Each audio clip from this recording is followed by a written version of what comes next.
Wait for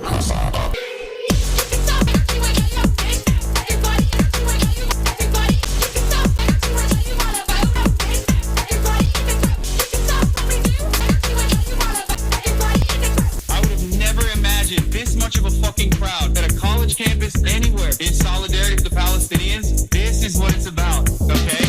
I did not stop advocating for the cause, and now I don't feel lonely. I don't feel as lonely anymore, and that's because of you guys. I hope that you can continue advocating for the right things. What's going on, everybody?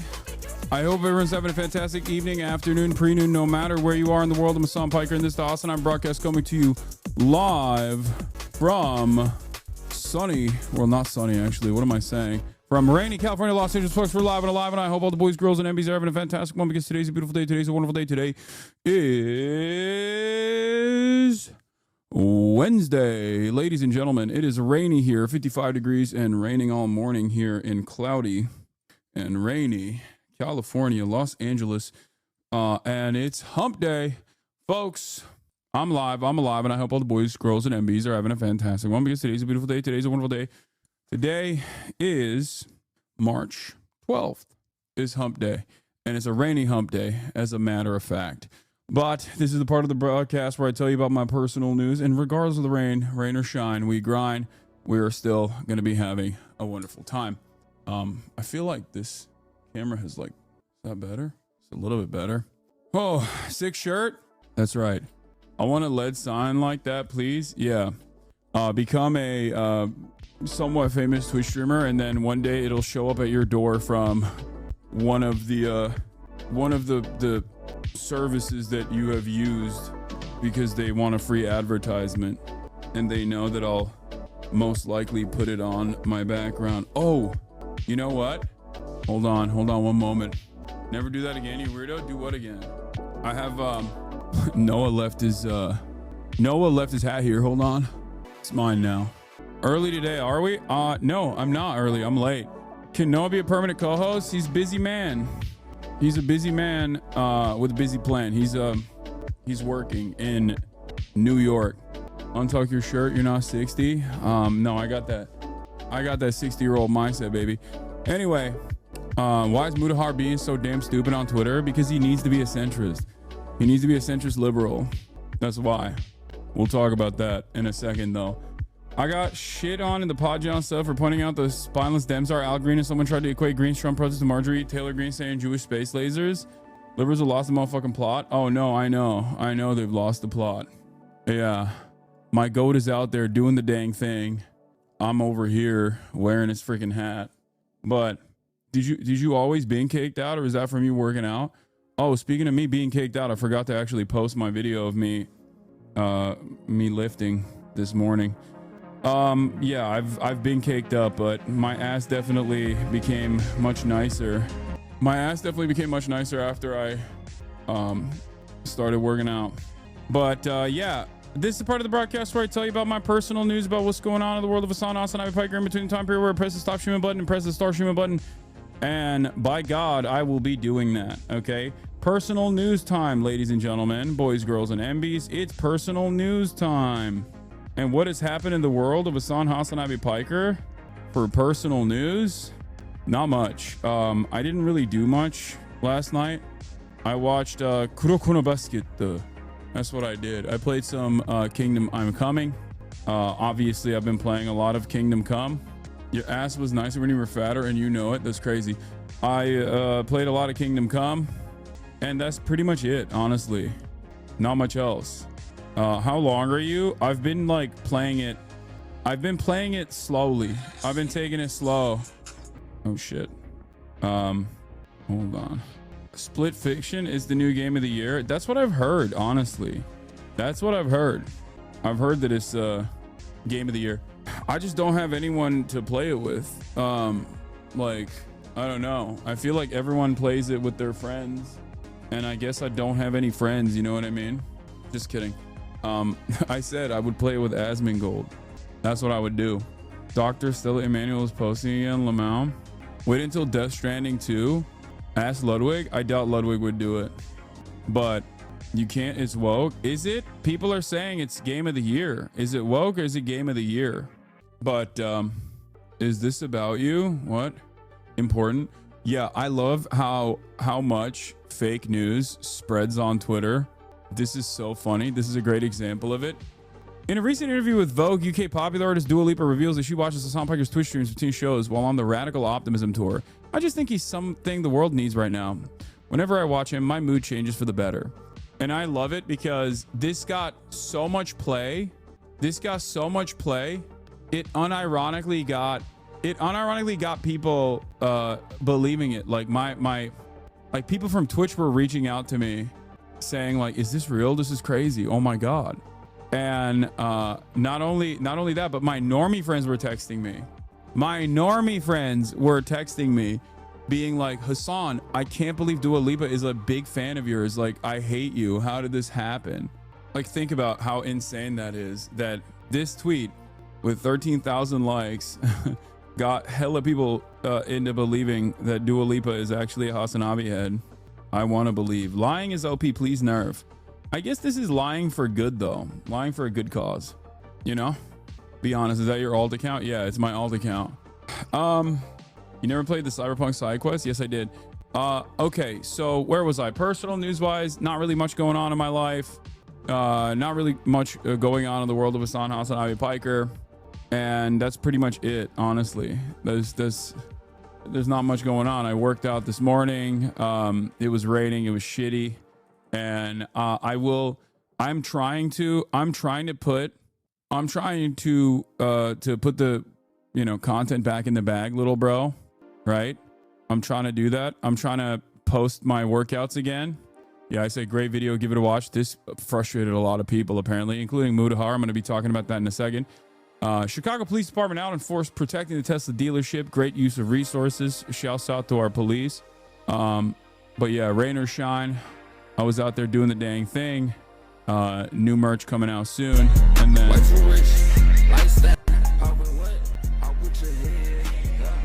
some heel elevated squats. Oh shit, that's only a piece of it. I didn't realize I didn't post the whole thing. Oops. Well, whatever. I just posted that while I was live, so it is what it is. But yeah, I'm trying to put that back out there. I'm trying to put my workout videos back out there because I feel like I've been slacking on doing that. You know what I mean? Get actual squash shoes? What do you mean? Jordans are perfectly fine. But in any case, that's it. And then I spent a bunch of my morning not yelling, but having a little bit of a back and forth with Mudahar, who apparently tweeted about me hours prior, interestingly enough, hours prior. And yeah, we're going to start off there, and then we're going to move on to, obviously, the demands to call your senators. We'll talk about the Tesla stuff. Elon Musk might be just like pumping MAGA influencers with Teslas with the hopes that they can just like bring back Tesla stock. I don't know how great of an endeavor that is, but yeah, let's blast off and let's do it, Hold on. Centrist Drama YouTube and their coverage of Israel. I know what France did to the Tesla dealership. I can't tell you how I feel about that because I feel like it's terrorism. Trump is considering it to be terrorism. But yeah. So, Centrist Drama YouTube and their coverage of Israel. All the free speech warriors are quiet about Khalil's possible deportation. Get a haircut, big dog? No, I just literally pulled my hair back. That's it. Nothing else. For Free speech. Is Tesla farming? MAGA. Twitter. Tariff time. Department of Education. Layoffs and more. Get in now. My dad tried to argue that Biden showing vehicles at the White House like the Jeep Wrangler was also him doing paid ads for those automakers. I was like, last I checked, the CEO of Stellantis didn't pay $250 million to control what the get control of the U.S. Treasury for that. Yeah. Also, Biden didn't show vehicles at the White House like the Jeep Wrangler just because the Jeep Wrangler stocks were down or something. When Biden has appeared on American automotives, okay, it's oftentimes to celebrate American industry across the board. He will go to an auto show and urge Americans to buy American. Or if there's a new factory that is opened, like it's never directly because one of his main guys who gave him a shit ton of money so he would be elected, who he has now appointed into this ridiculous position of power where that main guy, main billionaire has like an endless amount of power over the administrative state. Is now suffering, and now he's going to make it basically illegal to say mean things about Teslas. Okay, it is completely ridiculous. There is no comparison. There is no comparison to be made here. I mean, there is a comparison to be made here if you're a moron. I think, like if you're purposely obtuse or just like one of the dumbest people someone has ever encountered. But that's it. Oh no, this is disgusting. Okay, let's do it. Fuck it, why not? All right, that's it. Centrist Drama YouTube and their coverage of Israel. All free speech warriors are quiet about Khalil's possible deportation over free speech. Is Tesla farming? MAGA Twitter.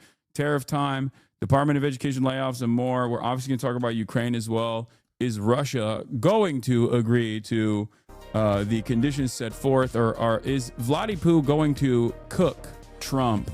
What the fuck is that image? It's a cursed image. It's cursed JD Vance, baby. Would you guys still like me if I was JD Vance? Probably not. Trump called Schumer Palestinian again. Asmund isn't quiet, but I don't think you want to hear his opinion. I wasn't talking about Asmund Gold. Okay. I did not consent to have my blurry out of focus chat likeness appropriated in this matter. What? Yeah. Have you said thank you? Have you said thank you? Imagine I look like this. Imagine I look like this and constantly went, have you said thank you recently? Yeah. I feel like I would melt my fan base at that point. Have you said thank you? But yeah, what are your feelings on the socialist candidate for New York City mayor, Zoran? He's my goat. He's my king. He's doing amazing things. I really, really hope he wins. That would be amazing. What is this? K-Hive liberals have now joined in on the anti-Hassan research law. What? K-Hive libs? What? Who cares, dude? This got fucking 20 likes. What's wrong with you? Who the fuck? Why would you bring that up? Y'all are crazy. When are you coming to China? I've been for a month now, and it's even more glorious than I could have ever expected. Hopefully soon. We'll see. All right, so where were we? This is the best JD Vance meme. Dude, this is disrespectful to Mao. That is crazy.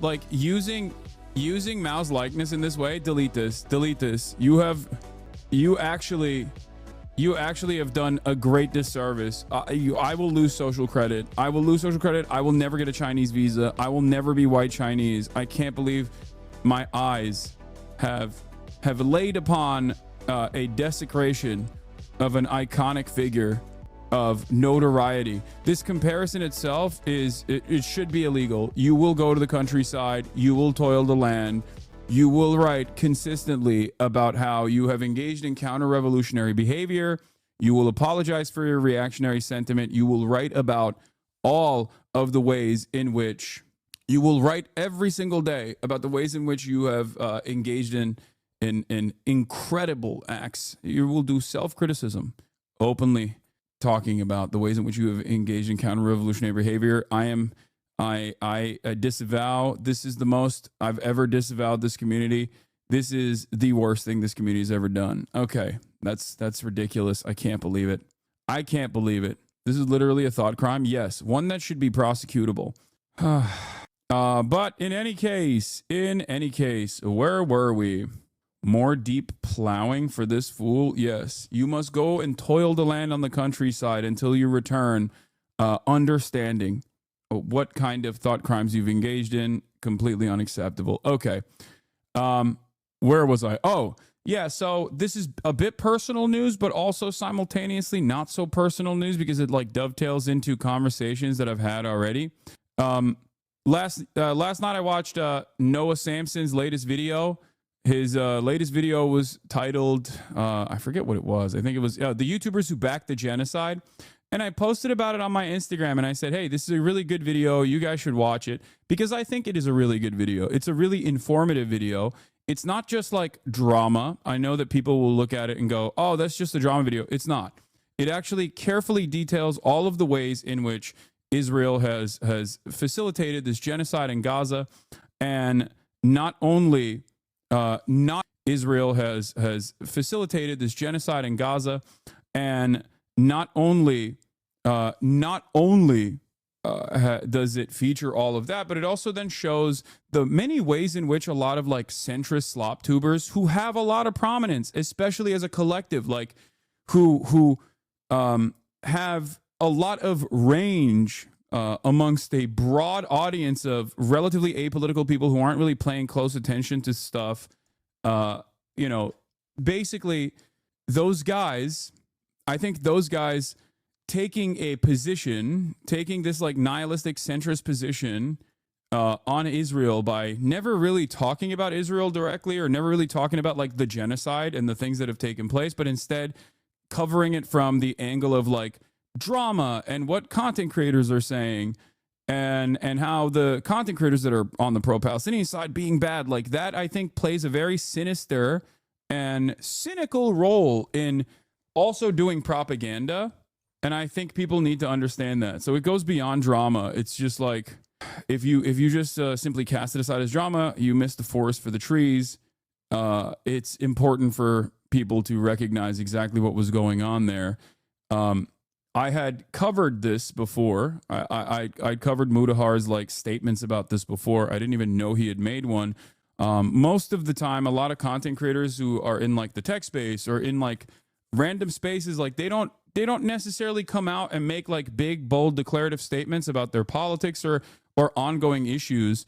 But I think one of the ways in which like Keemstar adjacent drama slop YouTubers engage in this issue is by taking an even more sinister approach where they have no interest in understanding the actual impact, the actual issue, and instead they have all the interest in farming it and basically saying what their position is without actually saying what their position is. And I think that that is what a lot of these guys did. Some of them obviously openly and actively said they're pro-genocide, like Destiny. Other Destiny dick riders also played along with that. And then there's like, someone like Mudahar who did the lightest version of this, basically. The only impact that he had was to say, I'm apolitical, both sides are kind of crazy, but the pro-Palestinian side in America, they're so bad. There is no middle ground when it comes to genocide, obviously, as you guys know. But the reason why I'm talking about this is because it ties perfectly back to all of the deplatforming efforts that are taking place right now online against people who have criticized Israel. And you're basically joining in on that pile-on when your only output in terms of talking about this genocide is to simply say the pro-Palestinian guys are actually really bad. Anyway, so he had this to say this morning. I get watching other people's videos is all you're really good at, but try vetting out slander before promoting Hassan the Hun. I have never defended or backed the Israeli genocide on innocent Gazans. Never will I ever. To which I responded with, in your only vid on Gaza, you admit to not knowing about politics. You try to cover Israel-Palestine as drama slop for centrist audience. You defend Asmongold for inferior culture/genocide comment, then attack pro-Palestinian voices. So I guess you just wanted the ad revenue then. I then followed it up by saying, Muda is a particularly insane case because he's a victim of the same right-wing mobs he often farms in his videos. He literally left Twitter because of the vicious racism. And here he is back again, only to farm more. Motherfucker, you went on Hajj. They hate you more than they hate me, which is true. He literally had to leave Twitter, and it's sad. It's a sad state of affairs when a brown Muslim content creator has to fucking leave a social media platform because people are so vicious and so relentlessly attacking him Not on the virtues of his thoughts or his ideas or his opinions either, just simply because he's Indian. Okay? It's completely unacceptable. It's disgusting. I've talked about it quite extensively. Now, having said that, part of the reason why he came back was to unironically, play the role of one of the good ones. That's what's so crazy about it. Like he will act like he will say, I don't have a political opinion, but then also turn around and demonstrate a political opinion that, of course, is trying to position himself as like a centrist person, okay? As a centrist person, angling it from the perspective of drama. To which he also responded, by the way, in your video on Gaza. He said, yes, I do admit to not being an expert on the topic. Didn't cover it as drama since it isn't one. Serious situation with dead people and attacks happening every day. I just don't downplay rapes and sugarcoat violent organizations like you. Also didn't defend Asman in vid. Now, what's interesting about that response is it basically demonstrates the exact thing that I'm talking about. It also is a lie. He did cover it as simply drama, because I responded back to him saying, I didn't cover it as drama with this tweet. Okay. Yeah, I don't do this, and then ends up doing it. I responded with, we were a year into a genocide here. This was your only video on the topic. It downplayed and ran defense for Asman's takes, while the bulk of your commentary revolved around how evil the pro-Palestinian streamers were from clips you compiled off snark subreddits. 990,000 views, though. And then I said, just going to leave this here again. For 16 months, there's been a genocide going on in Gaza. Israel has the same ambitions for the West Bank, which has been under apartheid occupational rule since 1967. If your advocacy is slandering and deplatforming pro-Palestinian voices, just admit you love Israel and its genocide. We know, right? Yes, I gave it a self-like this morning. Suck my dick. I was retweeting it. So my point here is that these guys, I think, thought that they can get away with doing this shit. And for much of the time frame in my coverage on Israel Palestine, I haven't really hyper focused on like a bunch of these drama slob tubers. I think Bad Empanada has done a decent job. Bad Empanada has done a decent job of like going after some of these guys, at least like by breaking down the lack of arguments that they're posting on their videos, right?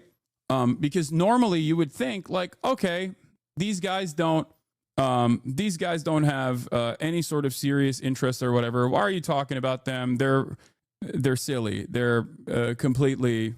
They're irrelevant, right? Like real things are happening in the world, and these guys are relevant. They're not, because as a collective, they have the capacity to basically fucking inform a lot of uninformed people.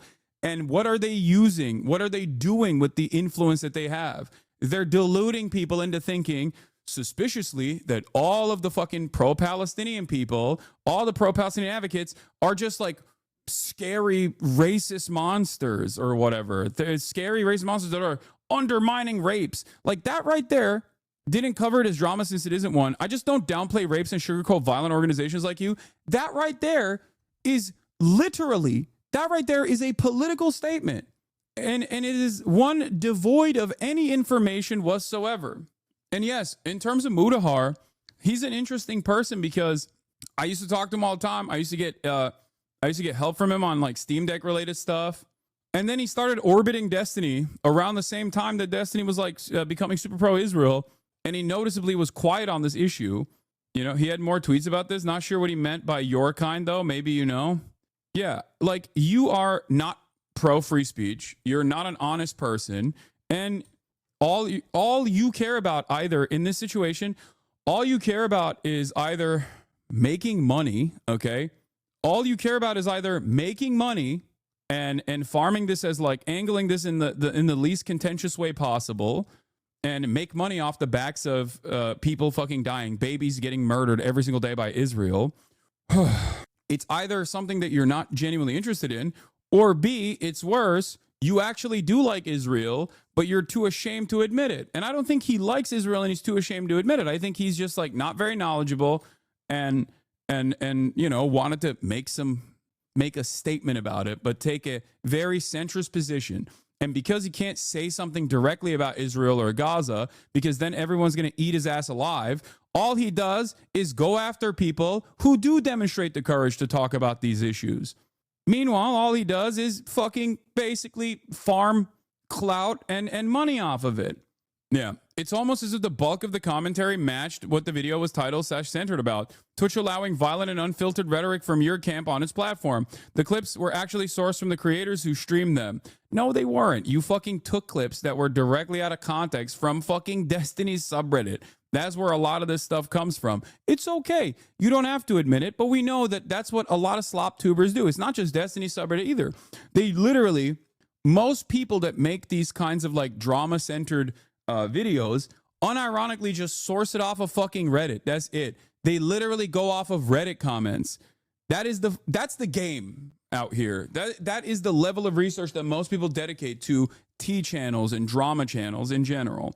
But yeah, it's notice how there is no statement here. Okay. Notice how there is no like evidence here. The evidence is Twitch is allowing violent and unfiltered rhetoric, or you're downplaying rapes. Like, did this person read the UN report? Did he even watch like the Sheryl Sandberg, atrocity propaganda flick and then develop his opinion on this issue? Did he read any Israeli newspapers or American newspapers on the matter? And that's how he came up with this idea that like mass rapes had taken place, because he read the New York Times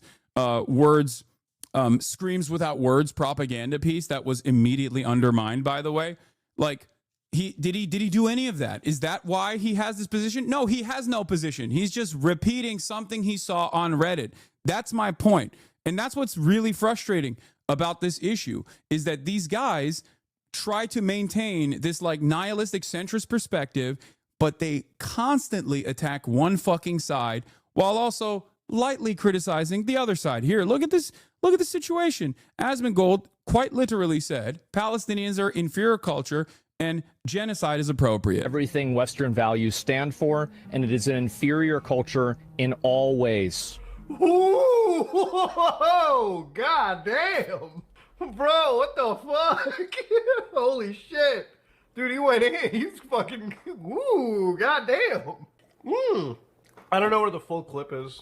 I guess it's, so what the fuck is who did he say? Did he say the Palestinians were inferior cultures or something? I mean, like, at the end of the day, I don't think anybody should sit there and fucking be like, oh, I guess a whole group of people deserve to be genocided. Like, at the end of the day, that doesn't make you any better. Damn, thanks, man. That's a good take, right? That's a good take. He's obviously being very critical of Asmongold here. Is it matching what Asmongold is saying? Not necessarily. You know what I mean? It just doesn't really. This is the problem that I have with so many fucking centrists, okay? They will always defend free speech on the principles when it comes to like some of the most insane right-wing shit you've ever heard, okay? Nazis protesting on college campuses. Not saying Mudahar is doing this. I'm just broadly saying a lot of fucking centrists, a lot of fence sitters, whether it be people like Tim Pool who presented themselves as such, or a lot of these fucking drama slop tubers, they will only talk about free speech when it's like video game titties getting smaller, or when it's like not being able to say a slur on a fucking social media platform. That's the only thing that is like the defense of free speech. When there is an actual issue of the highest political severity, a genocide that is ongoing, and there are active deplatforming initiatives, they will literally fucking stand right there and advocate for that deplatforming to take place. They will then never turn around and do commentary on a severe violation of the First Amendment, like with the Mahmoud Khalil situation, where the American government decided and openly stated that they have no evidence that this person had violated the law at all, that they had actually black-bagged them from his fucking house with the goddamn Gestapo from Columbia University and shipped them to Louisiana overnight with the purpose of revoking his green card and deporting him only because he engaged in a protest that they did not like. He didn't violate any rules. He didn't violate any laws. He was the lead negotiator with Columbia University. Think about that, man. Like, I'm done with this shit. If these guys had any sort of honesty, any sort of integrity, any sort of genuine care for freedom of speech, for example, freedom of expression, they would probably spend a good deal of their time criticizing the Trump administration. He's also double cut because he's Canadian on top of everything else. Because like Donald Trump is actively talking about annexing Canada too. That's the other side of the story. But hey, what the fuck do I know? Make you any better than the shitty party out there. But I assume he's probably referring, if I'm being very charitable, to like. I mean, why he's being very charitable, Asmin? Was that same charitably extended to someone like myself or someone like Frogan? No, it wasn't. Because being a centrist only means, or being apolitical only means you always end up on one side of the issue, and that side is the right-wing side. Like gay people who like ally with that. It's like, okay, there's got to be a longer clip than this, dude. Like I feel like there's at least like a fucking 30 seconds from the beginning that I'm missing here that I just have no idea. Yeah. Well, I'll show you what his take was on. But like any other motherfucker, you're joining them. You're, oh my god, I want my Camaro, no student loans. Fuck you. I hope you get PTSD, and I hope you get no health insurance when you get back in America. Oh, how out of touch do you gotta be? How privileged do you gotta be to sit there on your ass in California and just badmouth the people that take a bullet for your freedoms every single day? The most outrageous shit you'll ever hear. Like downright, just hateful rhetoric. Yeah, now, didn't need context for that, baby. No context necessary. Oh, hell yeah. Loud and proud, USA will put a boot in your ass. It's the American way. And tell Uncle Sam, you're the man. Statue of Liberty came shaking her frizz, and the whole world came crashing down on me. Now, obviously, the people who are in the military were like, whoa, we're getting that Camaro. I have never in a million years met somebody, and I've met. That's the funniest thing is just like, because the Camaro line is such a funny meme. In the video, he defends Asma by saying he's probably talking about extremist Muslims. I know. When he gets the full context of the situation, this is how he responded to it. Okay. Like, we covered this before. I covered this on the stream because I couldn't believe it. Like, I was genuinely shocked. I was like, damn, dude, like, that's how fucking hard you want to suck off like alt-right weirdos, like loser ass dudes. That's how hard you want to fucking suck these losers off? You want to farm them that hard? I get it. You're like a tech YouTuber, but it's crazy. And I feel like I need to clarify. I'm not somebody that is afraid to say that genocide is wrong. I think that there is an actual case of genocide, and there's an actual case of attack that goes towards the Palestinian people. I think there's very serious situations that go around the world. Very serious situations. Now, at the same time, these are situations that involve a group of people, Muslims and Jews, that have effectively been at each other's throats for not. One could say that the Palestinians are experiencing what could be considered the first steps of contextually appropriate framing of genocide, but also, Jews and Muslims, they've just been at it for centuries. And I don't want to jump and make this like a super political video because, again, I'm not equipped to even discuss this kind of stuff, but I am. You're 30 minutes in. What are you doing? Yeah, that's what's so frustrating. It's like, dude, if you're not knowledgeable on this issue that is a fucking very serious issue, okay, then why the fuck are you making a video on the issue from the framework of drama while also simultaneously coming down harder on the fucking pro-Palestinian advocates than you do on the side that said genocide is fine, the culture is inferior? And then turn around and say, well, they've just been fighting each other for a millennia. It's bullshit. It's not correct. It's incorrect information. It is ahistorical. And it unironically feeds into this false notion that, like, it's just Jews and Muslims fighting. Like, get the fuck out of here. I can't stand these dudes, man. I can't stand motherfuckers who just act like this is just like a, Muslims versus Jews type situation. Like, my point is this, okay? A lot of people will yell, or a lot of people, I think, in the beginning, in the first couple of months especially, but like definitely over the last 16, 17 months, have been yelling at their content creators to make a statement about this, okay? And it's understandable. You want to apply pressure to the government. You want to keep protesting. You want to get the word out. You want to bring awareness to the situation. And in that process, you want your content creators that you love, content creators with a lot of influence, to come out and make a statement. And you can say, like, I think genocide is unconscionable. I'm not very well equipped to talk about this. That's one thing, right? But like the moment that you come out and actually try to do this fucking cowardly thing where you're like, I'm pro-Palestine, but I won't really say it fully, but I think genocide is bad. But also all of these pro-Palestinian advocates in an effort, while there is a deliberate effort to try and deplatform every single fucking pro-Palestinian voice, okay, turning around and being like, yeah, these guys are too radical for my taste. Yeah, you are taking a position. You're taking a cowardly position, and I am infinitely more charitable to people if they admit that they're coming at this from a position of not being knowledgeable, but then they fucking step aside. They don't try to like enter the fray of political commentary with no info whatsoever and then turn around and say, I don't really know anything, but these guys seemingly are really radical. Well, if you don't know anything, then shut the fuck up. Why are you taking a bold stance like this then? You know? Do you think that the 8-second clips that you posted are reflective of my actual fucking commentary on this issue? I've done hundreds of videos with actual fucking professors, journalists, victims of genocide. It's so ridiculous that like all of that is just inconsequential.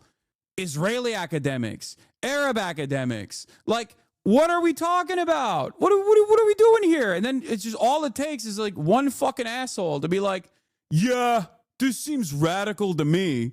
It just pisses me off so much. It's like, don't assume a fucking bold stance like this. Don't take a bold stance like this. Seems like you have a firmly held conviction on the matter. These guys are too radical. That's when all is said and done, when the dust is settled, is that what you want your primary takeaway from this subject matter to be? We have a finite amount of time on this earth, okay? On God's green fucking earth. We only have a limited amount of time here. Okay, we are going to perish one day. In that finite amount of time, you and I, Mutahar and myself, we were fortunate enough and privileged enough to have a platform with profound influence.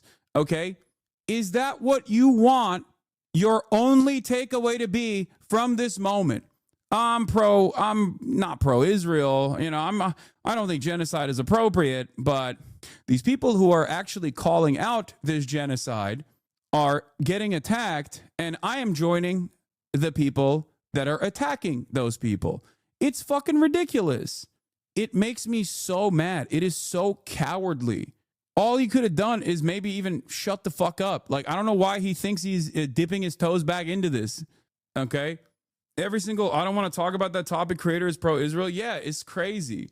Yeah, Muda going after Twitch here when Destiny and Ethan started brigading advertisers together. Exactly. And it's also the kind of shit that like a lot of these apolitical content creators wouldn't stand for normally. Okay? It's a lot of stuff that these apolitical content creators normally wouldn't stand for if it was happening to any other fucking content creator. You want to know what I mean by that? Like, if any other content, these guys were attacking Ethan when Ethan was like calling out Keemstar's advertisers because they were like, you can't fuck up the bag. You're going to fuck up the bag for everybody. But hey, God forbid, dude, when deplatforming, you're always anti-deplatforming until it's a motherfucker who you don't like or is saying some shit that you don't actually like. I hate that. I hate how cowardly that shit is. Have some fucking conviction, dude. Yeah, he's just framing drama for views from his right-wing gamer audience. I don't think you should think too much on this. I'm not. I know that is the statement. I know that is what's going on.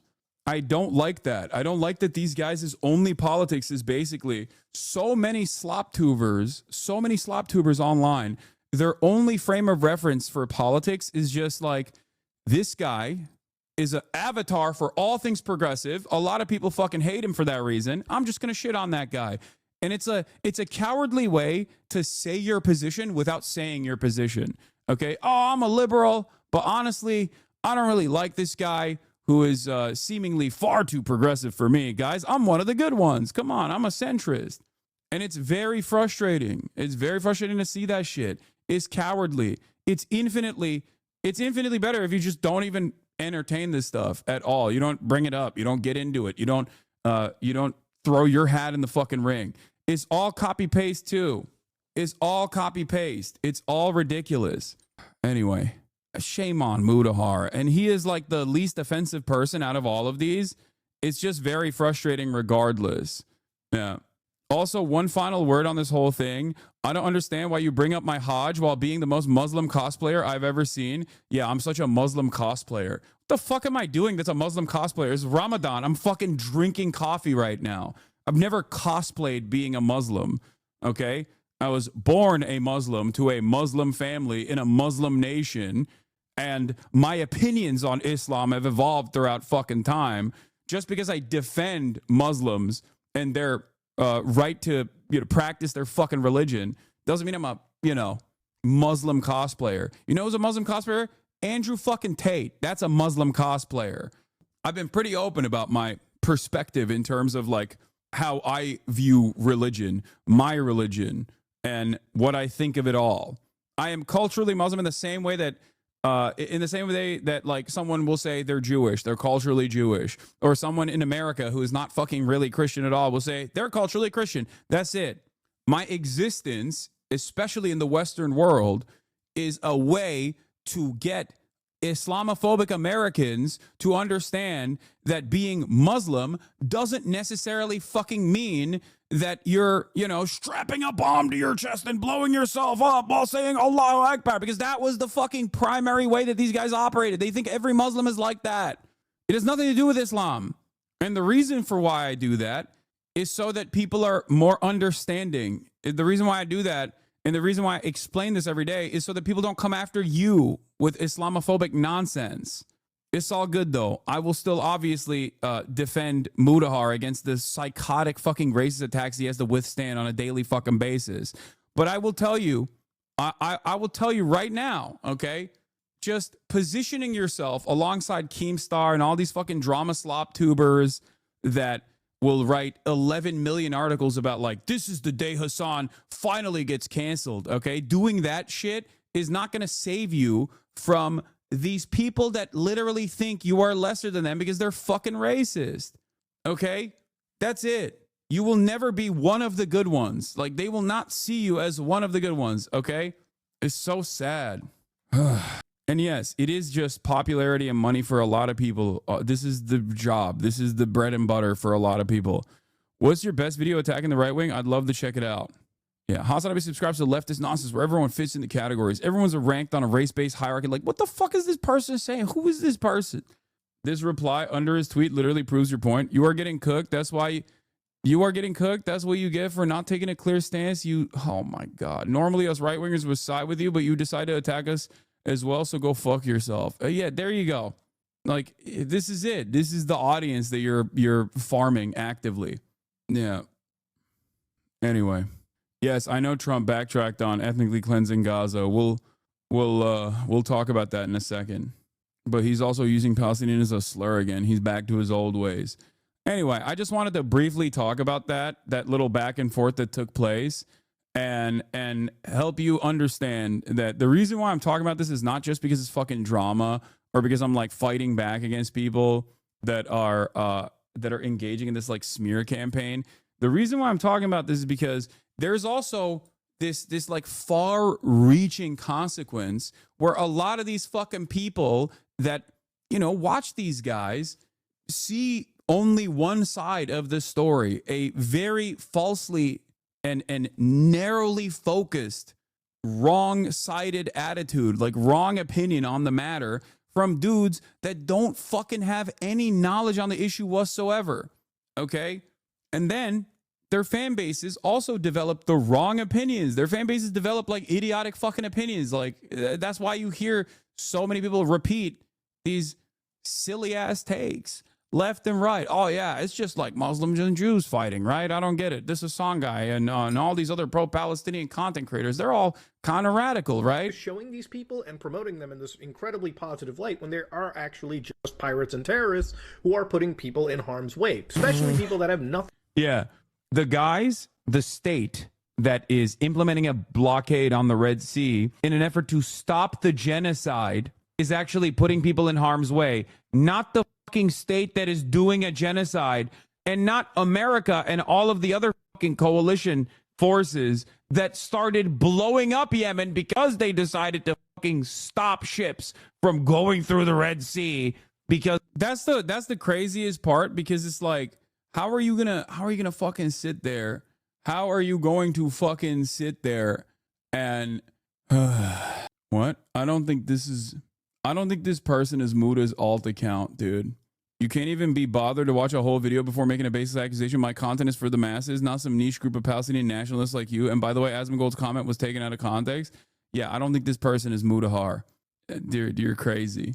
Yeah, the point I was going to make is, like, you're admitting that it's a fucking genocide, but then you're also saying, but everyone resisting against that genocide is completely inappropriate. They're all terrorists, pirates, rapists, monsters. Get the fuck out of here.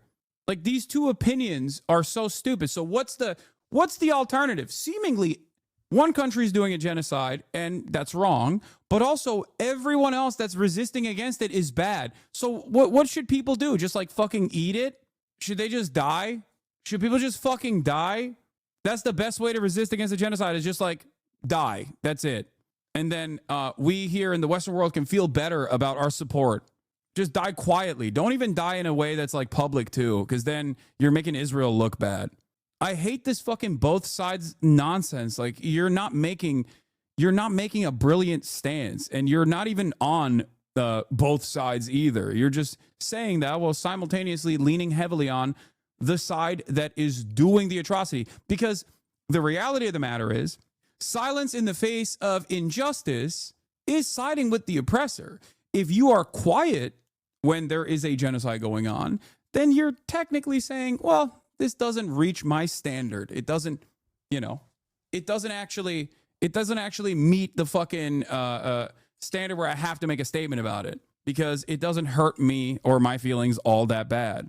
So it's wild to me that these guys will also simultaneously be like, well, there is a genocide going on, but also every single fucking group resisting against this in any way, shape, or form they can are also in the wrong, and they're bad. So what's the fucking alternative? What's the alternative?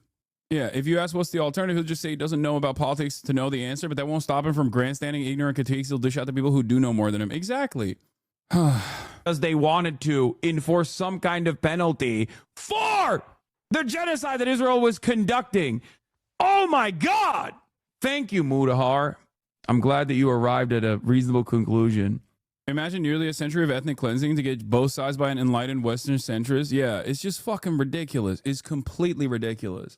If you are neutral in situations of injustice, you have chosen the side of the oppressor. If an elephant has his foot on the tail of a mouse and you say that you are neutral, the mouse will not appreciate your neutrality. Desmond Tutu. Who's Mudahar help? He's some fucking tech YouTuber who has like an audience of sweaty gamer bros. Okay. Disinformation tracker responded, say, you whitewashed and justified Asmongold's statement about Palestinians deserving genocide due to their inferior culture. Then you vilified Ansar Allah's Red Sea blockade, which was among the least bloody tactics available to pressure Israel and the U.S. to stop the genocide. Apologize and go back to playing video games. Quit crying when people call out your foul and sloppy genocide support. Being dumb is not an excuse for spreading pro-genocide propaganda while tens of thousands of people are dying in a Holocaust your country is helping commit. Well, he's Canadian. I guess they also are helping, though, to be fair. Claiming you didn't know you didn't know better is not an excuse. You don't mindlessly pontificate on the extermination of another people. You don't condemn people who fight and die to push back against the genocide. You treat genocide like your typical brain-dead gamer rage bait. Yeah. That's what's so fucking annoying. Like, they so shamelessly farm this as though it's fucking drama, as though it's an opportunity to make money and gain some fucking clout. Jesus Christ, dude. Muda should stick to creator drama. He's not sharp enough for political commentary. No, but that's the problem. Also, some aspects of political commentary cannot be covered like it's fucking content creator drama. That's the point. And these guys do it all the time.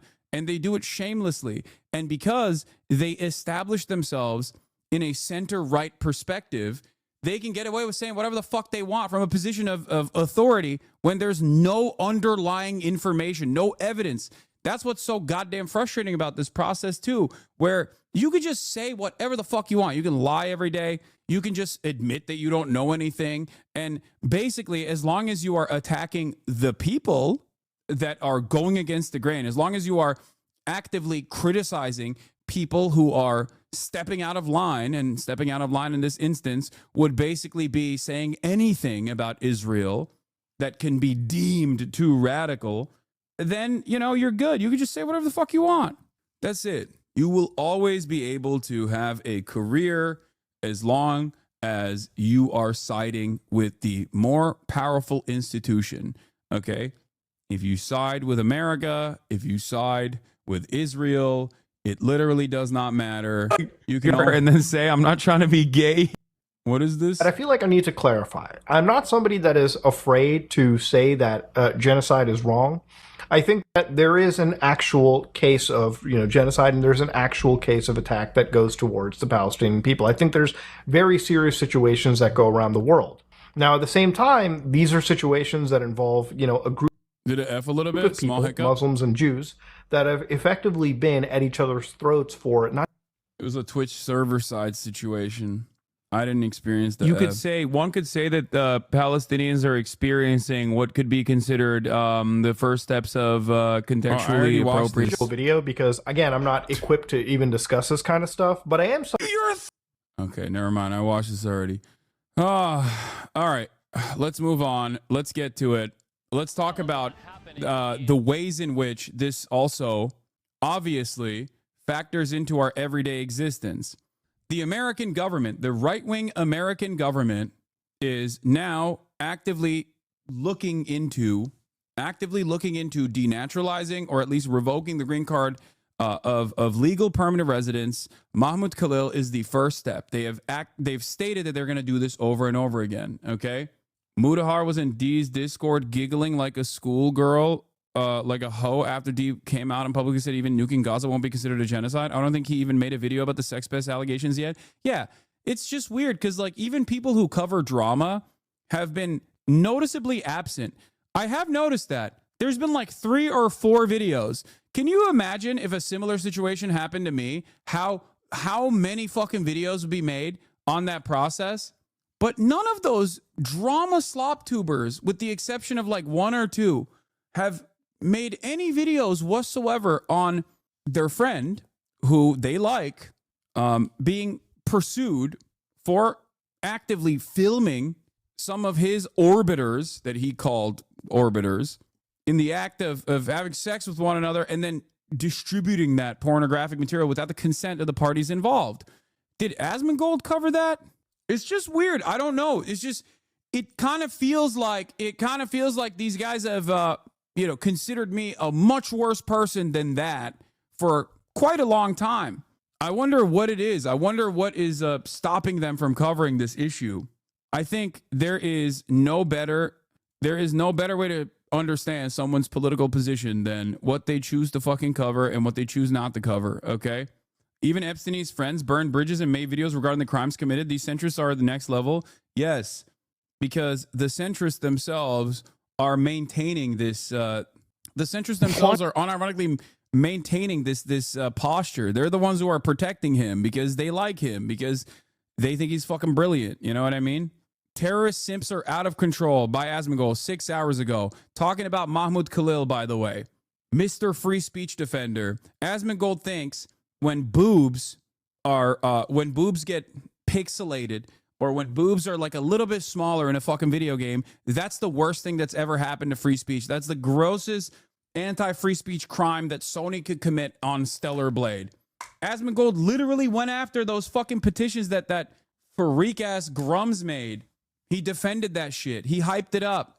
But God forbid, when the American state actually fucking puts down the hammer and decides, we don't like what you have to say, you're going to get deported, then he goes, terrorist simps. It's awesome. It's based.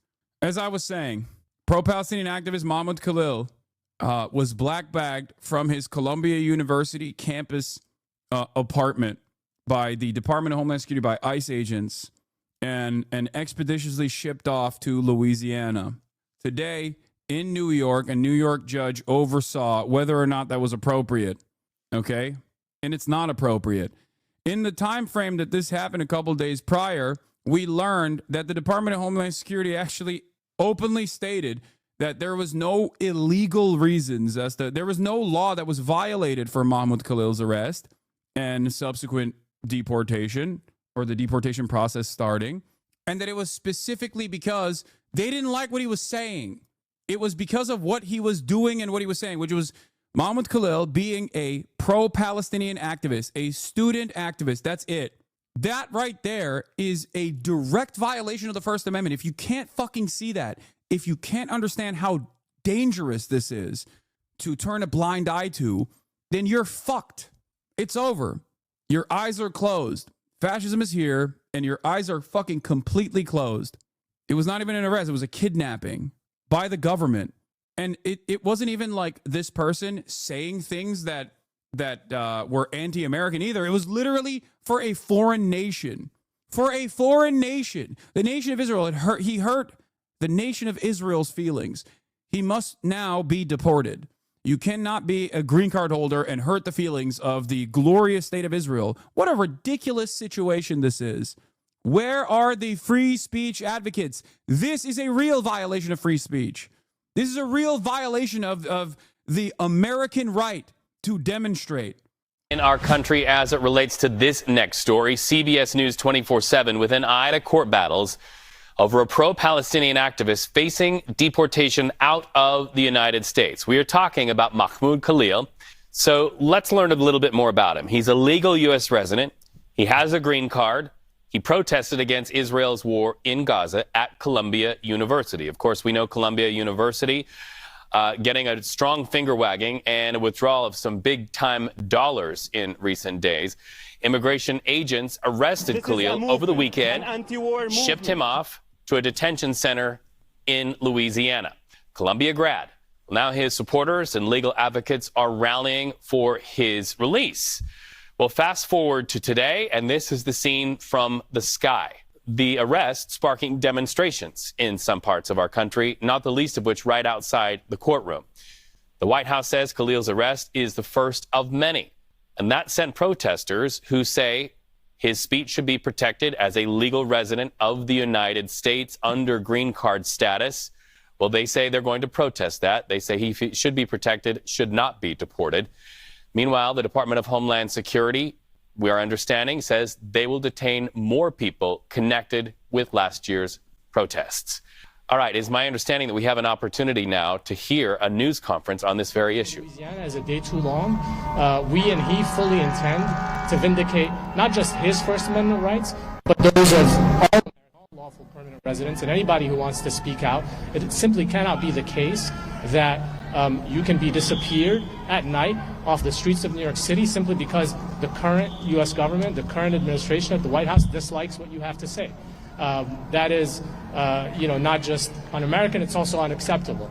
And so Mr. Khalil and we will fight as hard as we need to in court to bring him home to New York City as soon as possible. And that's one of the motions that is now pending before this court. It is a motion to bring him back home and to free him so that he can fight this removal case. Why did you not take the judge's invitation? So we won't be answering questions right now, but Tell us just how unprecedented something like this is. Look, this. No questions yet. Okay, so I'll just say this and I'll step back. It is absolutely unprecedented. The grounds that are being cited by this right here is such an insane violation, dude. He's being held in a detention facility in Louisiana. Okay? If people, it doesn't matter what your perspective is. Like, it doesn't matter. I'm telling you right now. It literally doesn't matter. Even if you're a fucking right-winger, okay? Even if you're pro-Israel, if you are stupid enough to think that this is a good decision, you are so goddamn short-sighted. You are not seeing the fucking forest for the trees. This is an insane violation. An insane violation of the First Amendment. Why Louisiana? Because they judge shop and they have more reactionary, more right-wing judges in Louisiana that will expeditiously move on with this process and possibly revoke his citizenship and deport him, even if there isn't like real reason to do any of those things. Like, America doing this kind of stuff in the war on terror to random people that they decided were terrorists because they were shipped out of Pakistan or whatever, it was already completely unacceptable. It was a violation of human rights. We were gross for doing it. We have ramped up the pressure. We have actually escalated this It's not even like people with student visas, which also would be completely unacceptable. I'm not even saying that is even remotely acceptable. It's still unacceptable if it was done to someone with a student visa. But the fact that it's being done to someone with a fucking green card is insane. We are officially one step removed from denaturalization. How can people not fucking see that? If they can do it to him, they can do it to you too. Do not think that you are safe. Do not think that you are safe. How can people be so goddamn short fucking sighted? What crimes did he commit personally to deserve deportation? It's hard to say whether he committed a crime, but there's a higher standard of conduct for people that are green card holders than people who are natural. That's not true. That's not true. That's literally not true. No. First of all, if that was the case, then the American government could just kidnap fucking tourists on U.S. soil, okay? Oh, you're on a tourist visa. I can kidnap you and kill you now. You have no laws, no due process whatsoever. Like, it doesn't work that way, okay? Everyone that's legally and even illegally on U.S. soil still has due process. They still have a right to a fair trial, okay? The idea, this is like, you don't know anything. It makes me so mad. There is no tiers for people in terms of like the criminal justice system. You can't just be like, no, sorry, you're a green card holder. I can, the government can come in and just deport you. No, the reason why people are fucking freaking out over this is because up until this moment, it is completely unacceptable. Okay? Just because the government decides it's acceptable doesn't mean it is. It is not only immoral, but it's also illegal. You can't, based your way out of this argument. It's so fucking stupid. Naturalized citizens. Yeah, there's a higher standard of conduct. And he wasn't meeting that conduct, so he's getting deported, hopefully. Hopefully. My grandmother was from Germany, had to flee with her family during Hitler's regime. She had relatives who would eventually be killed in the camps. In her life story, she wrote that one of the first steps when Hitler took power was to strip all educational institutions of Jewish professors, including her father. So they had to leave. This is fascism. This is Nazism. It's already here. And it's not hyperbolic to call it that. Exactly. It's not. It's not. People don't understand. People do not fucking understand what is going on. People do not understand what's happening. What's happening in front of their fucking eyes, dude. Oh, people think Nazis just tuned up fucking the Holocaust button to 11 overnight. Like it just happened overnight. It wasn't a process that took decades of dehumanization and justifications that were created, legal justifications that were created off of completely false premises that Jews were responsible for all the wrong things in America. I mean, I'm saying American because we are talking about America in German society. It didn't happen. It was gradual. We are closer and closer than ever before. We're in it now. We're officially in it. The only thing that is stopping Donald Trump from implementing full-blown Gestapo shit at this moment, the only thing that is stopping Donald Trump from implementing full-blown Gestapo shit of like door knocking and just like rounding up people and putting them in concentration camps is logistics, okay? That's it.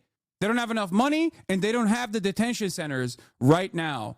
And they don't want, ICE doesn't have the capability to do so. That's it. We've passed the Rubicon. The only thing that's stopping these guys is money, okay? And also, all of this is happening. It's all tied together. All of this is happening. And in the backdrop, we have a Senate battle that I am truly terrified is not going to be fought by the Democrats, okay? They passed the continuing resolution in the House. All the Democrats voted against it, obviously, with the exception of one. Fuck them. But they had the opportunity to vote against it because they knew that it was going to pass with or without them. In the Senate, you need 60. John Fetterman is the only Democrat that has come out and said they're going to pass this budget bill. They're not going to force a shutdown. They're not going to use the one weapon that they have to claw back some of the insane power grab that the Republicans are engaging in. And John Fetterbrain has already said, no, it's cool. I'm on board. So now you have one Republican that says he is not going to vote for this. And you have one Democrat that said he is going to vote for this. So you still have 10. If the Democrats back down from this battle without getting assurances or protections in this process, it's over. Okay? And what's crazy to me is like, oh, if we shut down the government, it's going to be on our hands. Bitch, the government is shut down effectively. Donald Trump is doing everything in his power to shut down the government right now. Oh my God.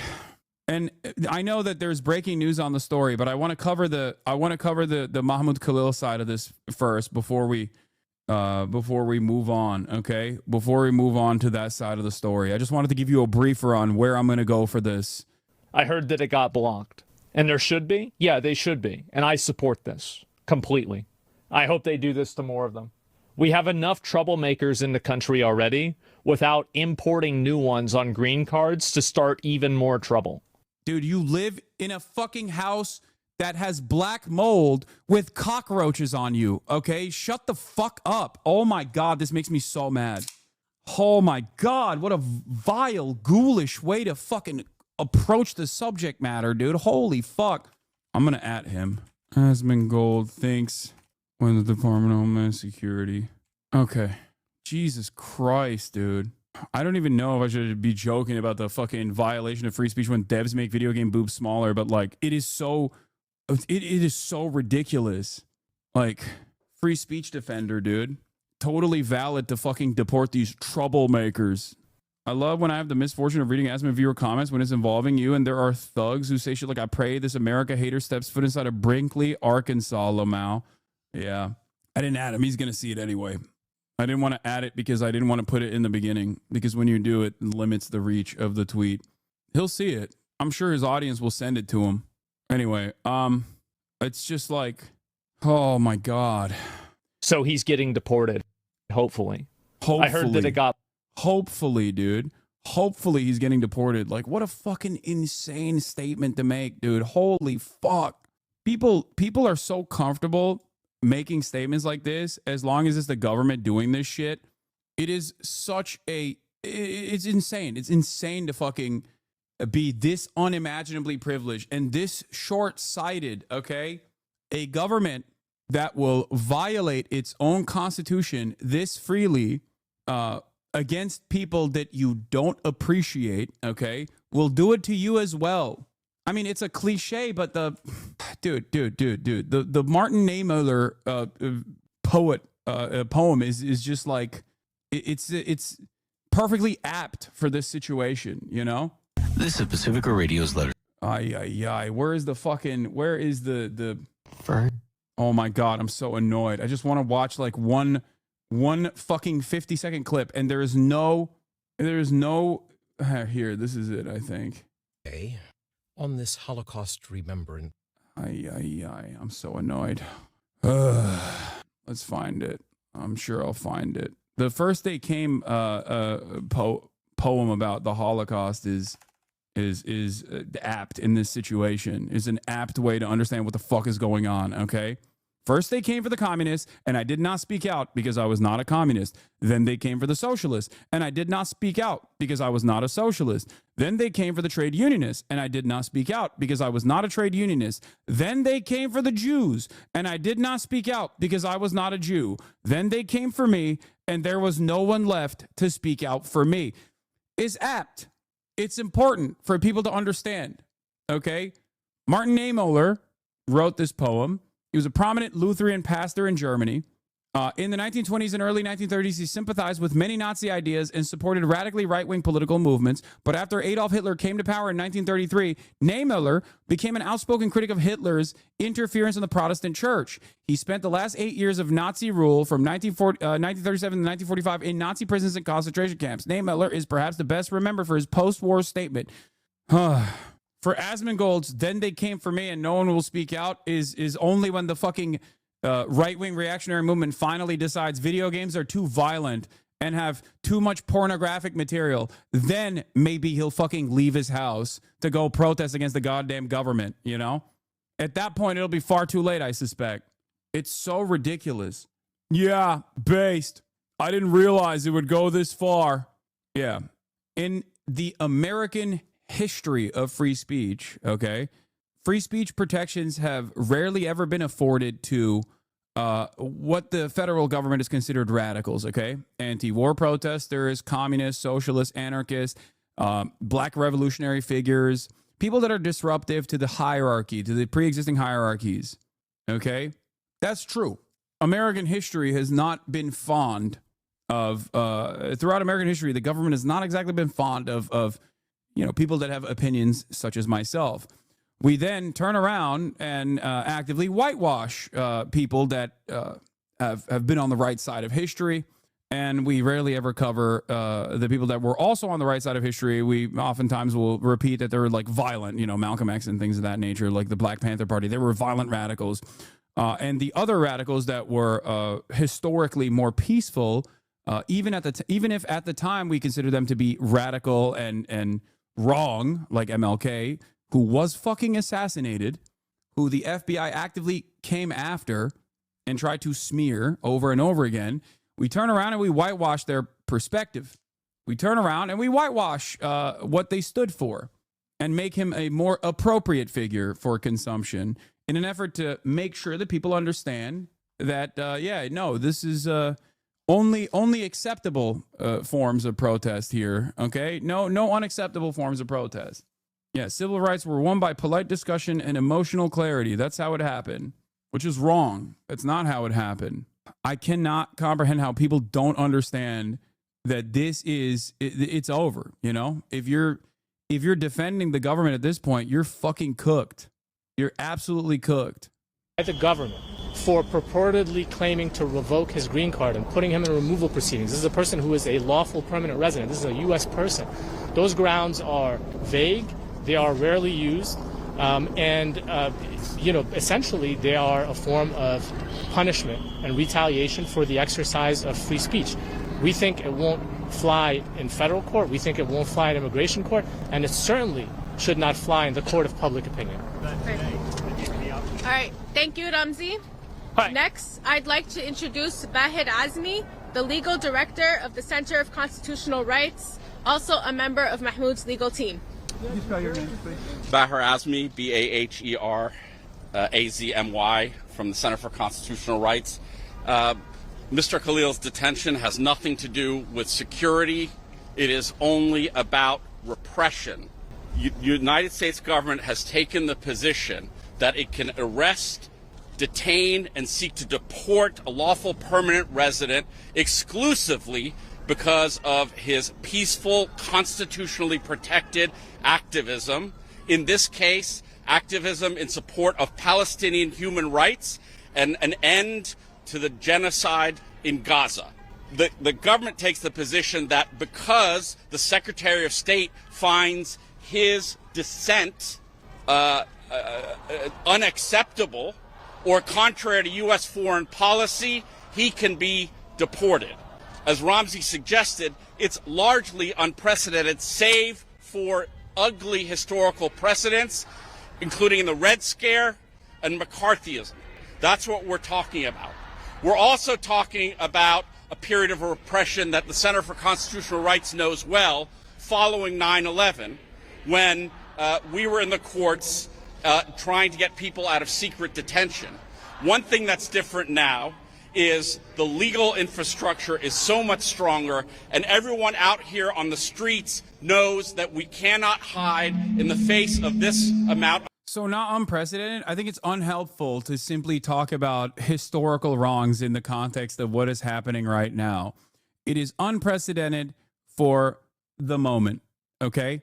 It's unprecedented for the moment. That's it.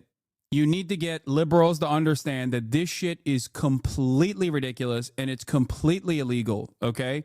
Yeah, it was Red Scare shit like deporting racial justice advocacy. I mean, they fucking executed racial justice advocates, obviously. No one is safe. No one. No one is safe. You let this government start off by claiming falsely that someone is just simply too anti-Israel for your liking. You could do this to him. You could do this to anybody for any reason, okay? Rosmea Odeh was deported over an immigration form in 2017. A Palestinian American organizer in Chicago. She was convicted for not disclosing a 1969 conviction from a Israeli military court, a conviction obtained through torture. The U.S. went after her decades later to punish her activism. The FBI raided Hatem Aboudayyeh's home in 2010, but was never charged. A Palestinian American activist and community leader, Aboudayyeh was one of the several people targeted in an FBI crackdown on anti-war and pro-Palestine organizers. The case fell apart, but the raids disrupted movements and forced activists into years of legal battles. Mahmoud Khalil is not the first Palestinian activist in the U.S. That has been abducted. For decades, it has disappeared Palestinian activists without ever convicting them of anything. No due process, just secret trials, immigration loopholes, and laws used to crush resistance. And what is going on right now, what is going on in this situation is that they are dropping. The reason why this is unprecedented, okay, is because they've dropped the legal pretext. Do you understand? They're not even saying that there is a valid legal claim. There weren't any real valid legal claims in these circumstances either, but at least they tried to fucking make it seem like there was a valid legal claim. We have escalated, okay? We have decided that you don't even need a legal claim anymore. That's why I fucking get so mad about the goddamn Democrats being like, can you please give us a valid legal claim so we can defend it? Like, what the fuck are you saying? No, we are in the what the fuck are you going to do about it stage. Do you understand? They admitted, the Department of Homeland Security admitted that they have no legal claim to this deportation, to revoking this person's green card, other than, I don't like what he's saying. They didn't even mention what he has said so far that they consider to be completely inappropriate. That's the other side of it. It just is mask off. That's it. How can people not fucking see this? Yeah, their only perspective on it is adverse foreign policy consequences for the United States. New documents reveal that the U.S. government is basing its case to deport Mahmoud Khalil on Marco Rubio deciding that Khalil's presence or activities in the United States would have serious adverse foreign policy consequences for the United States. This is in-fucking-sane. Oh, my God. How can people not see that? That is the escalation here. The escalation here is that they're not even lying to you, okay? It was unacceptable when they were doing it while also trying to find a legal justification for it. But now they're not even finding a legal justification for it. And before you say, oh, well, what if he was distributing Hamas flyers, right? That's not a legal justification. That is not a legal grounds. That is not legal grounds to deport someone, okay? There is a difference between saying someone lied on their form, okay? It's still fucking bullshit, but there's at least like some legal protection there. Some legal protection where it's not an abuse of pre-existing laws and pre-existing rules, where you can at least claim that you're doing it for that purpose. Claiming that someone was distributing flyers with pro-Hamas propaganda on it is not a legal justification in the United States of America. You cannot do that. You cannot revoke someone's fucking green card over that. That's crazy. Oh, so you like Hamas flyers is what those fucks will say now? I don't give a fuck what those fucks will say now. You can't do that. And there's no evidence that that was happening anyway. And even if that was happening, they're not even using that as evidence. They're not using that at all. It's not a First Amendment violation when a private company decides they don't want to platform you, okay? That's not a First Amendment violation. It's shitty, okay? It happens all the time. It happens to people like myself as well. It is actually, however, a real violation of the First Amendment when the federal government is trying to enforce some cruel measures upon a human being that is a legal permanent resident for the crime of not liking what he has to say. That is a real violation of the First Amendment. That is real First Amendment violation shit, okay? This being done at the behest of a foreign nation makes it even crazier. This is not Israel. This is the United States of fucking America. You can't do this shit, okay? The fact that there are people who don't recognize how insane that is and how this is a completely unacceptable violation is shocking. Mahmoud Khalil was taken by ICE and accused of affiliation with Hamas, but they haven't charged him or shown any evidence. Nobody knows what will happen to him. Under U.S. law, being aligned with a group isn't a crime. Only providing material support is. ICE still hasn't said what he actually did. Razmea Odeh was deported over an immigration forum in 2017. This is also unacceptable, and the real reason why they did this was because he was a fucking Palestinian-American organizer. That's the reason why Razmea was deported, okay? But in that situation, while that was also unacceptable, they at least had like some minor paperwork thing that they could fucking point to. In this instance, they don't even have that. And even if they did, they're not even presenting it because they don't care. The entire purpose here is to basically move the needle into this fucking direction. The FBI raided Hatem Abudayeh. We already talked about this. Sami al-Arian spent 12 years in prison, 2003 to 2015, and was then deported. A Palestinian professor, al-Arian, was accused of supporting Palestinian resistance, but no evidence tied him to any violence. A jury rejected most of the serious charges. He took a plea deal to end it, but the U.S. forced him into exile after years in solitary. Mazen al-Najjar held 3.5 years, 3.5 years on secret evidence, never charged. A Palestinian academic jailed on vague national security claims. Al-Najjar spent years in detention without ever knowing why. A judge ruled it unconstitutional, but the U.S. deported him anyway. Palestinian resistance is criminalized in the U.S. The U.S. doesn't need a conviction when it can just disappear you through forced exile and political suppression. No charges, no trials, just raids, deportations, and indefinite detention. We all have to fight this or they'll keep getting away with it. I would go so far as to say all of those previous instances of unacceptable ways in which these people have tried to find legal justifications for deportations like this played a role in what the Trump administration is doing now. And I'll go so far as to say that the Democrats also are liable here. They are morally culpable in this as well. Before you say, Hassan, Democrats would never do this, remember, they spent the entire 16 months overseeing a genocide, actively arresting more than 3,500 student protesters, constantly claiming that they were fucking violent radical terrorist supporters themselves. The Democrats kept saying it. So then, yeah, of course, when a Republican comes in and he says, well, you guys have been saying these guys are terrorist supporters, time to fucking pack them up. This is how it works. They do not have to use any real justifications for it. They can just simply claim. There are a lot of reasons They can just simply fucking claim you're a bad dude. You're funded by Iran. You're funded by Hamas. A laughable notion. No evidence necessary.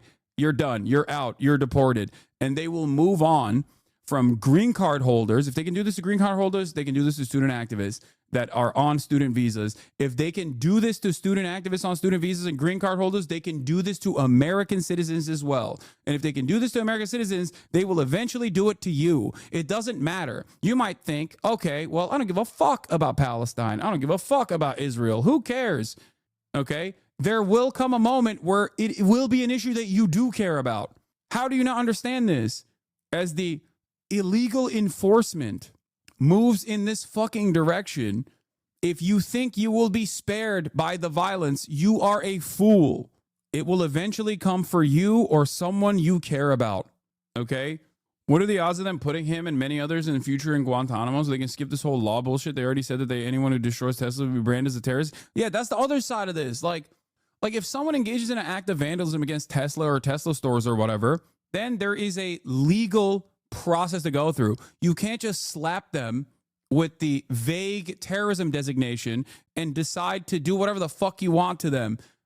Terrorism as a political designation is intentionally vague. The reason why it is intentionally vague is so you can apply it to whoever you don't like. The terrorism designation is applied so that you can deny them their due process.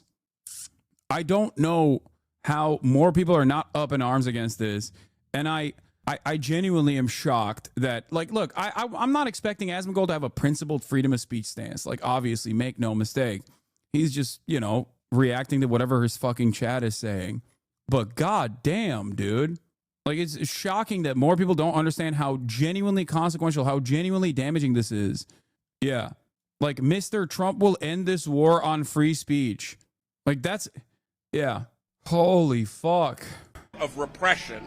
We will be fighting in the courts and fighting in the streets to bring Mahmoud home and prevent this level of repression from spreading to many others, as the administration has threatened to do. Why not argue the merits in court today, sir? The judge invited repeatedly. Thank you, Bahid. Now we'll hear from Professor Joseph Howley, an associate professor at Columbia University. Good morning. My name is Joseph Howley, Howley, and I'm an associate professor of classics at Columbia University. The last time I spoke at a press conference was April 18th. That day, police officers in crowd control gear entered our campus for the first time in decades and carried off dozens of students who were peacefully and quietly encamped on one of the enclosed lawns in front of our library, threatening no one. As I watched this unfold in horror, I was asked to speak at an emergency press conference alongside Mahmoud, who had just been asked to negotiate on behalf of the encampment. It is always dangerous to speak in public for Palestinian rights, safety, and freedom with your face uncovered and your name declared. You can be sure you will be harassed, doxxed, terrorized. People will try to get you fired from your job. What is this person? There was a question that someone had. I feel like even if they're wrong, they'll still maintain opinions out loud because it's contrary to their enemy, you. I mean, it doesn't matter. For speaking here, I will receive a new round of death threats, slander, there was someone in the chat that asked me a question like, I don't know where it went though. I lost to my employer. When I step down from here, I will publish these remarks to protect me from the inevitable attempts to misrepresent my words. And Mahmoud, as a student negotiator, took these same risks and many more. Mahmoud is a man of decency, honor, and kindness. He has distinguished himself in his work as an advocate and negotiator, as someone committed to peaceful resolution of difficult situations. He is a consummate diplomat in his disposition and his character. What the Trump government is doing to Mahmoud is obscene. It is unreasonable, intolerable, unconstitutional. So why do they think they can get away with it? The Trump administration is betting that Americans will happily look the other way as one more Palestinian is victimized here on American soil. They are betting that when you hear Mahmoud's name or the word Palestinian, the parts of you that make you a thinking and rational and caring person will switch off, and you will believe the worst about him, and you will turn a blind eye to these grave violations of his rights. And after what I've seen over the last year and a half, I'm not sure they're wrong. Anti-Palestinian groups have spent all year casually leveling the most dangerous accusations on the flimsiest grounds, and members of our own community have repeated them. Don't like seeing a kafia? Call them a terrorist and call the cops. Don't like their views? Call them anti-Semitic and get them expelled. Don't like that your Jewish colleague has the chutzpah? CBS News 24/7 outside the courtring where those arguments. The guy in the back is saying we love Trump, and he's trying to. Apparently, there were people that were at that protest. They're saying that he was like antagonizing people, trying to fight them, trying to start fights and shit. That's what happened. About Mr. Mahmoud Khalil played out. And now we have an opportunity to talk to somebody who was on the inside of that courtroom. Let's bring it over now to CBS News legal reporter Katrina Kaufman outside that Manhattan courthouse. You were just in the courtroom. Obviously, the perspectives we just heard were very much in favor of Mr. Khalil. What can you tell us about those arguments that happened in court today? So, Reed, this really wasn't a hearing where we were hearing about the merits of his case. And it's actually interesting because the judge expressed surprise about that there was no discussion about the merits or about bail for Khalil. So the real things that they were discussing are, there's a threshold issue of the jurisdiction. Mahmoud Khalil is currently at a detention center in Louisiana. He was arrested in New York. In between, he was brought to New Jersey. And what the government says is that the Southern District of New York is not the proper forum for this to be taking place. Khalil's attorneys have asked for him to be returned to the city. So that's going to be a key thing that needs to be decided here. Another thing that came up that was interesting is that Khalil's attorneys talked about the fact that they have not had proper access to their client since he was brought to this detention center in Louisiana. They said they have not yet had an attorney-client. Yes, there's not anything I can do. It's CBS's audio, okay? They cut the speech to talk about some shit, but anyway, here. Hi, everyone. My name is Shaza Abushi Dallal. That's SHEZA-ABBOUSHI-DALLAL. I am a staff attorney with the Clear Project and one of Mahmoud Khalil's attorneys. And I will be reading a statement on behalf of Mahmoud Khalil's wife, who does not wish to be named. My husband was kidnapped from our home, and it's shameful that the United States government continues to hold him because he stood for the rights and lives of his people. I demand his immediate release and return to our family. His disappearance has devastated our lives. Every day without him is filled with uncertainty. not just for me, but for our entire family and community. Our loved ones are struggling with the pain and fear of his sudden absence. And yet, we are not alone. So many who know and love Mahmoud have come together, refusing to stay silent. Their support is a testament to his character and to the deep injustice of what is being done to him. Thank you. A big win for. So, before we get to Chuck Schumer, I do want to show you at least like the one Democrat that we've seen. Asmongosa, anyone like Khalil should just go home. Yeah, I know. We saw. Okay, it's a incredibly stupid position, and incredibly inconsistent with at least the way he presents himself as a defender of free speech. Obviously, he's not. But that revelation is only new to you if you, I guess, like previously held this conviction. You thought that he truly was a free speech advocate. I mean, look, the guy has literally done numerous videos. The guy has literally done numerous fucking videos on how Trump is defending, is a based free speech defender, while also simultaneously advocating for the deportation of a person that directly violates free speech. Here, let's take a look at what he had to say. I want to hear what he had to say. This is the largest political commentator on this fucking platform. Let's see what his opinion is on this issue. He titled it, "Terrorist Simps Are Out of Control." Any reasonable ground to believe he would have a potentially serious adverse foreign policy consequence. And you mentioned he's a resident alien. He can be deported under U.S. law for if the Secretary of State has any reasonable ground to believe he would have a potentially serious adverse foreign policy consequence. And you mentioned the student organization. The student organization put out. Let me finish. But before you move on, because I think that's a really important point, right? That's the statute that they're using. Yeah. Have you seen any evidence to suggest that there is actually a serious reason to believe that this student is going to be a threat to to national security? I mean, I've certainly watched the abomination that's gone on at Columbia and Barnard and other places, and I will just tell you, threat to national security. And I'll just tell you that his absolutely. And also, being a threat to national security is not the only expectation. A person could be dangerous. Like, I think that, like, saying a threat to national security is an attempt to minimize his behavior in order to justify defending him. The fact is, this person paid lip service and was part of an organization that promoted a terrorist organization. He was a leader of the organization. Playing it down, yeah, this is, again, is it? Do you guys see this? This happens constantly. The exploitation and the intentional manipulation of language is one of the most pervasive and... Bro, you're doing that right now by saying this person, terrorism, making this person out to be a terrorist ringleader is quite literally what you claim Scott Jennings is doing here, which is ironic because you agree with him. Like, what the fuck? You just said this dude, without any evidence whatsoever, you're like, this dude is a ringleader of a terrorist group. He's offering support to a terrorist group. The fuck is a terrorist group? What even is a terrorist group? Like, what do you mean by that? What has this group done, for example? Do you have any evidence to back up this claim whatsoever? Do you have any evidence that Mahmoud Khalil has offered material support to a terrorist group? No, of course not. Can an American legal permanent resident even offer material support to a terrorist group? Yeah, they have in the past, like the IRA. Plenty of Irish Americans have offered material support and even trafficked weapons into Ireland, okay, during the Troubles, and I didn't have an issue with that. And I still think it was a good thing that Americans did that, including American congresspersons, as a matter of fact, okay?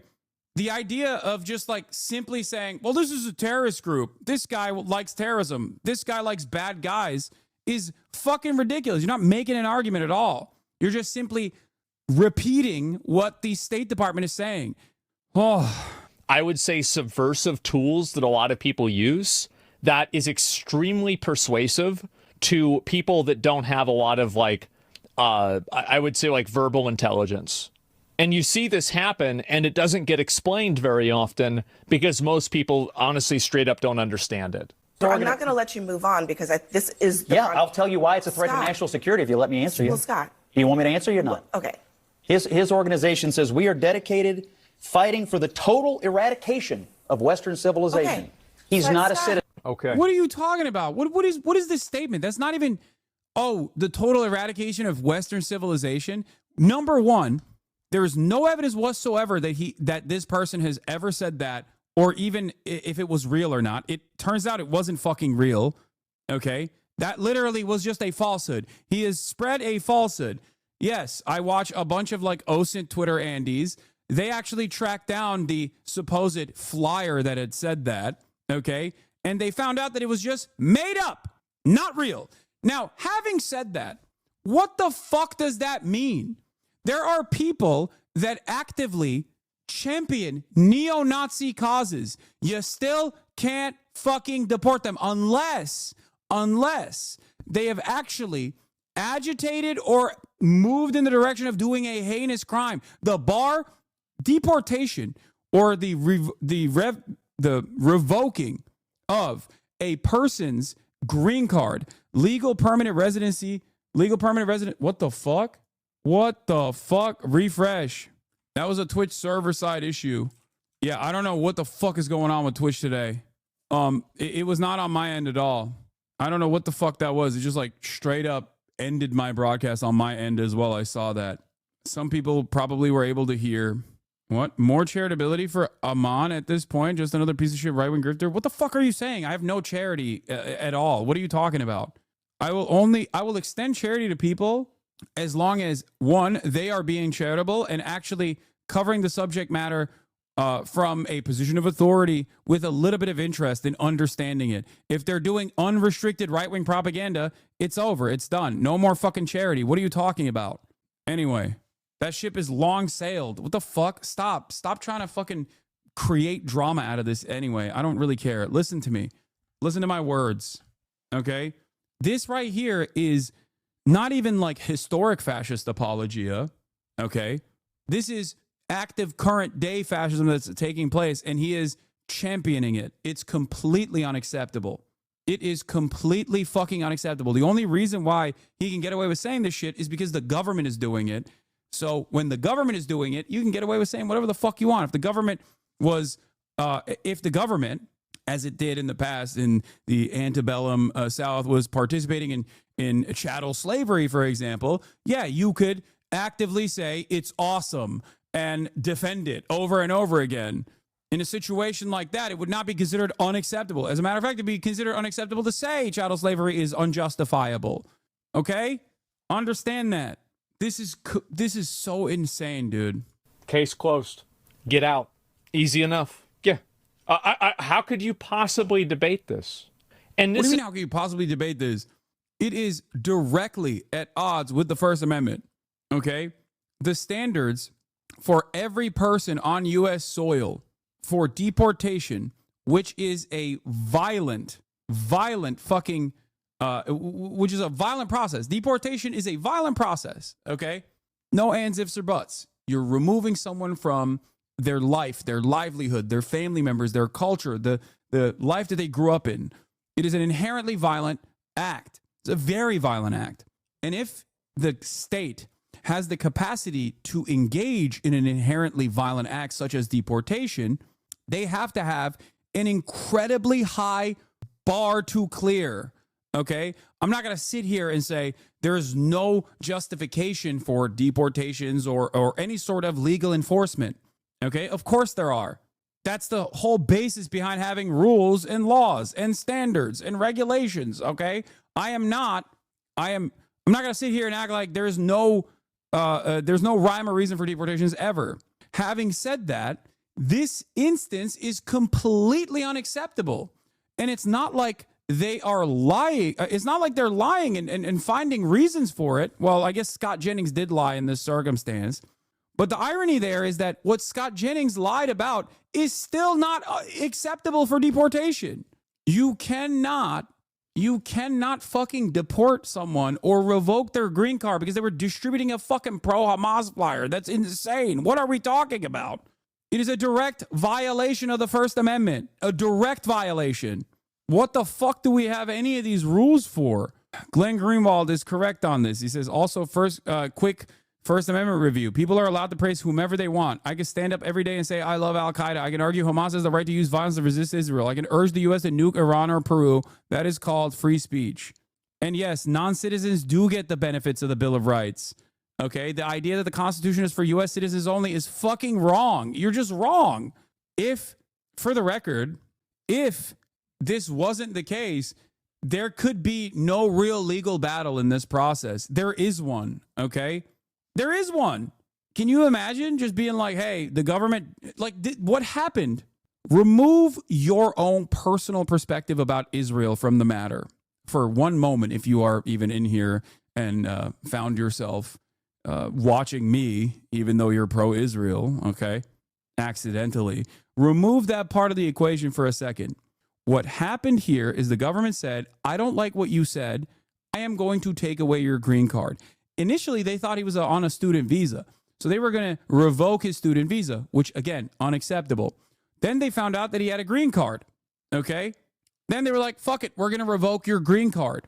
And then they actively said, this is the reason why we're revoking your green card, because we don't like what you have to say. That is insane. How can you fucking defend that? That is completely insane. It is completely unacceptable.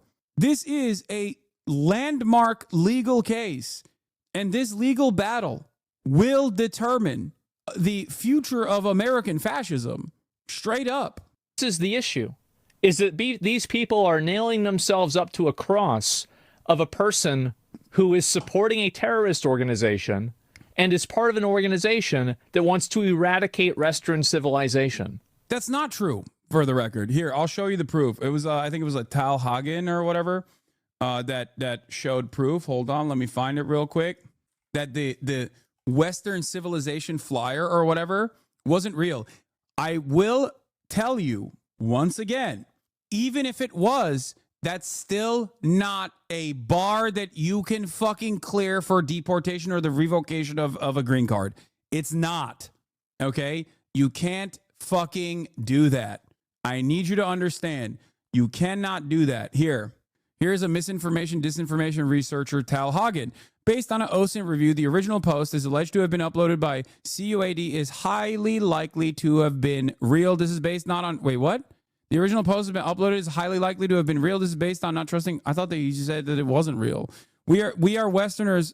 Wait, what? Heads up, this is fake. The statement came from a group called Columbia University Bengali Student Association. It was printed on Mondo Wise on August 4th, 2024, in a much longer essay expressing solidarity with the student movement in Bangladesh. On August 8th, 2024, the IG accounts called Jews in School and Anti-Semitism Today posted the picture claiming it was from CUAD's page after an ex-user named Stu Studio posted the Mondo Wise article to his X page. This is evidence of radicalism all Zionists are using to attack Mahmoud Khalil today. Screenshot of a fake IG post. Tal Hagen says it is highly likely to have been real. The conclusion that it is real based on one important piece of evidence, the link address. Okay? He says that it's real. The first mention of the code is mentioned by the OP Mondo Wise article, now deleted, written by Hind Hall 46. Hind Hall refers to a hall in Columbia University, renamed by Palestinian protesters. No details are given to the identity of authors themselves. Right deleted post, left of what appears now. This post, real or not, as I have stated, and I still don't think it was real, but it doesn't even fucking matter if it was real, is not enough to fucking deport someone. Okay? The post by CUAD was allegedly written on August 7th, 2024. We have no screenshot of the post showcasing this as being the date it was uploaded. However, the next day on August 8th, 2024, various pro-Israel activists and organizations begin to make posts about the alleged CUAD post. One of the earliest people who posted about the alleged post wasn't from Jews in School and Anti-Semitism Today, but rather the Stu Studio. We know this via the inspect tool and covering the time date given. After this post, several different users discussed the alleged post from the CUAD, including those two aforementioned Instagram users. Campus Reform. What's the next steps? Sources for these pages claim. All the previously mentioned posts, besides the Instagram duo and the New York Times, provide an alleged source of the original post by CUAD. All of them lead to the exact same link address. Okay? They're saying that this post that was highlighted and elevated by pro-Israel accounts is a real post that they had actually briefly mentioned on their story that came from initially a student group, a Bangladesh student group. Okay, the post in and of itself reads as follows: We are Westerners fighting for the total eradication of Western civilization. We stand in full solidarity with every movement for liberation in the global South. Our intifada is an internationalist one. We are fighting for nothing less than the liberation of all people. We reject every genocidal eugenicist regime that seeks to undermine the personhood of the colonized.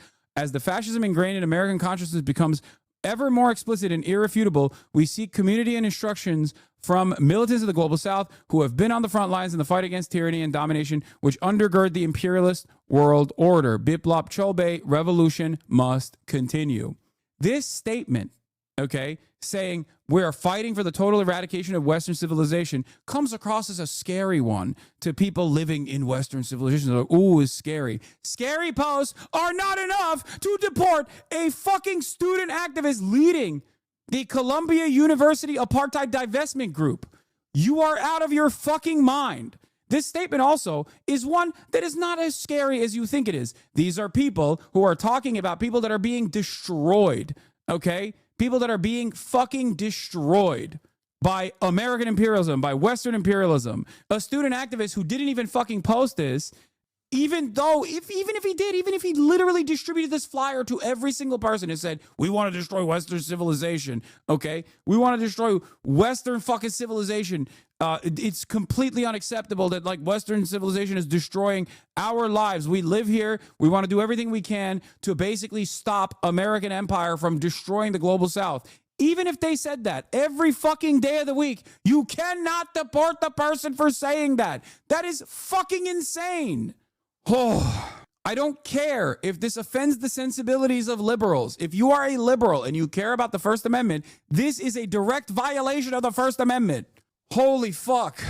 If you think that it is appropriate to deport someone who is like 8 degrees removed from a post that we don't even know if it's like actually real or not, but even if it's fucking real, even if he was running around posting this fucking thing every day, like putting it up like Martin Luther on every fucking door you could find, okay? And just slamming it on every door you could find, you cannot deport this person for that. That is ridiculous. The fact that this is it, the fact that a post that they claim was reposted by the Columbia University Apartheid Divest Instagram account is enough for one of the fucking lead negotiators in the CUAD. Okay, the fact that that is the smoking gun evidence that they have is insane, because the smoking gun evidence they have is also not enough. In order for someone to be deported, okay, and there is still not enough evidence. Like the Tal saying that this is a reasonable evidence because like there's an Instagram post without showing the actual Instagram post. The origination of this post is, you know, this is definitely not his best work in terms of of clarifying something like this. But you need to understand something. I'm going to say it once again.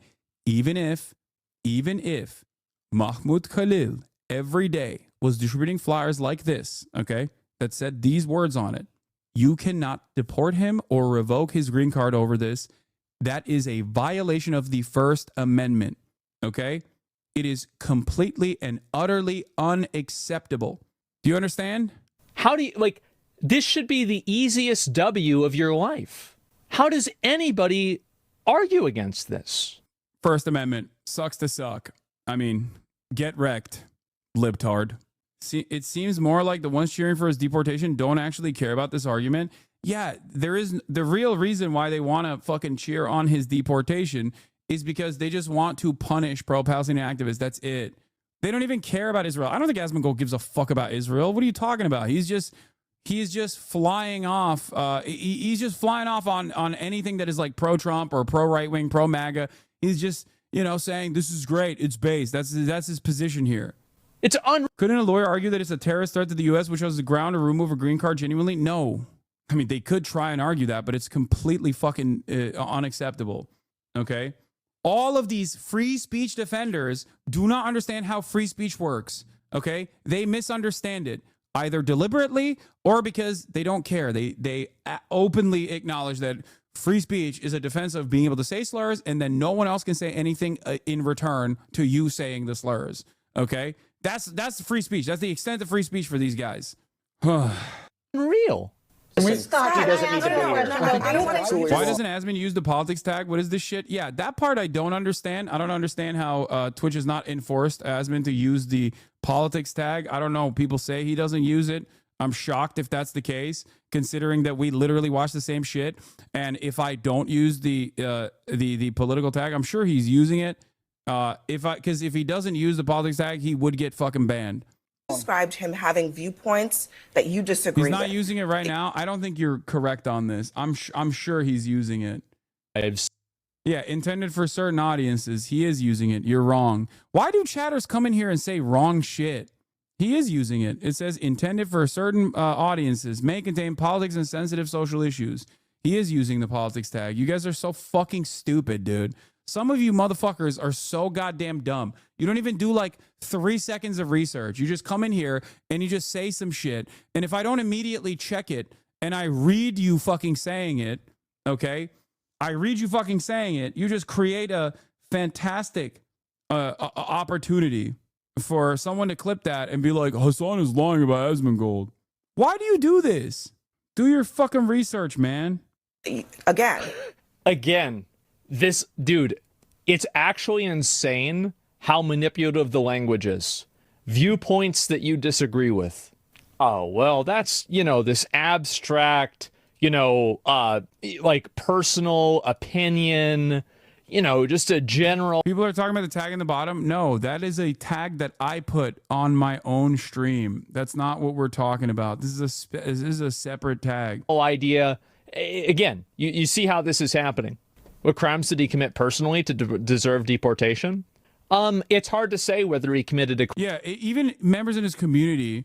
Are like, what are you talking about? What crime has he done? Crime. But there's a higher standard of conduct for people that are green card holders than people who are naturalized citizens. Yeah, there's a higher standard of conduct. No, there isn't. No, there isn't. No, there isn't. They still get First Amendment protections. If they didn't, green card holders are one step removed from the naturalization process. Full-blown naturalization implies that you can vote. That's like the major distinction, okay? As a green card holder, you can't vote. But and also you, I think, have to tell the government if you're like out of the country for extended periods of time. But beyond that, green card is basically a placeholder until you get your full-blown naturalization. This argument is wrong regardless, okay? There is no higher standard, as in you can't do certain things beyond what I just described, okay? Especially as it pertains to free speech. There is no fucking higher standard there. It's just wrong. It doesn't make any sense. So much of conservative commentary, and not just from Asmongold, but just in general, so much of conservative commentary unironically just comes from someone not knowing basic facts about a situation and just going off on the incorrect assumptions that they've made thus far. That's it. And I'm willing to bet if he was pushed on this position, he would turn around and bring up what I just said, which is, well, green card holders, they have to let the federal government know that when they have to leave the state for 6 months, or they can't vote. So there is a higher standard. It's like, yeah, not on fucking speech though, okay? You're not, that's, in this process, it does not matter. What you're describing does not fucking matter. Green card holders are de facto citizens, okay? And this protection does not just extend to green card holders. It extends to everyone on U.S. soil. It's supposed to extend to everyone on U.S. soil, okay? If it did not, then the American government could unconditionally and unironically go up to a fucking area where there's a lot of tourists and round them up. No due process. Just, you're a tourist. You have no rights. Can you, think about that? You have no rights, baby. You're a fucking tourist. Sorry. We can kill you and torture you now because guess what? We've decided you have no fucking rights. And he wasn't meeting that conduct, so he's getting deported, hopefully. I heard that it got blocked. It did get blocked. Or it is and there in the should process be? of being Yeah, blocked. they should be. And I support this completely. I hope they do this to more of them. We have enough troublemakers in the country already without importing new ones on green cards to start even more trouble. Who needs this? What do you mean trouble? Like you're literally Asmongold's position on this is just, I also don't agree with what this person was saying or at least what I'm suspecting this person was saying. Okay. So it's okay if he gets deported. What a fucking crock of shit. What happened to the I defend people I disagree with on the basis of free speech? What happened to the Trump is based for, ending the war against free speech? What the fuck? Is that enough to have someone lose their rights in this country? He has viewpoints that, in my opinion, jeopardize. Yes. He doesn't have a right to be here. No non-citizen has a right to be here. The security of the United How? States. But how? He is obviously a radical who is here to foment. No, he's not a radical at all. Violence against the United States government. He's not a radical at all. He's not. He's not. He's just not. He's not. He's not a radical at all. Taking a moral position against a genocide and an apartheid is not a fucking radical position. Okay? What the fuck? And he's also claiming something is radical.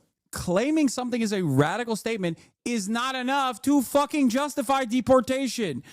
Oh my God. Part of an organization that wants the total eradication of Western civilization. That's not radical. Do you want to know what I think is really sad? Is that I believe them. I think that's not radical for them. I know this helps your content. I applaud someone with common sense. You're just tired of this crap and face palming hard at their stream. Like, what the fuck is wrong with people? No, I think that it's a difference of opinion. Yeah, exactly. I don't mind this at all. And I think that it's important to call this kind of stuff out because I think this type of, especially like verbal manipulation, is so pervasive nowadays. You're doing verbal manipulation by saying someone is a terrorist, by saying someone is a radical, and not actually addressing the meat of the fucking argument. That's what you're doing. You're saying, oh, well, yeah, apparently the Columbia University apartheid. He didn't even say that. Scott Jennings basically said, oh, no, this person actually wants and has said that he wants to eradicate Western civilization. Okay? That's what his claim was. You didn't even do any fucking research into it. And you also didn't even look into whether or not that is an appropriate reason to deport someone. That right there is unironically what you're claiming other people are doing here. And most people, I'm going to be honest, don't even notice it. Thank God you're woke enough to notice it, though. What's to destroy Western civilization against the United States government? You're saying eradicate Western civilization doesn't make you a radical? Has he acted in any way that is violence against the United States government? I think these protests. What a great argument. That is a great argument. Yes, that is actually the bare minimum argument here. Yes. The standard for deportation has to be insanely high. What are we talking about? Yes, you have to literally do violent acts at the behest. You have to do like literally an act of terrorism. Not just like what the American government considers terrorism, like what most people would understand as like fucking violent, like a violent act. If you put a pipe bomb in someone's, someone's backyard or some shit. Like, yeah, that is how high the fucking standard for deportation is. What the fuck? Saying words that I disagree with is not a standard for deportation. The entire conversation that we're having right now is that the Trump administration wants to make that a bar for deportation and revoking someone's fucking green card. That is insane. Oh my God. We didn't even fucking revoke the citizenship and deport the Boston Marathon bombers. What are we talking about? Like, think about that, dude. Think about that. Like, the Boston Marathon bomber, the surviving one, is still in an American prison, okay? What the fuck are you saying? Somebody who wants to eradicate the entire country, we have to wait for them to do it. Eradicate the culture. We have to wait for them to do it before we get rid of them. What a great way to look at it. Yeah, let's wait for it to happen. That's smart. And the violence. The Boston Marathon bomber became a naturalized U.S. citizen on September 11, 2012. Okay? Dzhokhar Tsarnaev became a naturalized U.S. citizen on September 11th, 2012. They could have denaturalized him then. You know why they didn't? Because you don't fucking do that. That's a crazy thing to do. That's a crazy thing to fucking advocate for. They have fomented, and the intimidation and fear against the Jewish kids on these campuses is absolutely an act of insurrection against the United States. I don't think it's American speech, Scott. That's enough. Look, look, what they have. Yeah, it is. Categorically, it's enough. And I think that every normal person in America would say that they want somebody deported who is actively a supporter of a terrorist organization and wants the eradication of Western civilization. Any normal person who's not been radicalized by the internet, if this person is not a citizen, get them the fuck out. And also, let's apply a little bit of logic to this too. This is what I said. Oh yeah, I can't wait for the logic, dude. Let's apply some logic. Johnny Somali goes to Korea and he acts a fool. Korea puts him in jail for 10 years. Everybody's happy. Wait, Johnny Somali went through the fucking legal process because he was in violation of numerous laws. He did crimes. This person didn't. That is the fucking point. You can't just say something is a crime because I don't like what he's saying. That's the whole point. The entire reason why this is a extension and a violation of precedents is because he didn't do a fucking crime, let alone one that justifies the revocation of his fucking green card. Johnny Somali didn't go to Korea and was like, I don't know, I love the DPRK or something. And I don't even know if like there are actual free speech protections in Korea against that sort of thing. He went and he harassed people routinely, and they still haven't deported him. That's the other thing. Like, and do you want to know one of the reasons why Koreans were so angry? It's because he was trying to like dry hump. Dude, no, he said that too, but that's not what. Okay, once again, that is not the only thing he did. Okay, that is not the only thing he did. That's number one. Number two, rules and laws as far as like being a public fucking nuisance are entirely different in a place like South Korea or in a place like Japan. That's number two. Number three, he was on a fucking tourist visa. He wasn't a green card recipient. Okay, he's not a green card recipient in the United States of America, where we have free speech restrictions. Restrictions as in restricting the fucking federal government from taking criminal action against someone whose words you don't like. This is not an apt comparison, especially considering that, once again, Johnny Somali as a tourist did crimes. Okay, this person is not a tourist. He has a green card and he didn't do crimes. This is an entirely separate fucking position. One of the like Korean comfort women statues that were like relics of World War II because of war crimes. It was blatant disrespect to their culture, and everybody was supporting this and thinking that. What about American culture, man? Are you anti-American? What the fuck is going on? By the way, you could literally do that in America. You could do that in the United States of America, for the record, or something similar to that in the United States of America, and it would not be a standard that is violated enough to revoke someone's green card or even their fucking tourist visa, really. It's a good thing. And by the way, I completely support Korea for putting this person in jail. You are a visitor to this country. You are not a citizen in this country. You are a guest. Why is there a distinction between legal permanent residents and green cards if they're all, in Asmongold's world, non-citizens? This is deliberate. Maybe he doesn't realize what he's doing, but he straight up is saying, even if you have a fucking green card, you're not a full-blown American, okay? He's not a visitor, dog. He has a fucking green card. He has an American wife who is 8 months pregnant with their child. What the fuck are you saying? Like, does he think that it's only the case because, like, this dude has a brown name, like a scary name? What the fuck is he saying here? Get the fuck out. If you're doing this, if you go to Russia and you start talking about how bad Russia... I hate this argument. Do you want America to be like Russia? Is that what you want? Because you're advocating for America to be like Russia. What the fuck? This is so stupid. God damn, I hate this fucking argument. I hear it all the goddamn time. They always... Dumbass right-wingers always come into my fucking chat and say, Hassan, if you don't like it, leave, dumbass. Oh, we got free speech here, you fucking idiot. Also, I hate you for using that free speech. If you don't like it, go to Russia. I'll exile you to Russia or Turkey, Turkestan, wherever you're fucking from. It's like, oh, so you want there to be restrictions on free speech. Got it. Okay, nice. Like, what do you mean? Oh, if you did that in Russia, you get fucking deported or thrown in jail. It's like, yeah, exactly. But we're not. We're not. Are you saying we should? Russia is, you're going to get kicked out of Russia. If you go to China, I don't think you're even going to get kicked out of China if you do that. Yeah, what are they going to do? What are they? Oh, yeah? What's the Chinese government going to do? They're going to fucking torture you?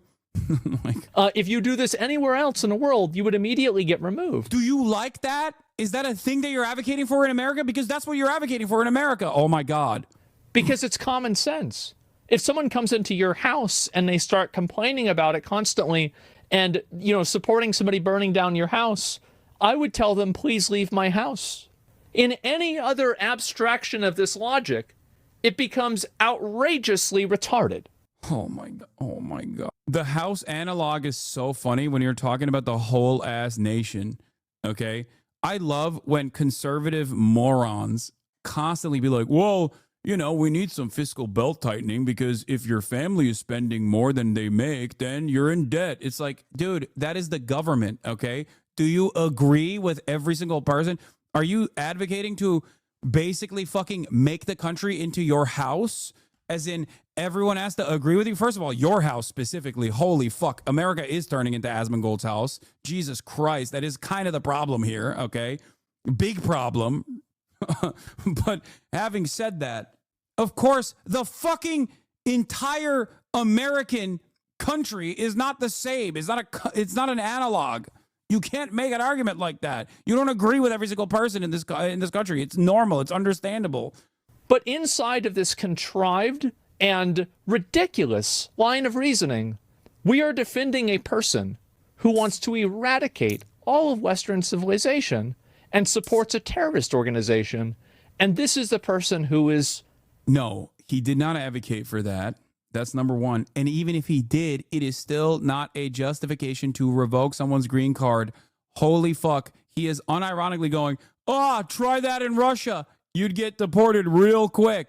And then unironically advocating that we should do that in America. How does no one understand this? How, it genuinely doesn't make sense. Do you think it's awesome that in your hypothetical that, you get deported in Russia and it's awesome that that happens in Russia and we should do it more here? Because that's what you're saying.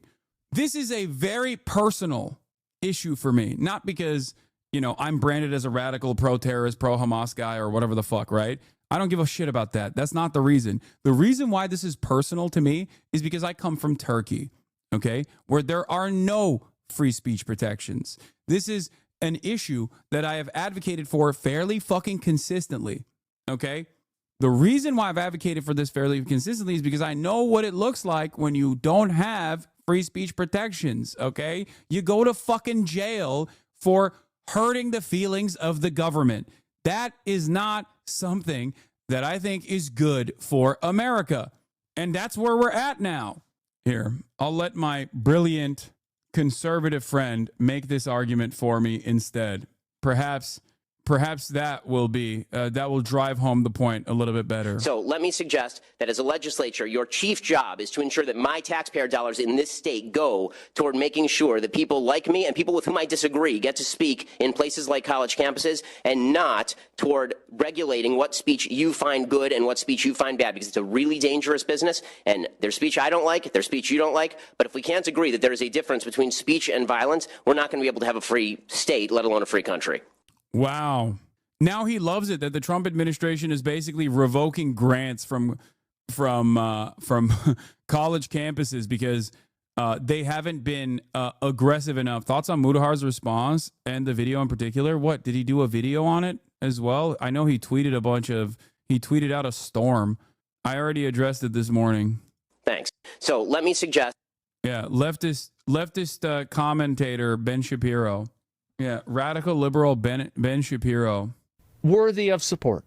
I know there's like 5 people in chat that actually think this, right? But I'm saying that there is a large enough contingent of people that think this, that it's a conversation point. It's insane. It's absolutely insane. I actually think the guy we deport from Colombia should be put in Gitmo. Well, I don't know about that. Just send him back to his country. Fuck that. I don't want to spend money keeping this guy in jail. Fuck that. I don't want to deal with that. Engaged in is a... You seem angry? Yeah, of course. The question is, why aren't you? Why are you not angry? Why are you not angry? How are you not angry? We're watching a fascist administrative apparatus basically decide on who gets fucking deported, who gets criminally prosecuted for speech it doesn't like, and you don't even recognize how dangerous this is. Yeah, of course I'm fucking angry. This is unlike what a lot of these free speech defenders constantly claim, like a private institution deciding, I don't like what you're saying. I don't want to, I don't want to allow you into this business or whatever the fuck. Okay. Which sucks and is shitty. This is a real violation of the First Amendment. Okay. Arresting people for political protest is done by the state specifically so that there's a chilling effect on speech. So you know not to do it again. This is precisely what the American government is doing right now. Optics matter, always have. And if you are going to argue for an issue, you can't insult the people and culture that has allowed you to complain about your issue without being jailed. You can say legally you can't deport him, but if the public doesn't view him favorably, it'll be harder to argue against his deportation amongst the general public. Are you not hearing the words that are coming out of my mouth? I'm also describing why this is a dangerous precedent and it will be harmful to the general public in general. That is my whole fucking argument here. And also, the notion that this person who is being obviously fucking tarred and fettered all around the fucking internet right now, the notion that he is assuming a generally unfavorable view and that's why he's being deported is, one, ridiculous, because it's not that the overarching, like the overwhelming majority of public decide who gets deported and who doesn't. And number two, the notion that like everyone fucking actually wants to deport people for saying mean things about Israel is psychotic. Israel is at its lowest level of popularity in the United States of America right now. What the fuck are you saying? Politicians and those in positions of power are infinitely more pro-Israel than the average person in the United States of America. What? So the guy's a terrorist supporter and a ringleader of an organization committed to supporting said group, and these guys unironically think they should be let free in their own countries, openly operate freely instead of imprisoning them here. Even at their foundation, these arguments make zero sense. Oh, yeah, you're saying that even the notion that he is like a terrorist ringleader and that's why, therefore, he should be freed and go do terrorism in a foreign nation is a stupid argument. Yes, if you follow it to its fucking logical conclusion, even though the underpinning, the underlying premise is completely false. But even if we just dropped that fact for a moment, okay, in that process, yes, when you follow it to its fucking logical conclusion, it's ridiculous. The poster mentioned Western civilization, not Israel. You are a fucking moron if you think that that's what he said. You don't know anything. You're not coming here with the actual fucking facts. It is a poster that was fucking reposted by CUAD allegedly. He never said it. And even if he did, it still doesn't fucking matter. Even if he did fucking literally go along. Like, dude, Americans are supposed to defend the values of free speech regardless of whether they agree with what is being said or not. Okay? This is the conversation that we're having. What the fuck are we doing here? Clear threat to the United States. And if you want the United States to be overrun by radicals the way Europe has, be my guest. But I think the president needs to stand up for the integrity of the United States. What is the threat? The threat of our country being, and our college campuses being overrun by radicals who are trying to run Jewish kids off of campuses and anybody else who disagree. Yes, they are. They're in not. UCLA. They're not. They never, I was there at UCLA. They were not trying to do that. You're a fucking liar. You're lying again and again and again. As a matter of fact, the protests are led by Jewish students. Shut the fuck up. Oh my God. But hey, guess what, dude? You know the thing that Asmongold hates? The narrative massaging and the manipulation and lies and the exploitation of language? That's what's happening here, but I'm sure he won't fucking call it out. Or maybe he will. Let's hear him out. It's not about whether they're Jewish or not. It's got nothing to do with it. Like if he was doing it towards like white people, black people, anybody like that. And also like this is another really good component to it is that if this was a person who was a white person who's come here from another white country and they were joining the KKK, everybody in this panel here would be saying to deport them. No, they wouldn't. No, they wouldn't. You don't know that.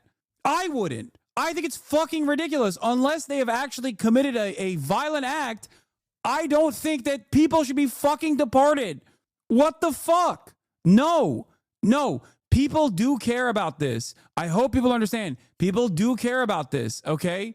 Look at fucking Elon. I jokingly say Elon should be deported because I know it'll never fucking happen. But, like, that's the case. Elon Musk himself is a perfect example of this. Elon Musk literally lied on his fucking, on his visa. He has legally, the government legally could deport him. The government legally could say, hey, you lied on your student visa. Hey, guess what? You actually fucking dropped out of school. You were not supposed to do that. And you are not legally here. That is a direct violation. You can actually fucking deport someone for that, okay? This wouldn't even be someone joining the KKK, by the way, okay? This would be someone like Asmongold, okay? Asmongold doesn't realize that by defending a right-wing position, he actually, under a Brandon administration, let's say, he would be advocating for his own deportation or his own denaturalization. That's the point that he doesn't understand. It's not, he didn't fucking join Hamas, dumbass. You can't make this fucking comparison. It's just someone who says, I don't like genocide. I'm making demands alongside the rest of the student body as a green card holder. It's as though you decided under this woke Kamala Harris hypothetical scenario, okay, where we're doing DEI only, okay, nothing else. We decided that everyone and anyone that has any conservative opinions that the Democratic Stasi-backed state has decided is wrong and inappropriate, they will now be able to unjustifiably deport all white people or all people that are saying, you know, I'm a conservative. That's what it's like. That's the actual comparison here. Not that like someone joined the fucking KKK or whatever. And even then it's not appropriate. Drop Sites Ryan Grimm discusses how the Trump administration argues. Okay, here. That they don't. Here, let's hear what Ryan Grimm had to say about this. I'm glad Sagar pinned her down on that because now we understand that the administration is, like you said, making the claim that they don't need to charge a green card holder. And there are probably a lot of green card holders. That means you're a lawful permanent resident. You're on the pathway to citizenship next. Next, you take your test if you want to. That if you're in that status, lawful permanent resident, that Rubio can kick you out without any due process, without charging you with a crime, without even an administrative process, kind of inside of the State Department. That if he decides that you are a threat to national security, he can get rid of you. The argument that they are making is that combating anti-Semitism is a foreign policy priority of the United States, and that having somebody who's anti-Semitic in the United States undermines the U.S. ability to pursue its fight against anti-Semitism. So you could also imagine if Democrats said that, as they did, that climate change is a national security threat and foreign policy is organized around combating climate change, that anybody who's here, who's a permanent resident, who doesn't approve of the Biden administration's climate policy is therefore a threat to climate policy. Or protests it and hands out anti-climate denying posters, whatever it is, yeah. Or if they said that, look, January 6th was an insurrection and the Proud Boys are domestic terrorists, and that then anybody who says anything about the 2020 election is therefore supporting domestic terrorists, and if they're a permanent resident, then they can be expelled. You know, you're right that there is this law in the books that could be read to grant the Secretary of State this authority. We've been around for 250 years. That history has been dark at times. There are an awful lot of ugly laws and draconian laws on our books that we understand today are in complete and obvious conflict with the Constitution. And this is one of them. So we'll see, though, whether or not the court ends up agreeing with that. There'll be a hearing late this morning between the council and the government. Why not call Zach? He will not entertain a debate. Why are you asking me? Go ask him. Like the notion that I'm running away from him is incredibly silly. I would have that conversation with him any day of the fucking week. He's not going to do it. Everybody would be saying this. So really, it's another argument of optics. The logic here is perfectly like sound because they're white. Yeah, exactly. It's all emotional optics reasoning. This is like whenever I was talking about people having what, like suicidal empathy, I would argue that wanting to keep somebody who wants to eradicate your culture in your country when they're not a citizen, that's suicidal empathy. Selective picking of information? Yes. No, they wouldn't because legal immigrants are given protections under the Constitution as well. Legal immigrants are given protections under the Constitution as well.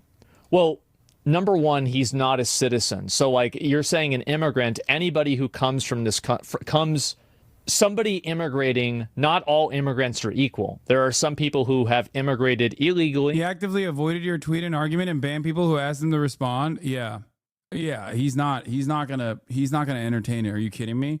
Especially because if he entertains it, then his audience is gonna say, "Oh, dude, you will destroy him. You'll own him." They want to see a bloodbath, right? Because they view this as like drama and content. And if he entertains it, then his audience is going to start asking that question more and more, and he's going to have to fucking ban more people. Obviously, that's something he doesn't want to do. So don't ask me, ask him why he won't talk to me about this stuff.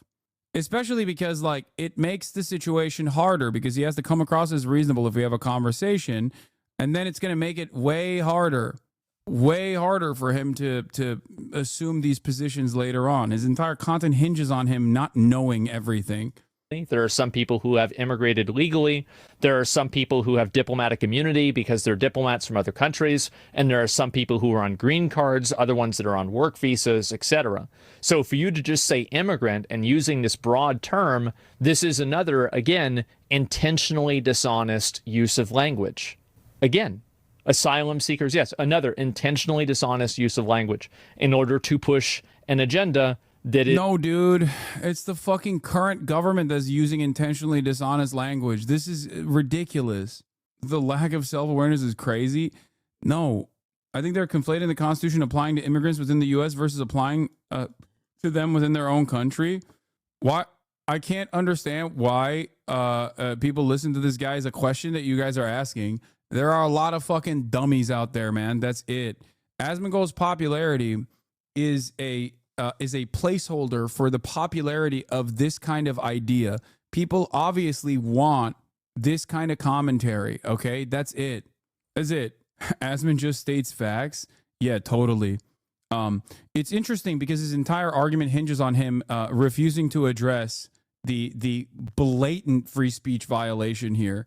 So I don't know what facts you think he's addressing in this circumstance, but he's not. He's not addressing facts. Hassan does this a lot where he takes the person's argument and turns it into an extreme caricature of argument. Okay. The easiest way to avoid that is to talk to me on your stream then. You know what? I'm going to apologize first. Apologies if I've misunderstood your argument, but I'm open to No. Apologies if I misunderstood your argument, but I'm open to clarification. What the fuck is help me right? You seem to be entertaining right now. You guys are so fucking stupid. You're so stupid. A lot of you are so dumb. You're a stupid person if you don't understand why I'm writing like this, okay? I'm not gonna fucking explain myself. Excuse me. You are stupid. I'm not going to say in person. Talk to me directly. Chad has never heard of TACT. I know. Supporting a person who's part of a group that's an advocate of terrorism, that is very unpopular position to have, getting rid of people that support terrorists or is on a green card here. I would say 80 to 90% of the population agree. Yeah, that's a ridiculous statement. Okay. He also, his argument immediately hinges on, I assume that everyone agrees with this, so it's good. That's ridiculous. Is the fake flyer is really the key to all this, in my opinion? No, it's not. Because the flyer itself, even if it's real, is still... Okay, you know what's popular? free speech is popular. Okay? You know what's unpopular? A direct violation of free speech. That's unpopular. You know what's not popular? Fucking Israel. Okay? Sure, Hamas, not exactly a popular organization in the United States of America, but it doesn't matter. Violating free speech at the behest of Israel is a incredibly unpopular thing to fucking do. It is also an incredibly dangerous precedent to set. In my opinion, massively regressive. He said legal immigrant. Yeah, but there are multiple types of legal immigrants, and each one has a different classification and expectation. And also, like, some legal immigrants are citizens, some are not. The bar for behavior for them is different. Here's the truth. If this guy was an American citizen, I would completely support his right to do this. But he's not. Hamas is internationally labeled terrorist org, therefore any propaganda for it on American soil kind of violates free speech. No, it doesn't. You don't know anything. No, it does not. What are you talking about?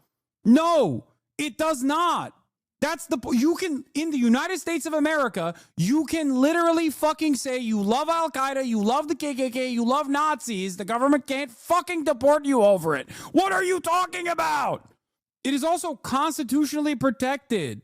He's saying he won't talk to you because you're intentionally being dishonest. That's cowardice. Okay? That's cowardice.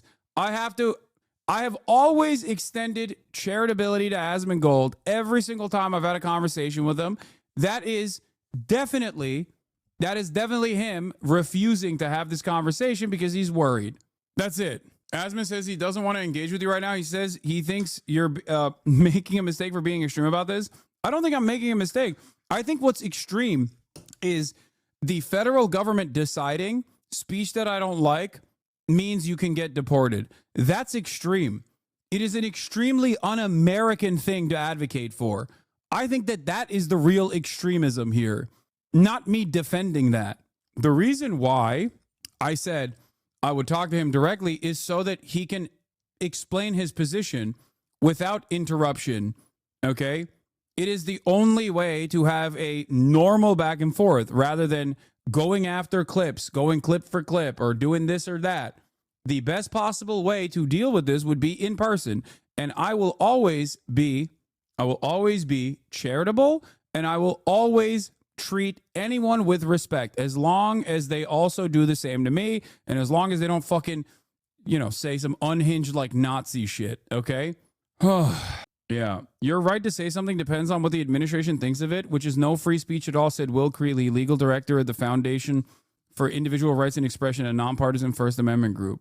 I think the reason why he doesn't want to talk about it is because this way he can isolate his community from hearing a alternative perspective, because he's not very open-minded. I am not afraid. I am not afraid of hearing different perspectives. I do it every day, and I'm willing to entertain Asmongold's perspective that is different than mine. Is it his shock that he's getting pushback? We have enough terrorists here that we have to support their First Amendment right to be fucking terrorists. We have enough of them. We don't need to import new ones. No, you would not. Why do you think I wouldn't? Insane agenda? No, we're not. No, why do you think I wouldn't? This has got people fired up. A lot of people got a lot of opinions about that. Yeah, people are really upset about this. And also, what's the logic? If somebody is a citizen, then how could we deport them? Where would we deport them to? What is this? Hen Mazik is tweeting about me. Nice. What is this? The day of judgment will not come until Muslims fight Jews and kill them. Then the Jews will hide behind the rocks and trees, and the rocks and trees will cry out, "Oh, Muslim, there's a Jew hiding behind me. Come and kill him." Article 7 of Hamas's founding charter. What the fuck does that have to do with anything? Why is he is he claiming that I'm saying this? Like, what? But the claim, without any evidence whatsoever, that the Hamas were rapist savages that were simply interested in kidnapping people exclusively because of... Dude, what's funny about this argument is that, like, virtually every single fucking person, with the exception of, like, maybe a dozen, that were around when the Hamas original charter was written is fucking dead. Like, what are you saying? This is from 1988. What the fuck does this have to do with anything? The argument that I'm making is that the operational principle of all Palestinian emancipatory movements is not guided by anti-Semitism. if you have to go all the way back to fucking 1988 to be like, see, when the dudes that fucking wrote it are all fucking dead, is idiotic, especially when they rewrote it in 2016 or 2017. I was around in 1988. What are you saying? Yeah, but you're not a Palestinian, and Israel didn't fucking kill your parents. Also, there's never been a moment where I've defended this anyway. What the fuck is this? What do you say to someone who goes, but they haven't changed the charter since, so they endorse it? You tell them, what the fuck are you talking about? They haven't changed the charter. Yes, they have. They have. What? They have changed it. They did. In 1988. I wasn't even alive back then, obviously, but in 1988, when Hamas wrote that charter, they were initially becoming a fucking tiny, marginal political movement. They were nothing. Jesus Christ. Anyway. Really? Like, where would they go? Like, are we going to have, like, I don't know, we can send them to, like, El Salvador's prison or something like that? It doesn't even make any logical sense. Usually agree with you, but I don't today. No. What I'm saying, I'm at work. I can't type it all out. So protesting is cause for deportation. Protesting, that's fucking retarded? Yes. If you are protesting in support of a terrorist organization and you're not a citizen, absolutely. Yeah, we should have deported every fucking Irish American that offered literal material support to the IRA. We should have deported every single fucking student protester that was a green card holder for protests against the Vietnam War. We should have deported every single fucking protester that protested during the civil rights movement. We should have deported every single fucking protester that protested against apartheid South Africa. Like, what the fuck, man? You can only have this kind of confidence in this kind of statement if you personally don't realize that it'll never happen to people that have your opinions. Okay? You're just like, you're confident in this position because you think you're confident in this position because you think it'll never happen to you. That's it. The underlying basis for like conservative advocacy always revolves around it'll never happen to me. Yes, 100%. Like I would absolutely support that. Get the fuck out. You are a non-citizen. But isn't what he was promoting a direct violation on his green card? No, it's not. It's not. No. Okay? It's not. It is not even a violation for non-citizens. Like, he's a fucking legal permanent resident. He has basically the same fucking, on principle, he has the same protections afforded to every other person. Non-citizens are protected by the First Amendment. Get off our lawn? Yes. It's that's not the same as saying that you would fully support them when you said it was terrorism. Well, okay, so whenever I say I would fully support them, is that a person's First Amendment rights are very important. And a person does have a right to... Not a citizen, end of debate. It doesn't matter, dude. What are you talking about? Holy fuck, you are wrong. I don't know how to have this argument with you. I don't know how to have this conversation with you. You are fucking wrong, okay? If you were right, people wouldn't be having this back and forth right now to begin with. Not only is it immoral, but as it stands right now, it is still illegal. Why? Ask yourself why you believe this. You can't. And then follow through on that logic. Can the federal government come in and just fucking kill tourists? Okay, they're non-citizens. They're on a fucking tourist visa. Can the federal government just come in and be like, sorry, you're dead now. Boom. Why? Because I don't like what you had to say. You can't do that. There are rules protecting every single person on U.S. soil from the enforcement of or incredibly violent actions from the government. You know what I mean? Not a citizen, sorry, I can just torture you, is fucking insane. Hate Western civilization and want to eradicate it in a certain extent, right, as a citizen. And my point is that because we have to deal with those people, and that's already really fucking annoying. Now we have more of this to add in. Trump's in 5 minutes? Yeah. Let's just wrap this up. I'm going to time you out. You've been very annoying, but I don't think it's a ban. But, you know, it's almost a ban. The problem isn't the actual protest. I'm going to treat you like a non-citizen. That's this performative type of propaganda. I DM'd Asmongold. I said, I could talk to you about why this happens move is unprecedented and incredibly dangerous. okay, is on balls in his court. Yeah. Legal immigrants also have First Amendment rights. No, actually, they don't. Green card holders do not. Yes, they do. Yes, they do. Yes, they do. They do. He's just objectively incorrect. What is he gonna give some evidence that I'm unfamiliar with? Maybe he has something that I don't know. That's the whole conversation point for this. No, they don't. No, that's not a conversation point. No, you can't just say they don't. What? Who decided? What? Yeah, it's just this simple. They wouldn't even let them go to class. First of all, they were Says who? The people that wrote the laws. What? No, they did. What? First of all, there were violent counter protests at UCLA that were done by Jewish organizations. No, both sides. No, that's true. He's right. Mahmoud Khalil case goes to court, spotlighting green card holders' rights. Let's look up First Amendment, okay? Green card holders also have the right to free speech, according to David Cole, a Georgetown law professor. The First Amendment does not distinguish between citizens and non-citizens, says Cole, who successfully represented Palestinian clients in a lengthy First Amendment case. Therefore, since you couldn't punish a citizen for their speech, you couldn't deport a foreign national for their speech. Green card status can be revoked, as in cases where someone has obtained that status by fraud or they commit serious crimes. The government also has broad powers under anti-terrorism laws, including the ability to block entry or remove a non-citizen. I do think for people who are non-citizens, there's some risk in protesting, depending on how the protest is interpreted, says Jason Zabov, a partner at Mare Osorio, an immigrant law firm in Washington, D.C. And the reason for that is because of the anti-terrorism provisions are just so broad.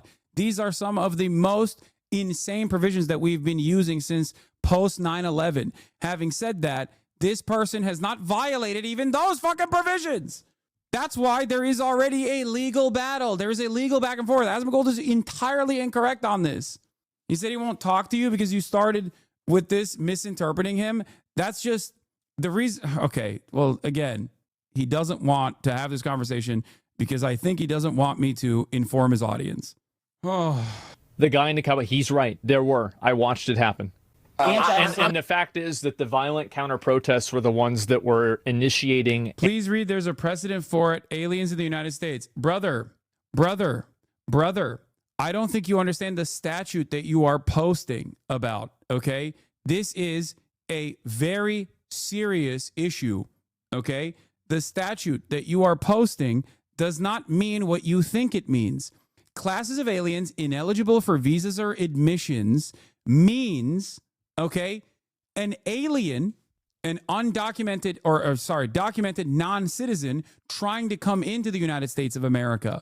If this provision extended to people who have already gotten their actual authorized waiver as a legal permanent resident, okay, revoking the green card status of a person, for this reason is the same as advocating to denaturalize a person. Do you understand? Like denaturalizing a naturalized citizen, or even a U.S. born naturalized, U.S. born citizen, a native born American citizen. Okay, revocation is different than denying a waiver. What is this? Asman just went over this to prove he's right. And the question within the existing law in and of itself, if that was to be the case, we have to argue on morality as well. Do we think this is a good argument? I don't think it's moral, and I don't think it's legal either, okay? This is a double Monty. People are confusing the constitutionality of the residency applications versus presence on U.S. soil. The U.S. government can use shit like Communist Party membership to deny entry into the U.S., but once you're in the U.S., you are granted constitutional rights by virtue of being on the soil. Thank you. Okay? That's why this is incredibly, incredibly important. This case is a landmark case, okay? Waivers are authorized. Waiver authorized, provision authorizing waiver of certain subparagraphs on this paragraph. Security-related grounds. Any alien who's a consular officer, the Attorney General knows, has reasonable grounds to believe seeks to enter the U.S. to engage solely, principally, or incidentally in any activity to violate any law in the United States, terrorist activities in general. All of this is about a denial. A denial.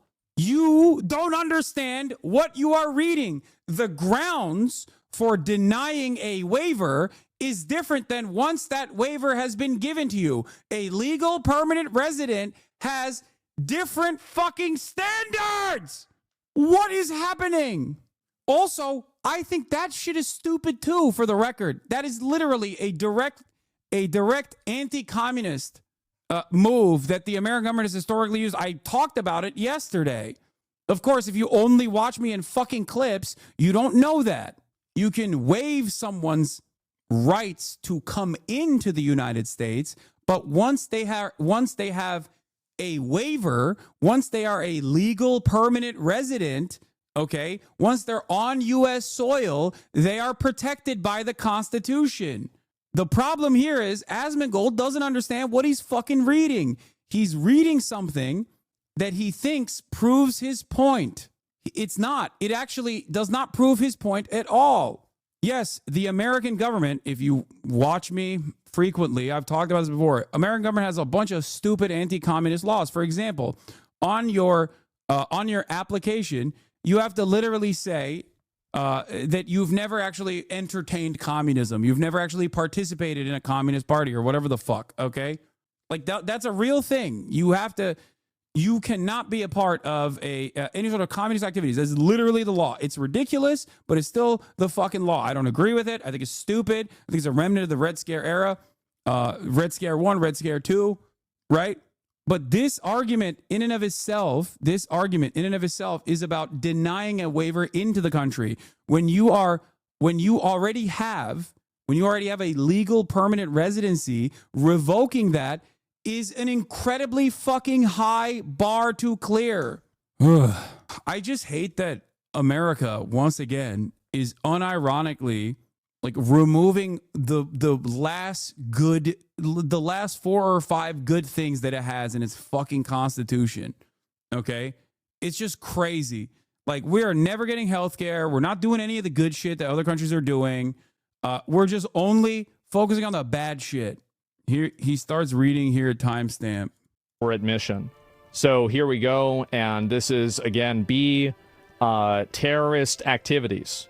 So an alien who has engaged in a terrorist activity has reasonable ground to believe is engaged in or likely to engage after entry with terrorist activity, intention to cause death, is a representative of a terrorist organization. I'm literally DMing him, telling him he's wrong. Like, once someone is a legal permanent resident and on U.S. soil, they are still afforded the same constitutional protections everyone else has. A political group that endorses or espouses terrorist activity. So based off of this, if he is part of a group that endorses a terrorist organization, Crash Out then Piker this is not a crash out at all. I'm trying to correct a colleague of mine from making a major mistake in front of 52,000 people who don't know the truth, who don't fucking understand it. To this, he can be deported. So this is what the rules are. This is what the rules say. Now, Hassan might have a good point. Is this going to stand up against the First Amendment? And if he wants to sue the government and decide that, I think that's fine. Now, my personal opinion is this is not applicable. This is not applicable to the current situation. This is not applicable to the current situation. Oh, the current situation is different. This is a legal permanent resident. You're reading a denial of waiver into the country. Yes, the American government can also... Here, I'll give you a great example. Something as stupid as accidentally keeping a fucking banana in your backpack. Customs and Border Patrol has dogs, okay? Customs and Border Patrol has dogs. Why do they have dogs out there? There are dogs that specifically sniff out agriculture, okay? If you come into the United States from an area where you have a banana in your backpack as a tourist, and they find this fresh vegetable or fruit in your fucking backpack, you can be denied entry into the country. Now, in most circumstances, they won't do that, but they have that right. If you have a fucking banana in your backpack, once you've passed that fucking boundary, you can't be removed from U.S. soil. The reason why is because when you're coming into the country, you have a different set of standards than past the point of entry into the country. It's that simple. And by the way, I'm not discounting why there is global biosafety standards. Obviously, it's understandable that the Customs and Border Patrol has this rule. It just comes across as silly, but there is a good reason for it. But that's besides the point. Okay? That's it. There are different rules in terms of coming into the country versus once you are inside of the country. It's pretty simple. It's that simple. He read my DM and said if that's the case, he agrees with me. That undermines his entire point that he's conducting for the past 2 days. So all he needed to do was figure out that like non-citizens and citizens alike have the same fucking constitutional protections, especially legal permanent residents. That's it. Like the underpinning of this argument is just like a fundamental misunderstanding of existing law and constitutional protections. He's insinuating that he doesn't think you're right. No, I am. Being blocked from the videos the other day, Lemafayal, what? Oh. Anyway, I don't know why so many people came in here to fucking tell me that you're reading the law incorrectly. I'm sorry to say. Wait, what? No. Explain how I'm reading the law incorrectly, or explain to me what the existing law is for this. You have to read A and then drop down to 4C. Wait, what? I'm going to ban you if you're just fucking with me. I hope you understand that. Classes of aliens ineligible for visas or admission. Wait, what? That's A. Classes of aliens ineligible for visa or admission, except as otherwise provided in this chapter. Aliens who are inadmissible under the following paragraphs are ineligible to receive visas and ineligible to be admitted into the United States. Okay? Wait, where the fuck is 4C? Oh, an alien whose entry or proposed activities in the United States Secretary of State has reasonable ground to believe would have potentially serious adverse foreign policy consequences. Again, this is about admission into the country. He is not in the process of applying for a visa. He is a legal permanent resident. He is not in the process of applying for a visa. This is what the State Department thinks is a valid claim. This is the underlying argument, the silly ass argument that they tried to fucking put forward. It's inadmissible. It just doesn't apply in this circumstance, and it doesn't apply at all. You have rights. You have rights as an immigrant. You have rights as a legal permanent resident. You have rights that protect you. Okay? Saying you're reading it wrong, I am not. No, I just don't understand. The notification of determinations is if determination is made under Clause 3, which is with respect to an alien, the Secretary of State must notify on a timely basis the chairman of the Committees of the Judiciary and Foreign Affairs and the House of Representatives of the Committees on the Judiciary and Foreign Relations of the Senate the identity of the alien and the reasons for the determination. I'm reading C4. Read my messages. I'm crying here for the love of God. No, you're reading it wrong. Still reading the wrong thing. It's 8 USC 1227. What? Another update on Asmongold. He said that he's not going to engage in a debate because it's stressful and annoying. Hassan is beginning his interpretation with a... Wait, what? Wait, I already saw that. He said that earlier. Maybe the point is that he shouldn't have been given a green card because of that clause, so now they're revoking it and deporting him? No, you can't do that. You can't just apply...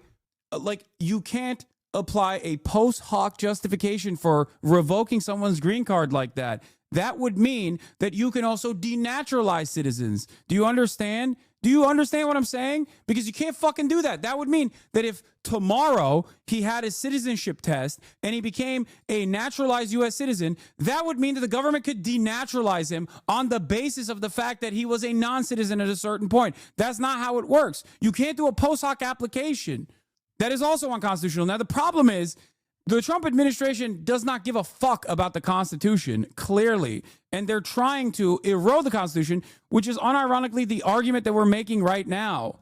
The argument that we're fucking advocating for against is this. This is the whole point. Oh, president in violation of law. Any alien who's president of the United States in violation of this chapter. Non-immigrant status violators. Violators of conditions of entry. Termination of conditional permanent residence. In general, permanent resident status. Wait, what? Why do you think this proves your point? I don't understand. He didn't do fucking marriage fraud or anything like that. What law did he violate? That's the whole point. 8 USC 1227 says that if an alien commits terrorism, they're plausible to be deported. Yeah, it's not. It's not terrorism. You can't say something I think is terrorism and then fucking deport someone. That's the whole point. That's the whole point of... That's the whole argument. That's the whole argument. Jesus fucking Christ. Yeah, any alien who's described in subparagraph B or F section of this title is deportable, okay? Terrorist activities is an intentionally vague designation, but you can't fucking decide. You can't just simply say, I don't like what you're saying, so you're a terrorist. That is insane. That is an insane erosion of constitutional protections that were previously afforded to non-citizens and citizens alike. Do you not understand my point here? I'm saying that the American government, with no care or consideration for the Constitution, is unironically trying to erode a protection. That's the point. That's what they're trying to do. And it is, as it stands, currently illegal. It is also immoral. If they were to turn around, and decide that it is legal now, I would also argue against the dangerous precedent that this is setting. And I am arguing against the dangerous precedent that they're trying to set. The entire fucking debate or the back and forth happening here is that the American government is literally trying to manipulate pre-existing law with very little evidence, with no evidence whatsoever. And they've been, the Trump admin isn't even using this argument. Their whole case relies on Rubio personally signing it. Exactly. How the fuck do people not understand that my anger here, my resentment here, my frustration here, and my fears here are the fact that we are now deciding unilaterally, one fucking guy goes, you're a terrorist. Why are you a terrorist? I don't really need to tell you why you're a terrorist. You're just a terrorist. Now you can get deported. That's fucking psychotic. That is a direct violation of First Amendment. Just like BDS is a direct violation. Like anti-BDS laws are also a violation of the First Amendment, for the record. Just so you understand, they still exist, but they are a violation. Weirdly enough, both of these violations are happening at the behest of Israel. It's also wild. It's also wild considering that the current administration is now actively talking about vandalizing Teslas being an act of terrorism. Yeah, he's not an alien. He's a permanent resident. There's no visa. He lived in the United States with no limit. Exactly. This is such a silly conversation to have. This silly back and forth to have. Like, and also when faced with evidence to the contrary, Asmongold immediately said, if it's true, then I guess he's right and I'm wrong. That's what he said. Legal cause reading that's about denying a waiver when someone's legal permanent resident on soil, it's not as constitutional protections everybody else has. Well, if that's true, then he should stay. Yeah, and it is true. It is true. And that's really it. I mean, like, I think that they need to decide that in the court, right? And if that's the way that the law works, I mean, I don't really know exactly how the law works. This is what I've heard. Then why did you spend 48 fucking hours worth of content saying? Oh my God. That's if. Yeah, exactly. Now, in my opinion, by the way, this is still my opinion. I don't want to have anybody in the fucking country that's not a naturalized citizen that's supporting a terrorist organization. And I don't think that we need to afford the full rights of freedom of speech to people that are not even citizens to advocate for terror. Okay, you don't like the First Amendment. That's it. You don't like the First Amendment then. You are anti-free speech. That's it. You are anti-free speech. Is chat saying you folded, shaking my head? Wait, what? Are they just imagining alternative realities? How the fuck am I folding? He's the one who's walking back the underlying falsehood that he was operating off of, that he was so confidently talking about, that has now been seen by hundreds of thousands of people. And he's also the one who doesn't want to talk to me.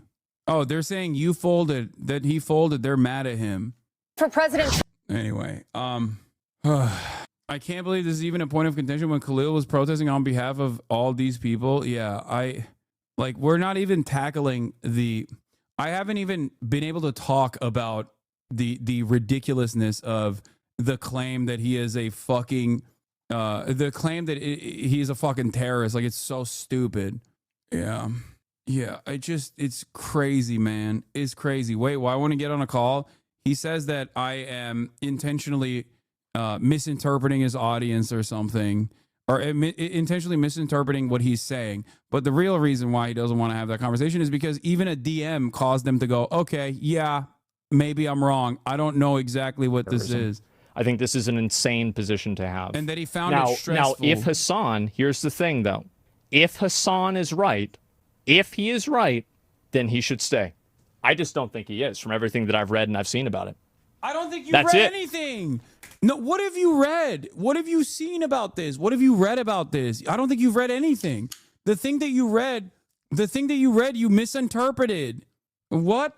So we're going to find out. And, bro, how do you argue against that? I don't know. I have no idea how people argue against that. Wait, what? But, yeah. And let's see here. No, Patriot Act won't allow him to stay. Oh, that's true. Yeah, it's a good point. I forgot all about the Patriot Act.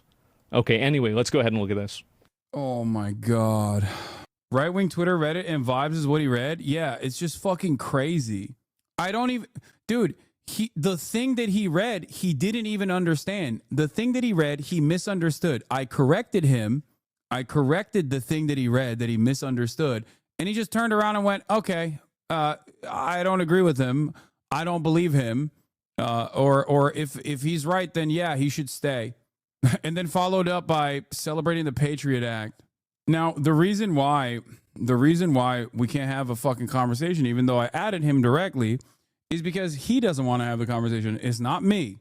I have not only a genuine, firmly held ideological conviction here, but I also understand the pre-existing rules set in place better than Asmongold does. It's okay. It's all right to not know everything.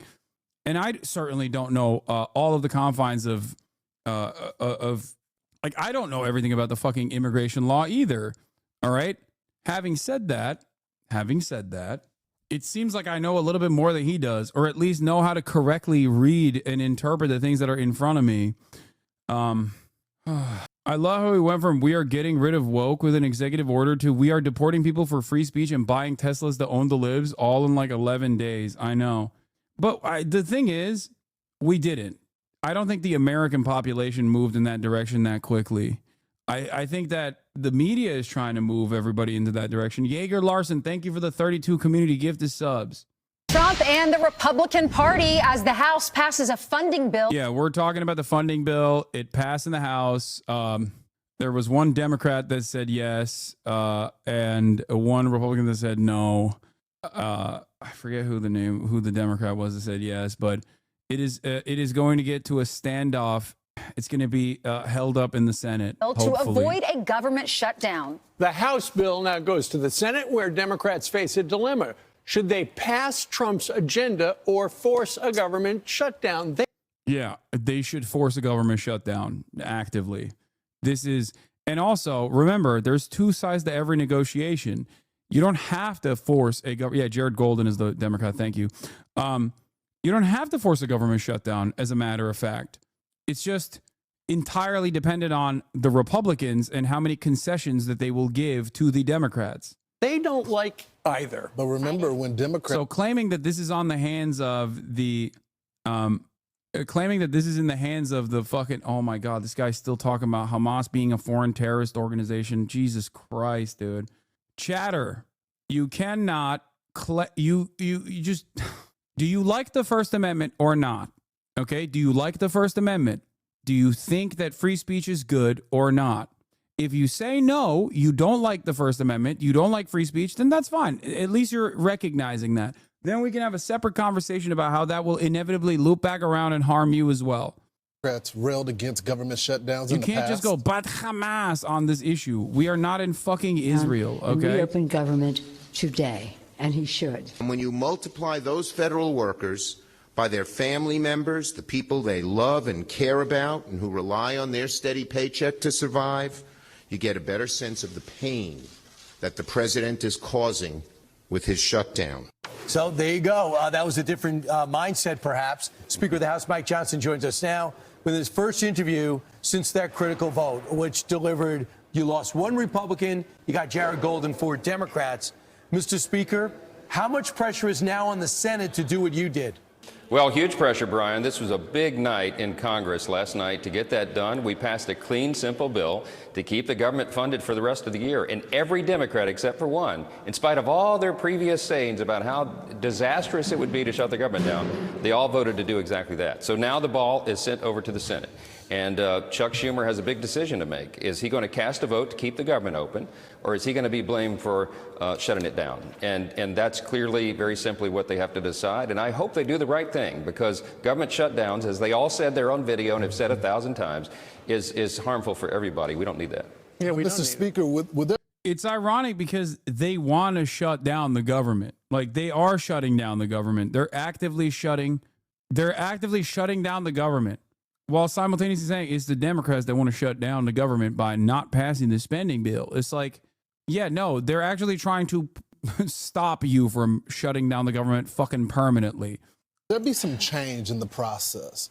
I know Thomas Massie. I know you know Thomas Massie. He's been the same ever since he was elected. And there's been one issue that he's railed against his entire career, which is the spending. And the president, I know, is on the same page when it comes to that. That's why he has DOGE. Is there a way to bring them both together? He's not anti-MAGA. He is MAGA as well. But I think they're coming at it from different parts. He wants regular order. Will we get that? But yeah, of course, everybody. They want to do $13 billion in cuts to non-defense programs such as mental health and substance abuse treatment and workforce training. It's not like it's not exactly a clean resolution bill that was previously agreed upon. It's just fucking ridiculous. And it's totally, even if it was a clean resolution, I don't think the Democrats should go along with it until they get firmly held assurances on a bunch of shit that the Trump administration is trying to do. This is how you play ball, okay? Republicans quietly cede power to cancel Trump's tariffs, avoiding a tough vote.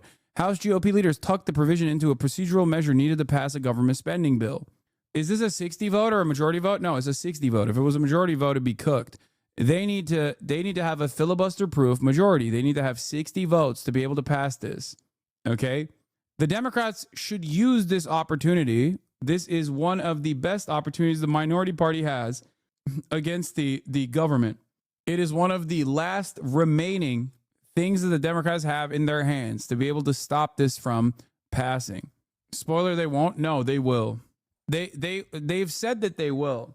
Getting 10 Democrats in the Senate, aside from John Fetterman, who cancels out because there is also what's his face? Fucking ramen noodle hair, Ron Paul's son, Rand Paul, who is going to vote against this. Yeah. Senator Schumer said Democrats have the votes to block the House's spending bill. Our caucus is unified on a clean April 11th CR that will keep the government open and give Congress time to negotiate bipartisan legislation that can pass. We should vote on that. They are activists here. It should be very clear to every Senate Democrat that any vote for cloture will also be considered a vote for the bill. People aren't going to be tricked with procedural games. They know exactly what's going on. Defend Medicaid, vote no on cloture, no on the bill. Yeah. A vote for cloture is a vote to gut Medicaid. A vote for cloture is a vote to abandon seniors, veterans, and working families. A vote for cloture is a vote to rip healthcare from those who need it the most. They think they can sneak this through, dress it up, play word games, but American people see it for what it is. Cruelty, says Last Day With You. Yeah. Can the U.S. House Republicans cut $880 billion without slashing Medicaid? The answer is no. They can't do that. Anyway, let's get back to this. He wants regular order. What my friend Thomas Massie missed yesterday is that the vote was to allow this administration to continue their work so that we can bring about all these big changes for the FY26 budget. That's the one we start immediately after FY25 is off the table. That's what everybody's excited about. So what will happen is the Trump White House, the administration, will send to Congress a budget that requests to spend less money. Why? Because we're going to be able to incorporate all the savings that DOGE is uncovering and finding, all of the innovations that the Trump administration and his extraordinary cabinet are bringing about to change the way the federal government works. This is the Super Bowl. This is the moment we've all been waiting for our entire careers. And finally, the stars have aligned so we can do that better. It's going to be great for the American people, a more efficient, effective government that uses their precious resources, their taxes, in a more responsible way. And we're excited about that. And, Mr. Speaker, government funding still does run out in 2 days. And so you guys have passed it. So essentially it's the playoffs. You're getting to the Super Bowl. You've got to have the Democrats vote for it. And you need 7 to start the process. The conventional wisdom is, because the Democrats had an hour-long meeting where they said, we can't make it look like we're giving Trump a win. And so we have to oppose it. And that's why everybody on the Democrat side has been opposing it. The conventional wisdom is they're going to do what you guys have done in the past, and that is they'll have 7 Democrats walk the plank, vote for closure. Then when it comes up as a bill, every one of them is going to vote against it, and you're going to win. The Democrats are going to lose in the Senate because there are more Republicans, and they're going to get with a simple majority. Yeah, look, Chuck Schumer has to decide all that strategy and that math, but I think they need to put the partisan politics aside. This is not a win for the Trump administration. This is a win for the American people. I mean, when the government shuts down, you have government employees who are no longer paid. You have services that begin to lag. It brings... It's so funny to hear Republicans spell out the devastating nature of government shutdowns.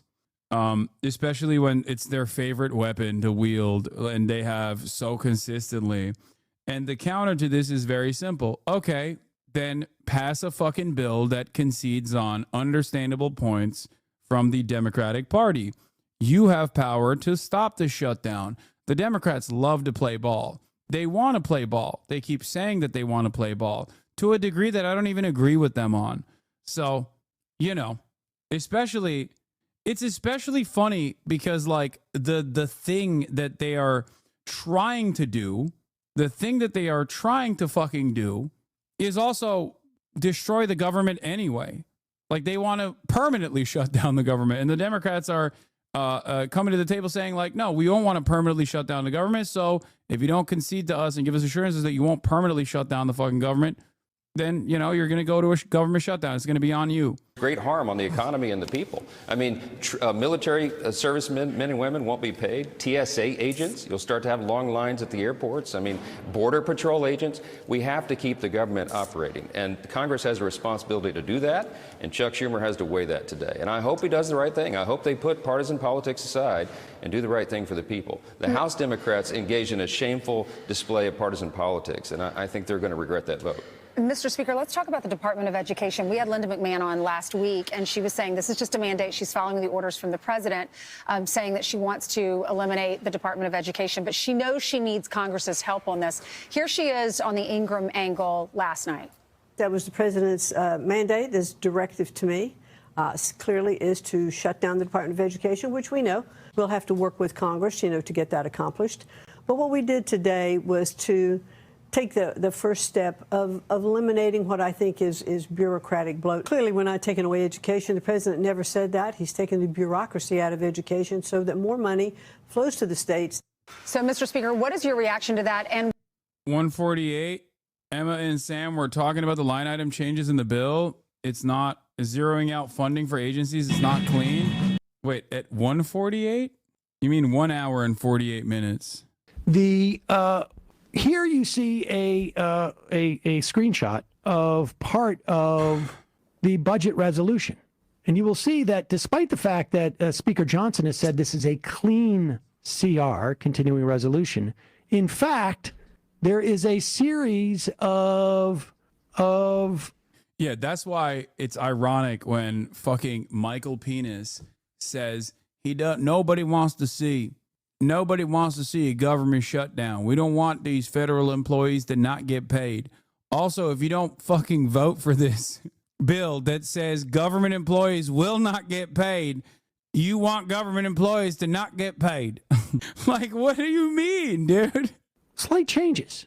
$0 for the Department of Agricultural programs. In other words, this is line 16. It's going through different lines in the original continuing resolution and saying substitute whatever huge number was there in terms of billions of dollars for $0. $0 for Department of Energy programs, energy projects. In Section 204 by substituting 0 for 13,045,000. In Section 530 by substituting 0 for 38,414,000. And now, I'm not even sure if that's million or billion because I don't see the original, but those numbers look like million to me.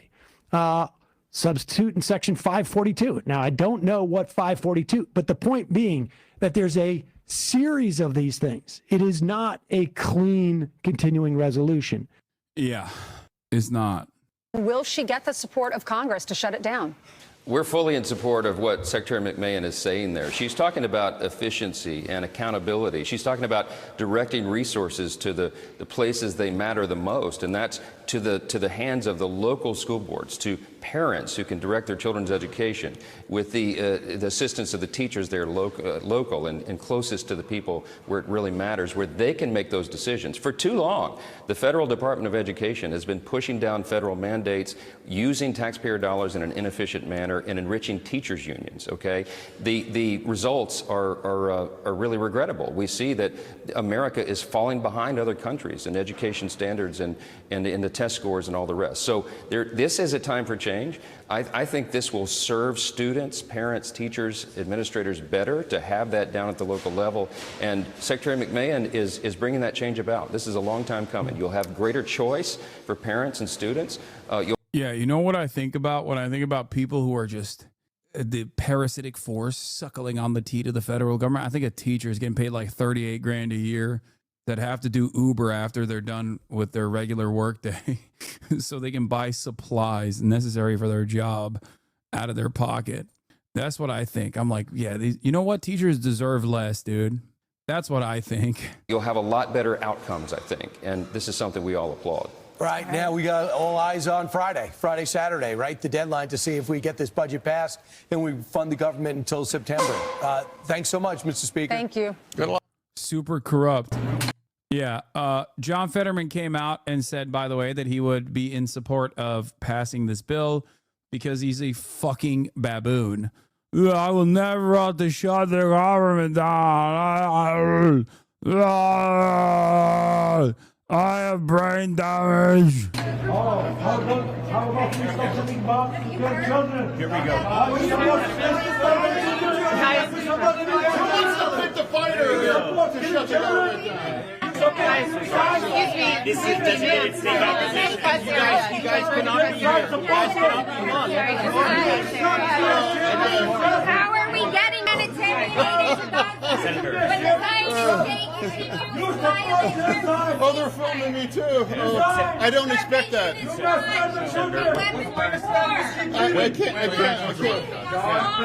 I can't focus on your words.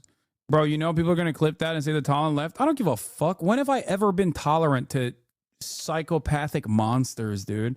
Yes, I'm not fucking tolerant. You know why? Because I'm not a goddamn pussy, okay? That's it. I'm sick and tired of motherfuckers who are like, oh, so much for the tolerant left. Like, what do you mean? When have these guys been tolerant? Yeah, fuck this guy. You can cry bully all day, every day. You can be like, oh my God, I can't believe you how mean you are to fucking psychopathic, bloodless monsters like John Fetterman. Yeah, dude, I'm not. I'm sorry. I have no tolerance.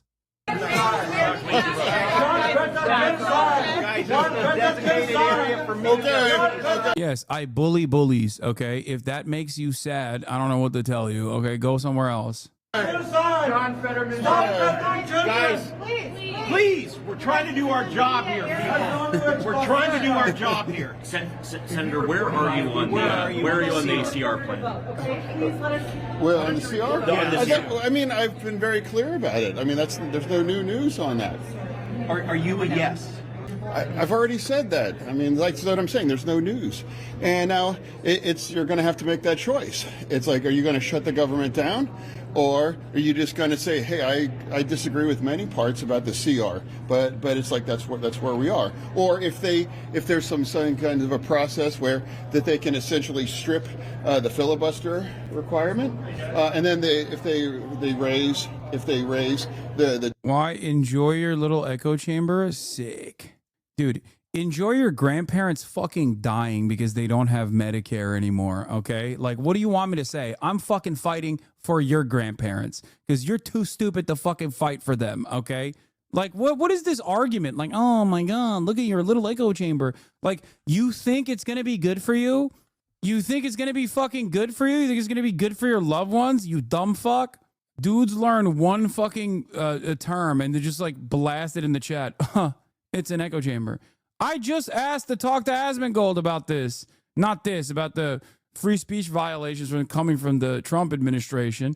He's the one who didn't want to talk to me. And you're over here being like, enjoy your echo chamber. Yeah, I'm owning the libs, dude. I'm owning the freaking libs, dog. You don't understand. When my grandparents are fucking, when my grandparents no longer get health care, I'll be owning the libs so hard. When my parents can no longer have health care, I'll be owning the libs. I'll be thinking to myself, oh, well, at least the libs are owned, you know? The debt limit, well, then that's a double capitulation. And then that means they don't want to just tell and saying, yeah, we are effectively voting for it, but then we can technically say that I voted no on that. And so that's. So do you know how many of your colleagues do you think will vote along with you to keep the lights on when government funding expires at midnight? Well, what I'm saying, it's like, you know, for me, I'd never vote to shut the government down. And if you are wanting to, if you don't want to vote for that CR because you want to protect the government and some of the things that I don't agree with that are happening, well, then again, it's like I'm not going to cut the baby in half. It's like so that's the thing. So that's the thing. Yeah, you know. What about this senator? This senator is a supporter of genocide, mass murder of children. He is cutting babies in half. He cut 20,000 babies in half. You already did that. You voted for more bombs to murder people. This senator is a mass murderer of children and a supporter of genocide. Senator, what's your level of concern about cuts to the Department of Education? The only babies he supports cutting in half are babies that have been cut in half with American munitions in Gaza. He loves when those babies are cut in half, you know? Also, the fucking journalists are yelling at the pro-Palestinian protesters like, I'm sorry, I know you want to get your fucking quote from the ogre real bad, but, you know, let him have his moment. Hoping that other Democrats will join along with you and not shut down the government, correct? Yeah, if you had any fucking honesty or decency as a congressional reporter, you would also be asking similar questions about, you know, his unconditional loyalty and support to the apartheid state of Israel. But of course you don't. That's why you're there. I'm saying that that's the choice. And you can either vote for the CR and not, you don't have to, that means you don't agree with all of it. It's just that we agree that you don't want to shut the government down. And now do you want to risk, having the economy move into a recession? I'm not willing to do that thing.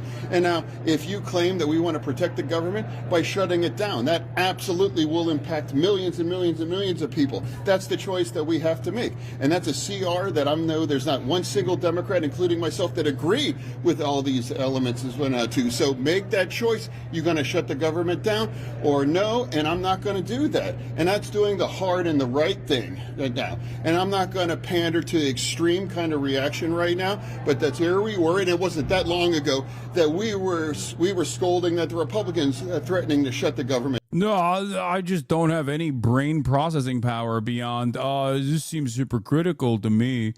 Dog, you are repeating what Mike Johnson is saying. Is this guy a moron? Is the question you asked, Chatter? The answer is yes. Yes, he is an absolute imbecile. Hasbin made it 1 week to follow to chat from 1 hour. Yeah. I mean, look, when Hasbin Gold's community members come in here, they're usually just telling me that they're going to kill me violently.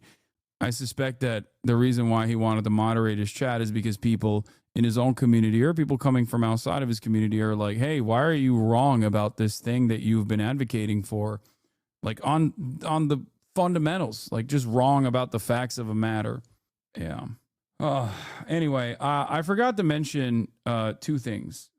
One, this is, I hate to do it to him, but Christopher Murphy, who apparently had a relatively human reaction to what the fucking government is currently doing to Mahmoud Khalil. A young man by the name of Mahmoud Khalil, an immigrant and a legal permanent resident of the United States, is being held right now in prison, even though no criminal charges have been filed against him. And I want to tell you why that should matter to every single American. Khalil is a recent graduate of Columbia University. He opposed Israel's military operation in Gaza. He has deep animus toward Israel's policies and the U.S. support for those policies. He helped organize the protests over Gaza at his university. Notice how he's not saying it's anti-Semitic and saying he has deep animus towards Israel's policies and America's support for Israel's policies, because that's correct. That is framing the issue on the boundaries of truth. That is not greatly overemphasizing lies that the Republicans are telling in an effort to justify this clear-cut violation of free speech. If Biden were in power, he'd be saying it was anti-Semitic. Let's be fucking real. Probably. You're not wrong about that. Chris Murphy, post Kamala Harris defeat, has certainly changed his attitude a little bit. But, you know, just like with my support for Al Green and the actions that he took at the joint congressional address, I'm not going to immediately slap down Democrats. The reason why I'm not going to is because whether I agree with them or whether I think they're being cynical or not doesn't matter in this process, because we have to fucking lock in and actually expect them to do the right thing, to demonstrate moral courage, to actively fight back against this fucking administration. That's why urging your congressional representatives to you know, pressuring your congressional representatives to do the right thing in times when they're necessary, like not passing this fucking bill, is the right thing to do, and in many instances, the only thing to do. That's the only shot we have. That's the only thing we can do in this situation. That doesn't mean that you should just like stop and be like, all right, well, I'm supporting the Democratic Party, and then that's the end all be all. We're good. That's not what I'm saying at all. But if Democrats do say the right things, I'm not going to be a person who fucking criticizes them in the moment, because I understand the necessity. I understand the need for them to do the right things. Last year, you can disagree with his views or his politics, but there is no evidence he has broken any law.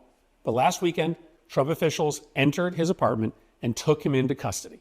They brought him to a detention facility in New Jersey at first, but when his family went to visit him, he wasn't there. For a while, his family and his lawyer had no idea where he was. They eventually found out that he was being held in a detention facility in Louisiana, and that's where he still is today. In dictatorships, they call this practice being disappeared. No charges, no claims of criminal behavior. The White House doesn't claim he did anything criminal. He's in jail because of his political speech. And here's why everybody should care. In America, your political speech is protected, whether or not the president likes what you say. But today, if you're loyal to Donald Trump, your speech is going to be protected, even if it's hate speech. You can be Marco Ellis, an employee of Doge, who said he, quote, was racist before it was cool, and, quote, normalize Indian hate. And the vice president of the United States will tweet in your defense. But if you are disloyal to Trump, or you're organizing against Trump's political agenda, your speech could be criminalized. You could find yourself in jail. Now, Trump chose to begin by disappearing a Palestinian immigrant, hoping that his place of birth and his immigrant status would just cause people to look the other way. But which it did. For right-wingers, that was all it took. Well, for right-wingers, all it took was that Trump is doing it. That's all it was for many right-wingers like Asmongold and whatnot. I do still believe, here's why I think it's important for Chris Murphy and others to say this, and not whatever the fuck Chuck Schumer was doing yesterday. Because I do think that Americans don't like when the government goes, yeah, fuck free speech, okay? But Americans, myself included, we're all kind of stupid. So we need someone to go on television and say exactly what's going on with no ands, ifs, or buts. Just directly address what the fuck is happening. That is why we need the Democrats, whether I agree with them or disagree with them. That is why I criticize the Democrats. And that is precisely the reason why when a Democrat comes out and says the correct thing, okay, without sheltering the public from the truth or without lending any credence to the falsehoods and claims being made by the Republicans, I will celebrate that. Do you understand? Because without the entirety of the Democratic Party chirping in the same way that Chris Murphy is right here, most Americans are only going to hear the likes of Asmongold, the likes of Fox News, the likes of Marco Rubio. They're only going to hear Scott Jennings. They're only going to hear that perspective. Do you understand? And then they're going to think, yeah, this isn't a fucking severe violation of free speech. This is a terrorist getting pack watched. Do you see what I'm saying? Cannot. Because once it becomes normal for the regime to disappear people simply for protest against the regime's policies, once a citizen or a resident of America can be locked away with no charges against them simply because they protested, there is no going back for America. Even if you're a hardened Trump supporter, this practice should cross the line for you. Even if you disagree with Khalil's views, this practice should cross the line for you. This has nothing to do with supporting Trump. This is about supporting an American value. 100%. Maybe the most important American value, protecting free speech, even if it's speech you disagree with. If our new reality is that a president can disappear an opposition protester with no charges filed against them, we are not America any longer. Today it's Mahmoud Khalil. Tomorrow it's me or you. He's right. You keep acting like Democrats aren't controlled opposition. Their function is not to disagree or obstruct with the Republicans in any way. Dude, what are you talking about? I know that the Democrats de facto operate as the controlled opposition, but this is one instance where the fucking dude in front of you is not behaving in that way. So my hope is that if you give people like this their flowers in this specific moment, not in any other circumstance, okay, because they're playing a very important role. Look, I don't know how to describe this, okay? I don't know how to describe this to people who just refuse to understand. I don't agree with Chris Murphy on much, okay?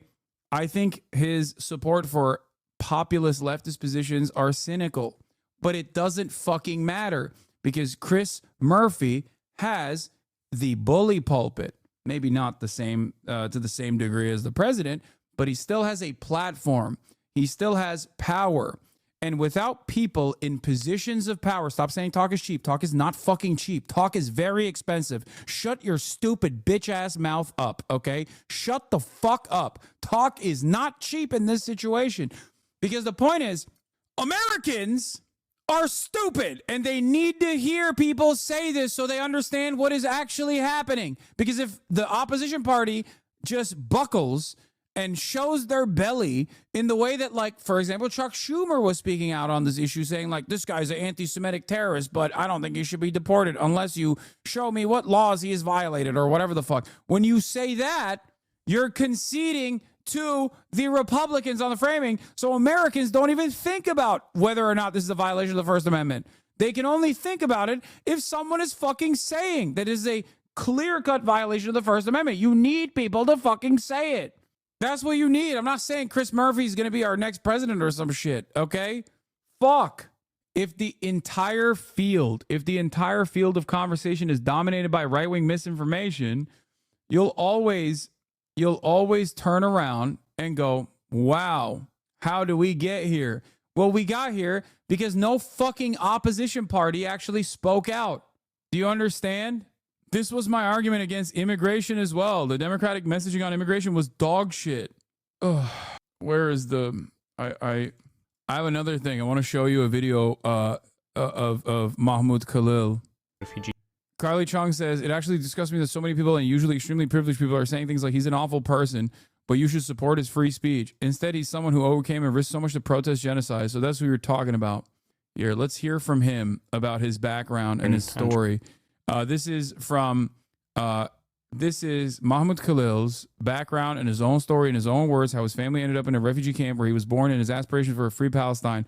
This clip is from The Encampments, which features Mahmoud. It was set to be released this year by Watermelon Pictures and executive produced by Macklemore. We're releasing it today to counter the torrent of lies being told about him. Follow the links below to sign the petition for his freedom and to make a donation to his family. This is what Breakthrough News posted. Raised in a Palestinian refugee. I was born and raised in a Palestinian refugee camp in southern Damascus in Syria. My family's history in Palestine actually goes back to as long as my grandparent could trace it. They lived in a very small village right next to Tiberias. Mostly they were farmers. My grandmother, she used to tell us that she had Jewish neighbors. They would share a piece of land where they would farm it. Tiberias was one of the first cities that the Zionists targeted in 1948 with ethnic cleansing. In April 1948, a month before the Nakba, the Zionist militias, they burned one of their villages. When they heard the news about it, they had to leave immediately. Some of the men went to fight. Big families, they had to go to Syria.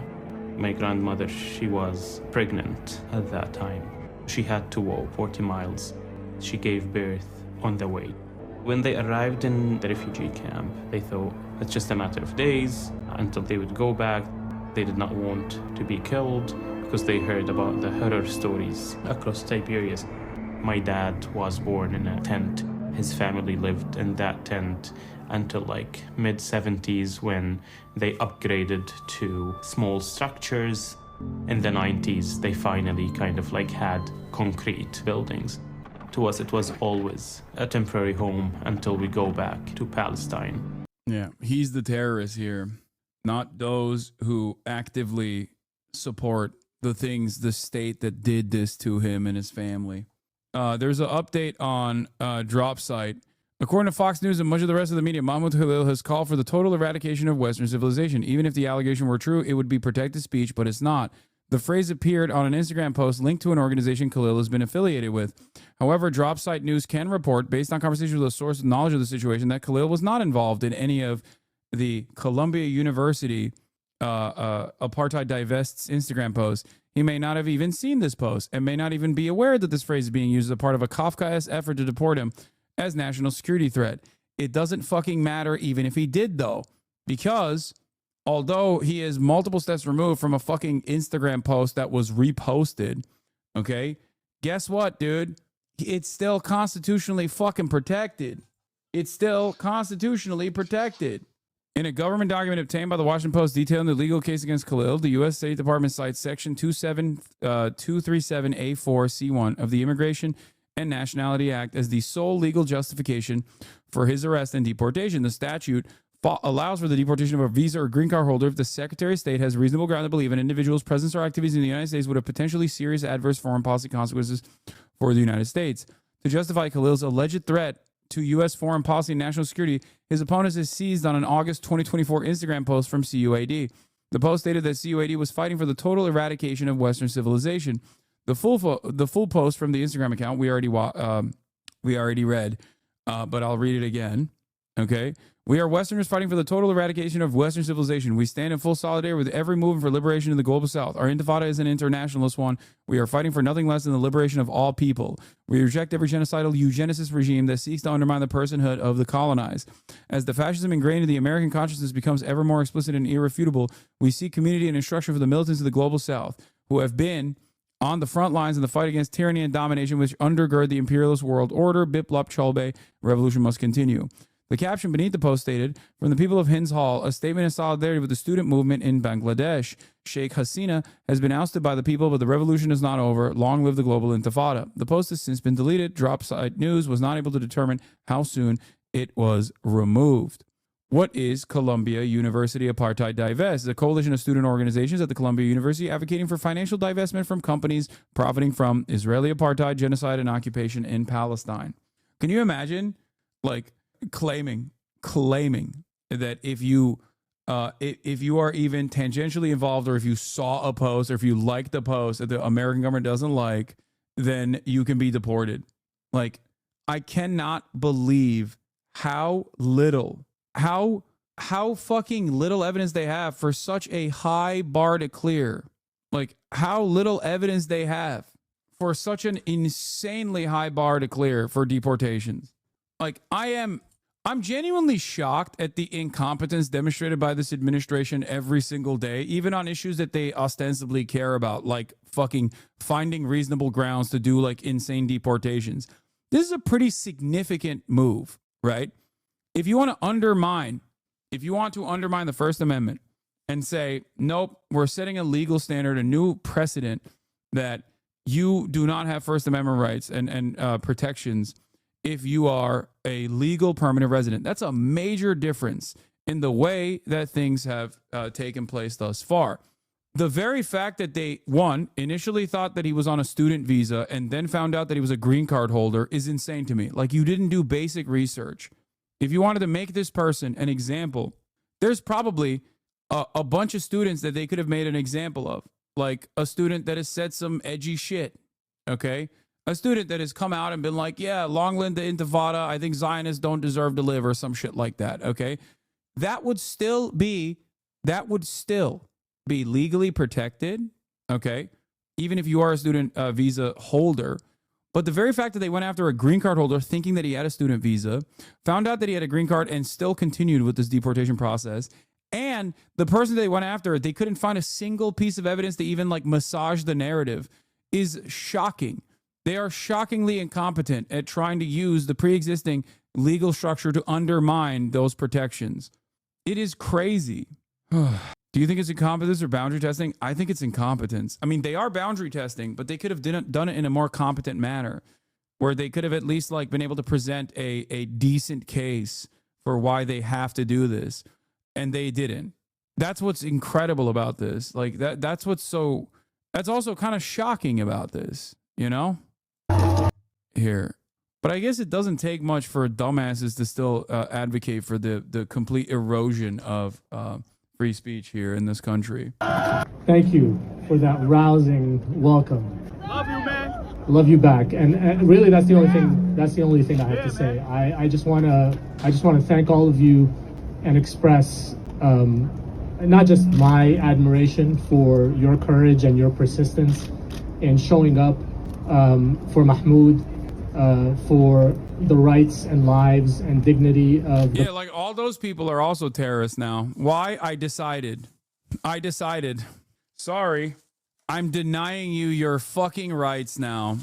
Why? I decided it. There's not much you can do about it. Sucks to suck. The Palestinian people in Gaza and beyond, for everything that you all have been doing for as long as this tragedy, this genocide has been going on.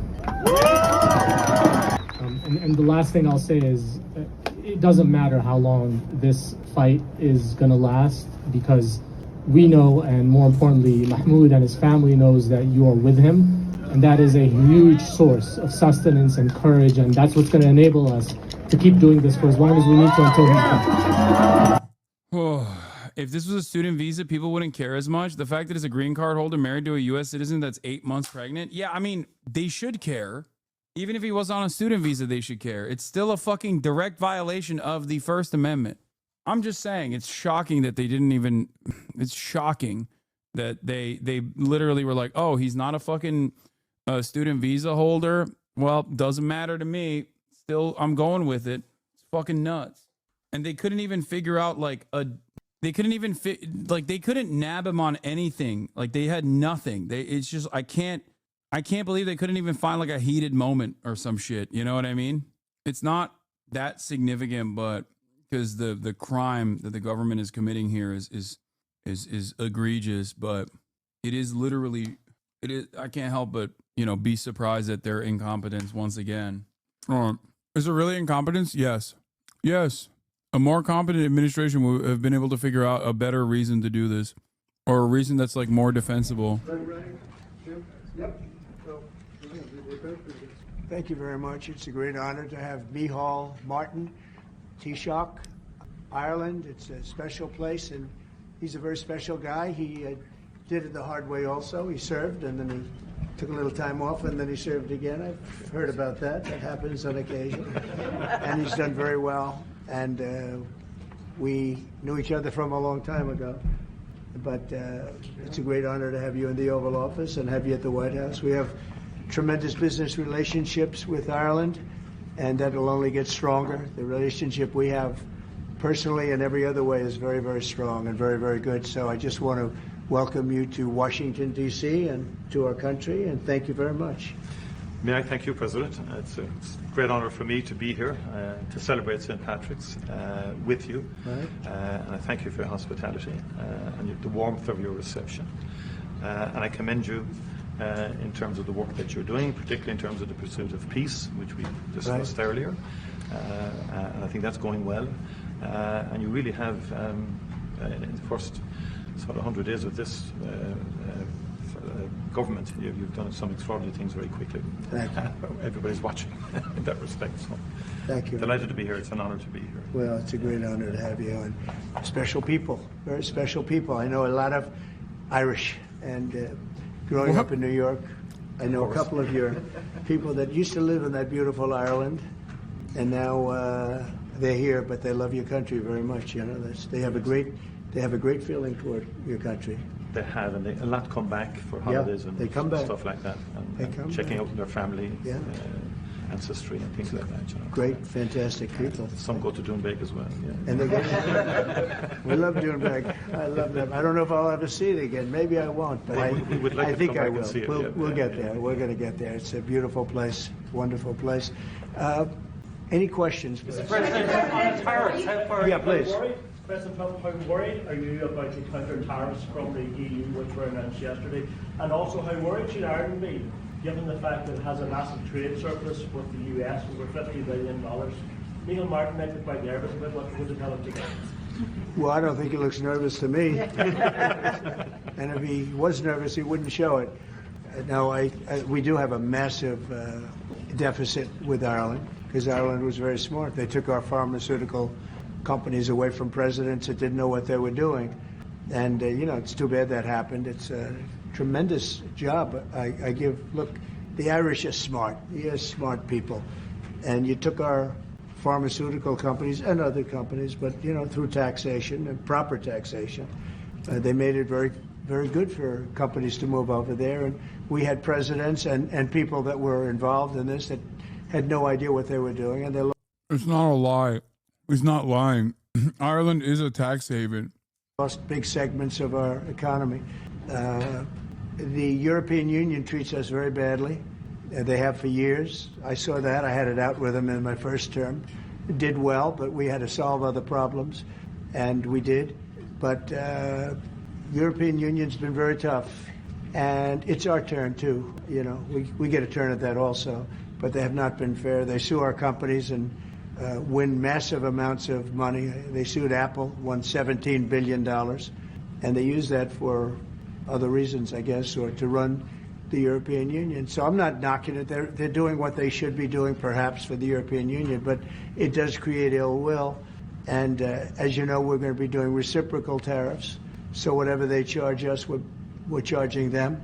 Nobody can complain about that. Whatever it is, it doesn't even matter what it is. If they charge us 25 or 20% or 10% or 2% or 200%, then that's what we're charging them. And so I don't know why people get upset about that, because there's nothing more fair than that. And we had a problem with Ontario, and they dropped that when I let them know what we were going to be doing. They dropped it immediately, so I'm glad, because electricity, you shouldn't be playing with electricity. It affects people's lives. Actually their life. I mean, it can affect, depending on weather, it can affect their life. So we can't do that. And it doesn't make sense that our country allows electricity to be made in another country and sold into us. Who did that deal for the United States? Okay, I looked at that long ago, and I said that's not something that's very smart.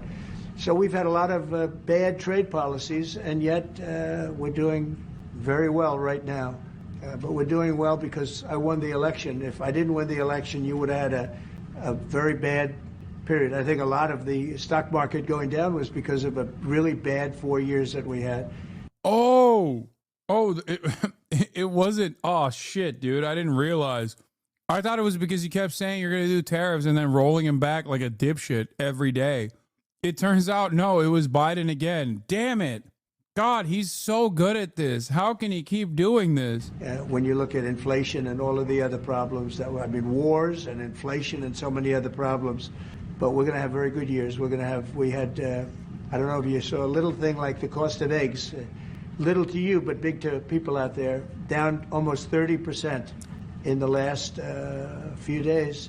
We got it down. We did a lot of things. We have a great Secretary of Agriculture, and we did a lot of things that got the cost of eggs down very substantially, and so many other things. A very big thing that I'm very happy with is oil is down to $65 a barrel, and that's faster than I would have anticipated. We put on the gas, we stepped in the gas in order to get oil, and what's happening. So we're getting that down, and when energy comes down, prices are going to be coming down with it.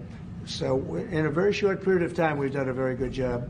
And I think that the tariffs that we're talking about, and again, reciprocal, I think that the tariffs, there are some cases where they're a little beyond reciprocal because, we've been abused for a long time as a country. We have been abused really for a long time, and we will be abused no longer. Okay. Are you going to retaliate to the EU retaliation? Education, sir, would you describe for us, is this meeting your vision by cutting about half the workforce? And what responsibility do you feel to the civil servants who have now lost their jobs? Many of them worked at the Department of Education during your first term. Sure, I do. I feel very badly, but many of them don't work at all. Many of them never showed up to work. Many of them never showed up to work, Kelly, and unfortunately, and that's not good. And when we cut, we go, and that's what America, the permanent victim, always the victim. But I had a number of meetings with a lot of people over the last couple of months.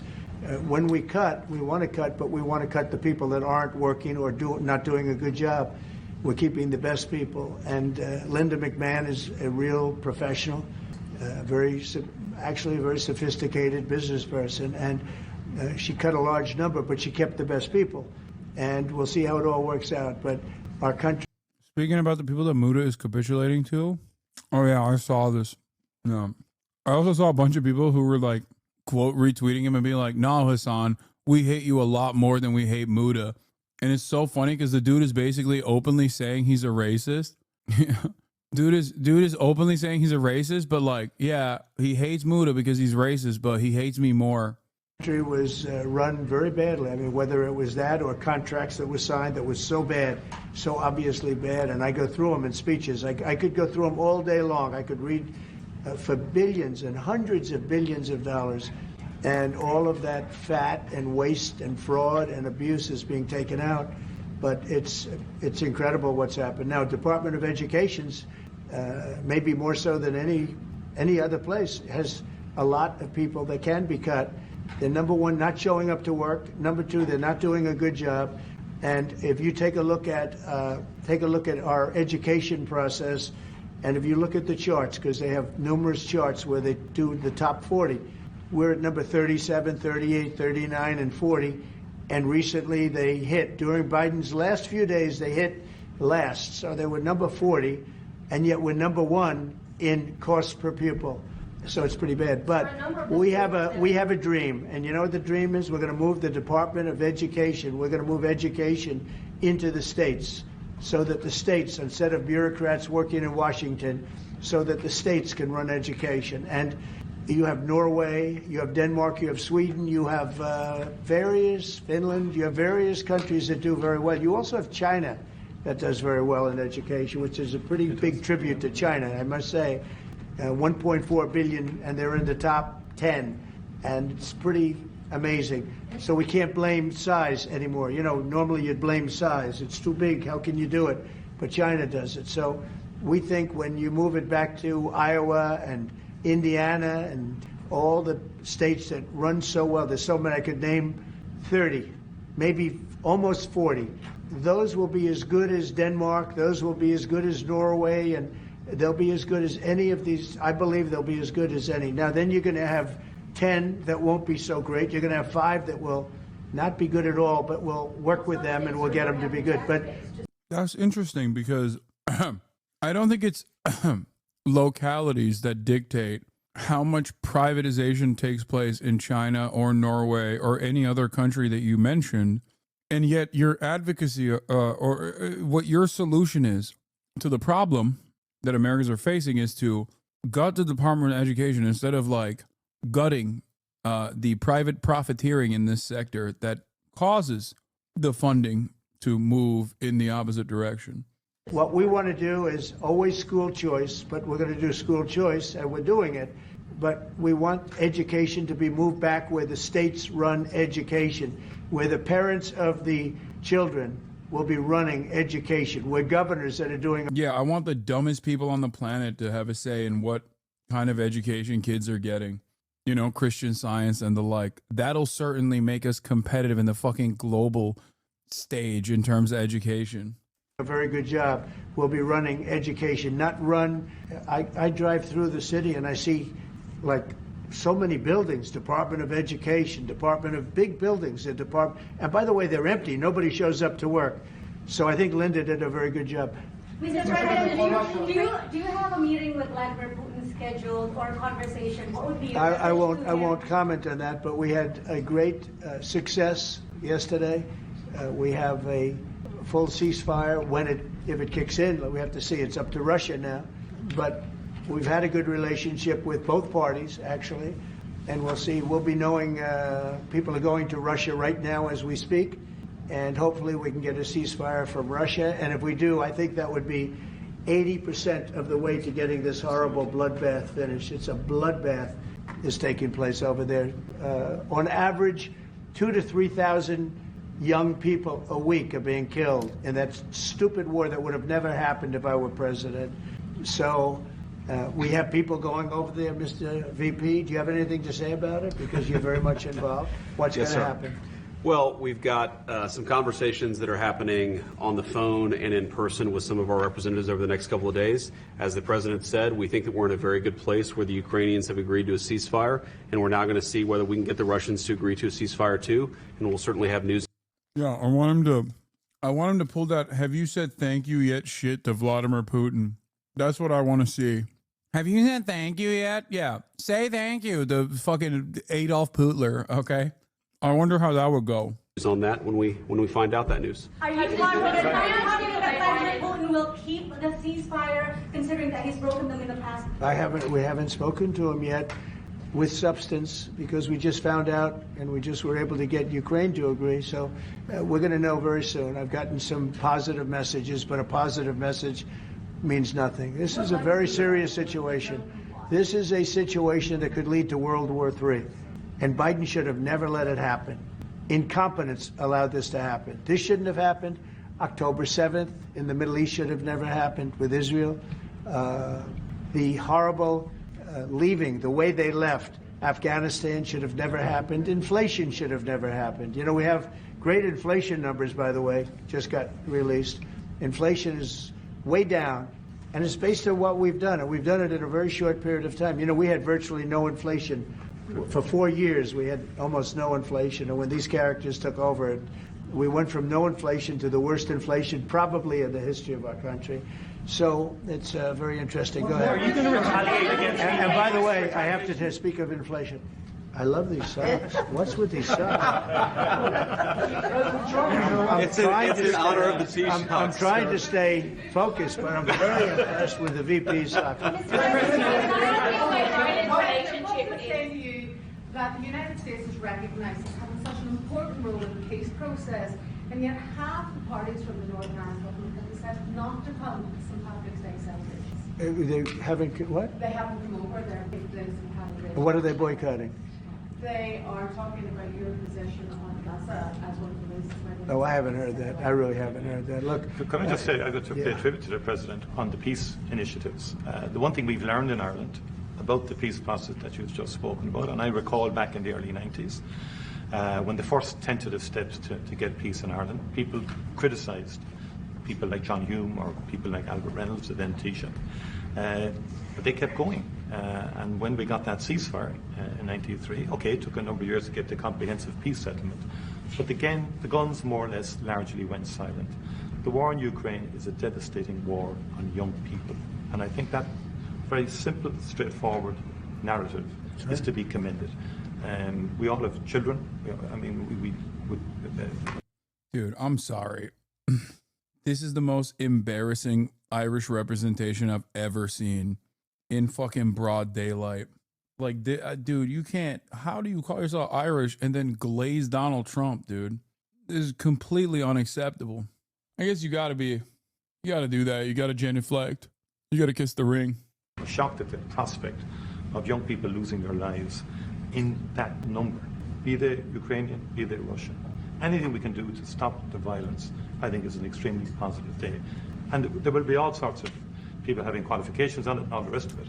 It's our job then to work on it and to try and build it, Europe, US, and everything. I will say, and thank you for that, but I will say, last week 2,500 young people died while we sit here and talk.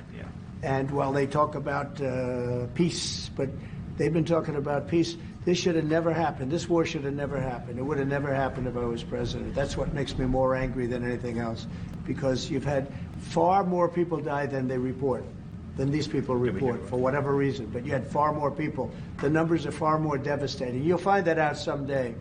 And it doesn't affect you very much. They're not Irish, and they're not from my country. They're from Russia mostly, almost all from Russia and from Ukraine. And people could say, why are you doing this? Why are you involved in that? Bro, he's a Dugin truther. He's saying they're mostly Russian. Russia is killing mostly Russians. All of Ukraine mostly is Russian. And then maybe some Poles. This guy, Alexander Dugin, he's got a lot of good ideas. Ukraine, do you mean more Russia? Ukraine is just flat Russia. It means the border. Folks, I'll tell you, back in the day, you wouldn't say Ukraine, you'd say the Ukraine. Why would you say the Ukraine? Because it means the border. I love borders. I love borders so much. I want to build the wall. Keep the Polish out of Ukraine. We must restore Russia to its glory by allowing it to maintain its beautiful border, also known as the Ukraine. Because there 2,000 people a week are dying, and they have families, and they have mothers, and they have fathers, and they have sisters, and they have brothers and friends, and they're dying. And I've seen the pictures, the satellite pictures that we see all the time, and it looks like Gettysburg in its prime, because that was, they say, one of the most horrific battles ever. You have kids lying all over these fields that are dead, because the weapons today are unbelievable, between drones and various types of guns. I'm not even talking about beyond that with the big babies. You understand what I mean? I hate to even mention the name, the nuclear. The big babies, the nuclear name. I hate to mention it, but you have weapons today that are so powerful. And I see kids every week. I see pictures of kids laying all over the field dead. They're dead. Beautiful kids. They're dead. And they're not from here and they're not from where you are, but he's working very hard. We're all working hard to get this thing finished. It's crazy over nothing, and it's not going to go anywhere. It's just a terrible situation. And I think we have a chance to get it done. So we've gotten half of it as a ceasefire, and if we can get Russia to stop, then we have a full ceasefire, and I think it'll never go back to war. I think something will happen.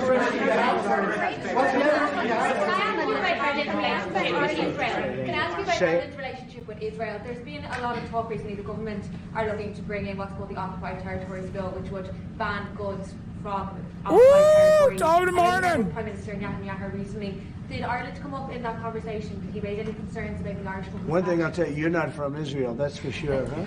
She's definitely not from Israel. It's an interesting question coming from you. We talk about everything. Israel has been under siege, as you can see, and they had to fight back. October 7th was a terrible thing. People don't like to mention it, but it was a terrible, terrible day in the life of the world. And it's amazing the way people don't mention that, but it was... I've never seen anything like it. Those are other clips I get to see. You know, as president, you get to see clips that you'd rather not see. But I see clips, and that was a terrible day for the world. And, terrible clips. We're working hard with Israel. We're working hard to see if we can solve the problem. I will say I just saw 10 hostages, and they were treated really badly. They were really treated badly. I was shocked. I asked them, was there any kindness shown? They were in there. One was in there for 500 days. One was 323 days. I said, was there any, 10 of them, I said, was there any kindness displayed? Like, did they ever, like, say, don't worry, you'll be okay? Or give you a little wink, or give you, like, an extra slice of bread or something? And everybody said, all of these people said, zero. It was hatred. It was pure hatred. So, I mean, that's a very deep-seated problem. Could you give the Taoiseach some advice? Ireland is in the midst of a housing crisis now, and I know you have a lot of experience as a businessman. How can the state build tens of thousands of houses at speed? You know why they have a housing crisis? Because they're doing so well. They can't produce houses fast enough. That's a good problem, not a bad problem. Pretty good answer, President. Congratulations. No, it's true. Will you put more tariffs on the EU, Mr. President? Mr. President, will you? Everybody should have that problem. That's okay. Will you put They're more gonna tariffs do- on the EU? I know this gentleman. He'll get it solved. Will you put more tariffs on the EU? Will you respond to their retaliation? Oh, of course I'm going to respond. You will The retaliate with problem more is our tariffs. country didn't respond. Look, the EU was set up in order to take advantage of the United States. Ireland, is Ireland taking advantage of the US? Of course they are. I can't, I have great respect for Ireland and what they did, and they should have done just what they did. But the United States shouldn't have let it happen. We had stupid leaders. We had leaders that didn't have a clue. Or let's say they weren't business people, but they didn't have a clue what was happening. And all of a sudden, Ireland has, our pharmaceutical companies and other this beautiful island of 5 million people. It's got the entire U.S. pharmaceutical industry in its grasp. And, you mentioned housing and you mentioned other things. I mean, I have property in Ireland, as you know, and I love it. It does great. But I'd like to see the United States not have been so stupid for so many years, not just with Ireland, with everybody. I looked at trade deals. I was telling the group yesterday, I looked at trade deals in term one. It's one of the reasons I decided I had to do this, because somebody had to straighten it out, and I didn't see anybody that was going to. I looked at trade deals that were so bad, I'd actually say, how is it possible that this could have happened? Who would have been so stupid to let these deals happen? For instance, when the pharmaceutical companies started to go to Ireland, I would have said, that's okay if you want to go to Ireland. I think it's great. But if you want to sell anything into the United States, I'm going to put a 200% tariff on you. So you're never going to be able to sell anything into the United States. You know what they would have done? They would have stayed here. So do you planning to lower corporate taxes? He's so lucky that I wasn't. He's so lucky. What's really funny about this conversation is that he's not technically wrong. Okay. He's not wrong. Ireland is a tax haven. And I have long been an advocate for America using its market entry. You know what's really funny about the tariff shit? Whenever people ask me, Hassan, what about capital flight? What about capital flight? What about, the tax havens that exist all around the planet? That's the reason why America has to lower taxes. I'm like, no, that's not true. Okay? Because we do have entry into the American market. It's a huge, huge benefit for these companies. And I have long maintained the position that if you are an American company and you move your assets overseas, or if you're an American company and you move your manufacturing overseas, then if you don't pay the taxes back to the United States of America that you need to pay, then you don't get to sell shit here. This is something that I've talked about quite a bit. This is something that I've advocated for quite a bit. And it's weird because on the one hand, Donald Trump refuses to advocate to increase taxes. He wants to make taxes competitive with tax havens. But simultaneously, he's just saying that's why I want to do tariffs. Yeah, do fucking taxes. Do taxes and also apply tariffs if you want in terms of companies leaving the country. And if they don't pay taxes and they want entry into the American marketplace, fucking tax the shit out of them at the point of entry or just shut them off from the American marketplace. Well, we are planning to lower taxes, yeah, if the Democrats behave, but the Democrats have no clue. You saw that the other night during the speech. 2 young women were slaughtered by illegal aliens. 1 young man has very serious cancer and many other problems. EU heads coping, claiming that they weren't created to screw over the United States. It's wrong. EU was created to undermine the United States of America. Wrong. That's why the EU was created. Look at the people up there. They all had difficulty, very serious difficulty, but... Yeah, he's like, I can't believe Democrats didn't clap for the kid with cancer. Cancer baby. Had him on stage. Democrats didn't clap for him. They like when kids have cancer. They didn't clap for me. When I said I'm going to deregulate the EPA so more children can also have brain cancer from chemical exposure. When we're talking about two young girls, beautiful young girls, Lake and Riley, and, you know the whole story that he's literally like, look at all my props that I put forward, and the Democrats didn't actually, entertain them. How messed up. That evening was a disaster for the Democrats, in my opinion. And I would mention, and I'd see two mothers that were inconsolable as they stood, crying. Their daughters have been absolutely just destroyed, killed, viciously killed. And the young man who loves the police departments, he had cancer and has cancer, very bad cancer. There wasn't from people sitting there, Democrats, there wasn't a hand clap. Nobody stood. They were just stone-faced. These people are sick. There's something wrong with them. There was no standing for anybody. The only thing they liked is when they heard about the death taking place with Ukraine. They were happy about that. They were happy about that. Pocahontas was very happy. She's the one that was slapped. That's why I looked at her. I said, oh, it's Pocahontas. These people are sick. They don't know what's happening in the real world. The Democrats have to get their act together. And if they don't vote, then what you're going to do is you're going to have taxes that are going to go through the roof. You're going to have a very bad time. You're going to have some very bad things happen. And people are going to blame the Democrats. And Schumer is a Palestinian, as far as I'm concerned. He's become a Palestinian. He used to be Jewish. He's not Jewish anymore. He's a Palestinian. Okay. There's been a lot of on and off, some inconsistency. There's no inconsistency, only with NBC, which is one of the worst networks on television, by the way. Let me just tell you the inconsistency. I have the right to adjust. And I was called by the automakers as an example, General Motors, Ford, etc., the big three, the big four, and they asked me to do them a favor. Could I delay it for a period of 4 weeks so that they're not driven into a little bit of a disaster for them? They actually love what I'm doing, but they had a problem.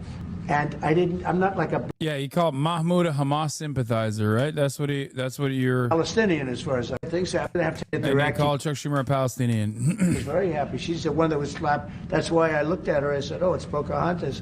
These people are sick. They don't know what's happening in the real world. The Democrats have to get their act together. And if they don't vote, then what you're going to do is you're going to have taxes that are going to go through the roof. You're going to have a very bad time. You're going to have some very bad things happen. And people are going to blame the Democrats. And Schumer is a Palestinian, as far as I'm concerned. He's become a Palestinian. He used to be Jewish. He's not Jewish anymore. He's a Palestinian. Okay. There's been a lot of on and off, some inconsistency. There's no inconsistency, only with NBC, which is one of the worst networks on television, by the way. Let me just tell you the inconsistency. Okay, let me tell you something, okay? The reason why the ADL is not making a statement about that is because they agree with Donald Trump. They, too, like using Palestinian as a pejorative, and they also think that Chuck Schumer is not harsh enough. Under the regime of Zionism, a genteel U.S. official can denigrate a Jewish official's identity if the genteel demonstrates absolute loyalty to the dictates of foreign apartheid state called Israel. Under the same rules, a Nazi Sieg Heil gesture becomes a stiff-arm salute if delivered by an absolutely loyal genteel servant of Israel. Yeah, that's true. You can say whatever the fuck you want. You can be the most anti-Semitic dude on the planet. As long as you're pro-Israel, it don't matter. A lot of these people don't care about actual anti-Semitism. They simply care about being pro-Israel. If you're pro-Israel, you're A-OK. You can say whatever you want. I have the right to adjust. And I was called. Oh, they did make a statement. My bad. A president has many powers, but none of them include deciding who is and isn't Jewish. Doing so and using Palestinian as a slur are both beneath any POTUS. Instead of weaponizing people's identity, use the power of the bully pulpit to bring the American people back together. You were doing so great yesterday when you were advocating to deport. You were doing so great yesterday when you were trying to deport Mahmoud. Now you're calling Chuck Schumer a Palestinian. ADL defending Schumer. Yeah. Softest condemnation of all time. Oh, yeah, it's not serious. Nobody gives a fuck. Nobody gives a fuck what ADL has to say, bro. I'm sorry. By the automakers, as an example, General Motors, Ford, etc. I really hope that Trump catches wind of the ADL getting mad at him and then gets mad back at the ADL and then starts calling them Palestinians too. That'd be sick. I'm just imagining a world where Trump and the ADL are duking it out. Oh, that'd be so funny. I mean, nothing would come of that, obviously. ADL itself is no longer like an institution with any sort of teeth. Like they've completely lost their sauce, right? Having said that, it would be sick if they fought. The big three, the big four, and they asked me to do them a favor. Could I delay it for a period of 4 weeks so that they're not driven into a little bit of a disaster for them? They actually love what I'm doing, but they had a problem. And I'm not like a block that just... Why would the ADL push back? Are they trying to save their PR? Yeah. They want to come across like a legitimate institution because if all the normies... A lot of normies basically lost confidence in the ADL. They just like kind of dropped ADL in its entirety. And the reason why they did is because the Sig Heil salute. Like when the ADL defended Elon Musk, very clearly hitting the Sig Heil, I think that was a big point for a lot of normies to be like, okay, I'm done. Like normies that don't normally pay attention, when they're like, dude, come on. You are not a serious, reputable institution. And I think that is the reason why they have to like turn around and now kind of play ass covering to the best of their ability to be like, no, we still care about anti-Semitism in moments like this. I won't It's rely bullshit. on. It's called flexibility. It's not called inconsistency. It's called flexibility.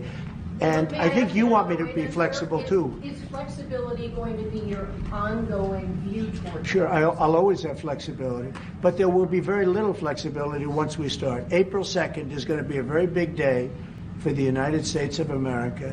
The United States of America is going to take back a lot of what was stolen from it. SpaceX rescue postponed. Nice. By other countries and by, frankly, Why? incompetent U.S. leadership, grossly incompetent. I gave you an example of Ireland. I would have never let that happen. Impossible for that to have happened. But wait, what? Oh, I thought he was talking about like the Good Friday Agreement or something. For a second, I was thinking like Ireland, it had its own October 7. Let me tell you, okay? The Troubles, very troublesome. That's why they call it the Troubles. I would have never let that happen. Ireland would be united.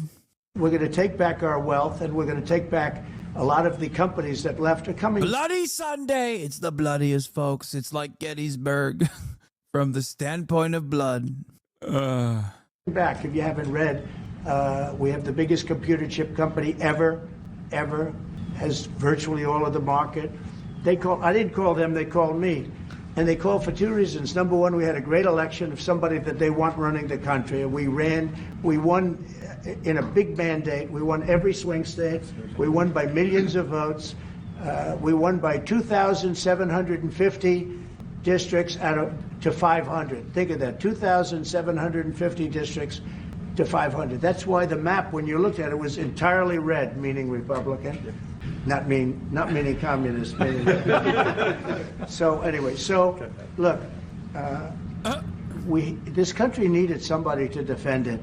It's this big, beautiful place that was being ripped off by illegal immigrants coming in from prisons, coming in from mental institutions, gang members, gang leaders, drug dealers, pouring into our country with the open borders. I am so angry at. Do you think they're still going to be talking about this election win in 3 years? Yes. The Falcon 9 is to make sure that the vehicle is safe and that didn't we can make a call in time to prevent going through unnecessary procedures as well. So again, we didn't load propellants on the vehicle. That does make this egress a little bit easier, a little bit faster for the crew. And that clamp arm that we keep referencing, so those clamp arms are on the transporter erector that the Falcon 9 is on top of, and they are located around the second stage of Falcon 9. There you can see them on your screen right above the lower thirds. And they stay around the second stage of the Falcon 9 until we have the strong back retract, which takes place in the final minutes of the countdown around the T-minus 4.5 minute mark. Dude. Exactly. Dude, I saw this poll. I think this survey, this major poll that came out, would it say like, yeah, 56% of adults say they disapprove. 44% of Americans still say they approve. Okay. I'm sorry, but Americans are unsalvageable. Okay. Americans are on crack cocaine. The fact that there are 44% of Americans that are like, nah, dude, his economy handling is great is so insane to me, dude. It is insane. So much of this is just like cult-like thinking and having a telegenic guy be the messenger that says the economy is gonna be great. That's it. The fact that there are 44% of Americans that still say like, nah, shit's great, actually. God damn. God damn.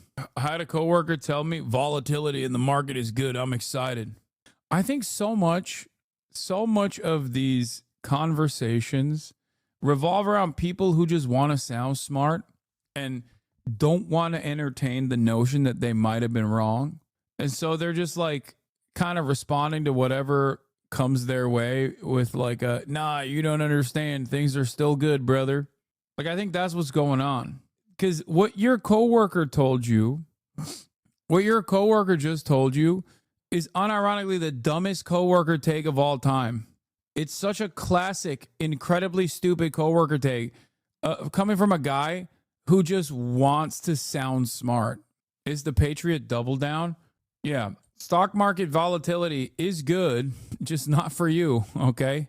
Definitely not good for you because under our handling of the stock market, the gains are privatized, but the losses, well, the losses are socialized. That's how it works. Bro, it's not that. These people don't think they're smart. They think Charlie Kirk is smart. Incredible stuff overall.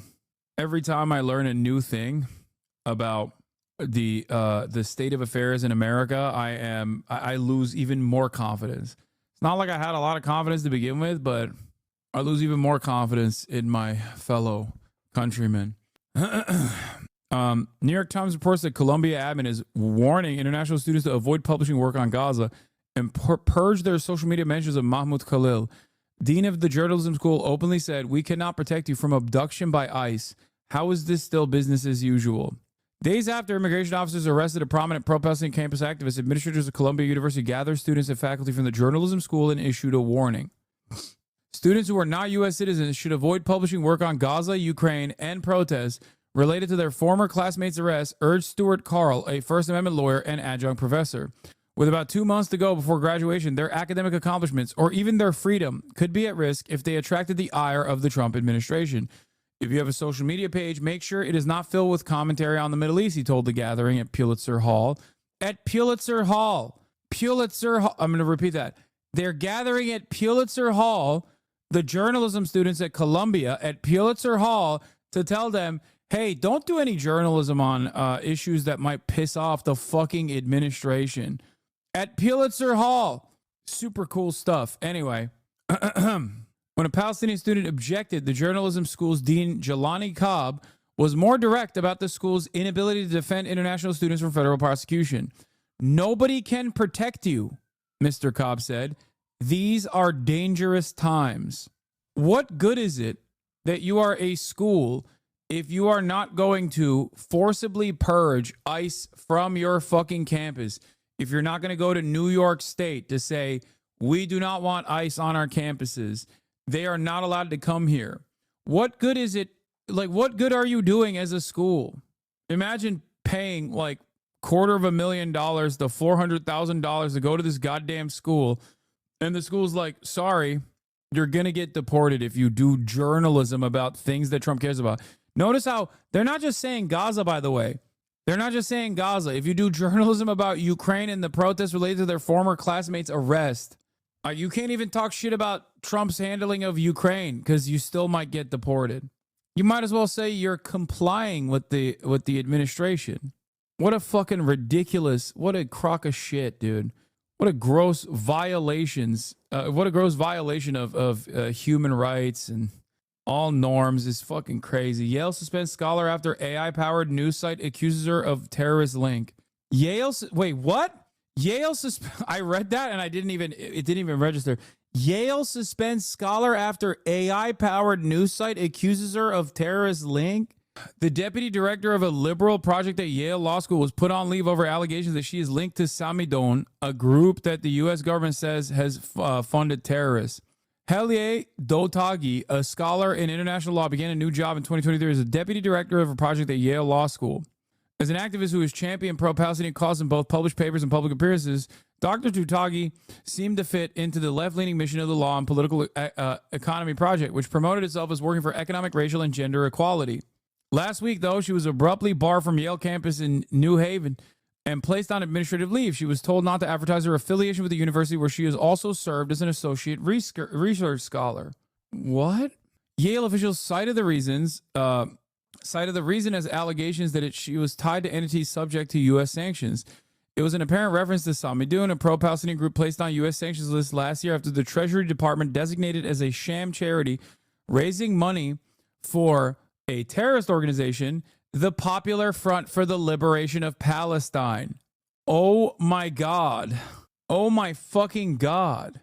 Samidun, by the way, is only a part of the Treasury Department's designation as a sham charity because, for the record, like, I don't even know about her links to Samidun, but the only reason why it's considered a fucking terrorist entity or a pro-terrorist entity is because Israel decided it was a pro-terrorist entity. Samidun, whose information I have relied on in the past, right here, by the way, you can see it, is the Palestinian Prisoner Solidarity Network.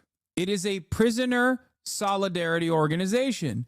Do you want to know why the Treasury Department designated it as a terrorist organization? The world decided they're terrorists. No, it was initially Israel that decided it was a terrorist organization. Now, this person isn't even, I don't know if they're actually linked to the, I don't know if they're actually directly linked to Samidun, okay? And make no mistake, I do not care if they're affiliated with the Popular Front for the Liberation of Palestine. I do not care about that even one bit. The real reason why the Israeli government came after them is specifically because since 2021, Israel has listed it as a foreign terrorist entity and pressured the American government to also do so. The reason why Israel has designated them as a foreign terrorist or as a terrorist entity is because they actually played a role alongside other Palestinian prisoner solidarity networks in exposing heinous crimes that Palestinians were subjected to under Israeli military detention. That is the reason. The decision came 3 days after a news site, powered at least in part by artificial intelligence, published a story about Dr. Dotagi's connections to the group. The news site called her a member of a terrorist group. Dude, I'm sorry. Let me tell you something. I think a lot of this stuff is escalating because Israel is spending more money on tarring and feathering virtually anyone that has ever even been tangentially critical of Israel. The sole purpose of this is to stop people from criticizing Israel completely. They know that the public opinion is the lowest it has ever been in the 76 years of Israeli history. Okay, whoa, Alex Jones, though. Yeah, call me Alex Jones of the left if you want, even though the Israeli government itself said that they have to do this and that they're spending more money doing this. Also, let me explain something to you. It's not a fucking stretch. It's not a stretch to make this assertion when Israelis themselves, like the Israeli Knesset itself, does not hide it. They're very open. Yeah, here it is. From the Jewish News of Northern California, Israel has spent millions trying to win hearts and minds abroad. It's about to spend 20 times more. The Israeli government plans to offset wartime spending and an economic slowdown with tax hikes and deep cuts to public services. Nice. Austerity, baby. Let's go. That certainly won't cause people to fucking leave Israel. That'll keep them there for sure.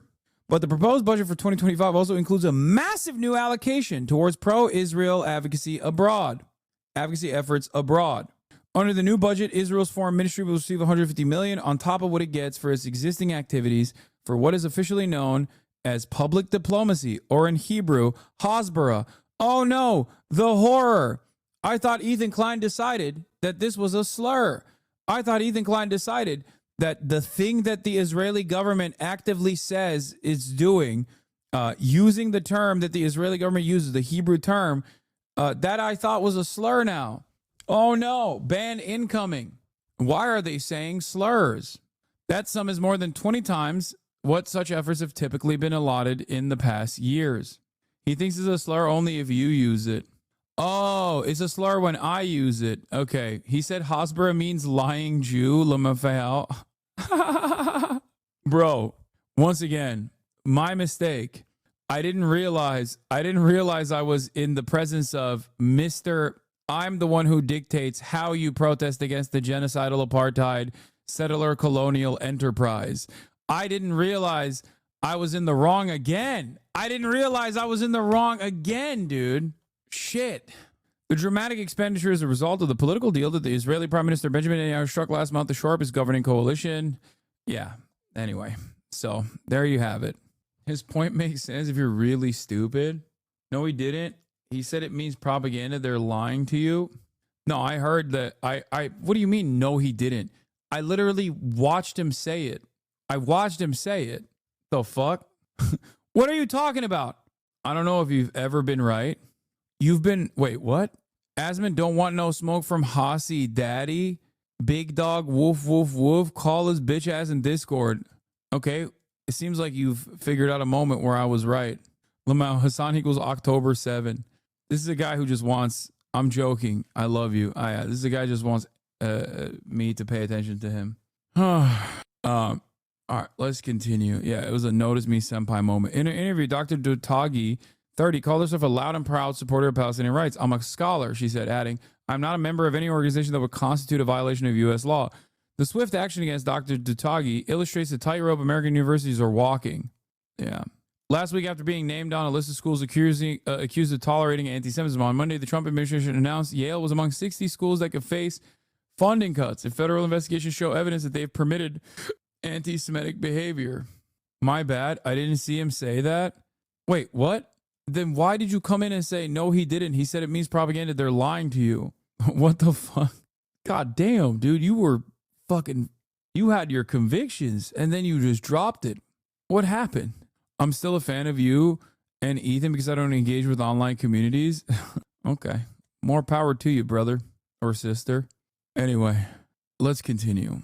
Look, I'm not gonna discount Ethan Klein heads who still watch Ethan Klein and still watch me at the same time, because I don't want them to also entertain the notion of like falling into the pit of despair that is like being surrounded by drama slop tubers, Keemstar, fucking Joey Salads, you know what I mean?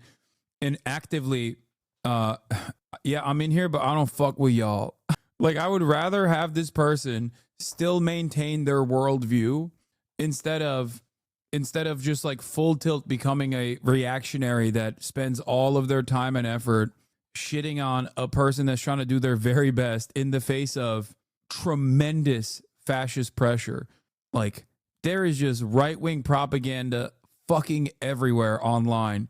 And those guys who I still maintain the belief that, you know, there's a little bit of a progressive dog in them, okay? Not just headband, but there are certainly still a lot of active community members that have just been blinded by the stan culture attitude.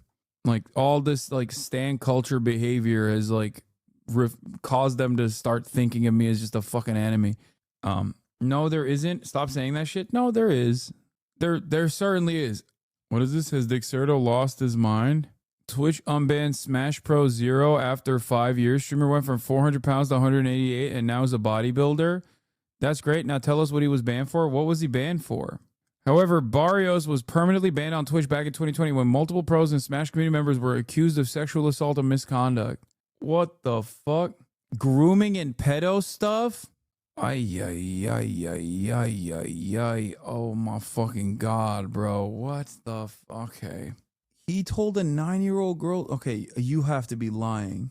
Get ready for his pivot to political commentary.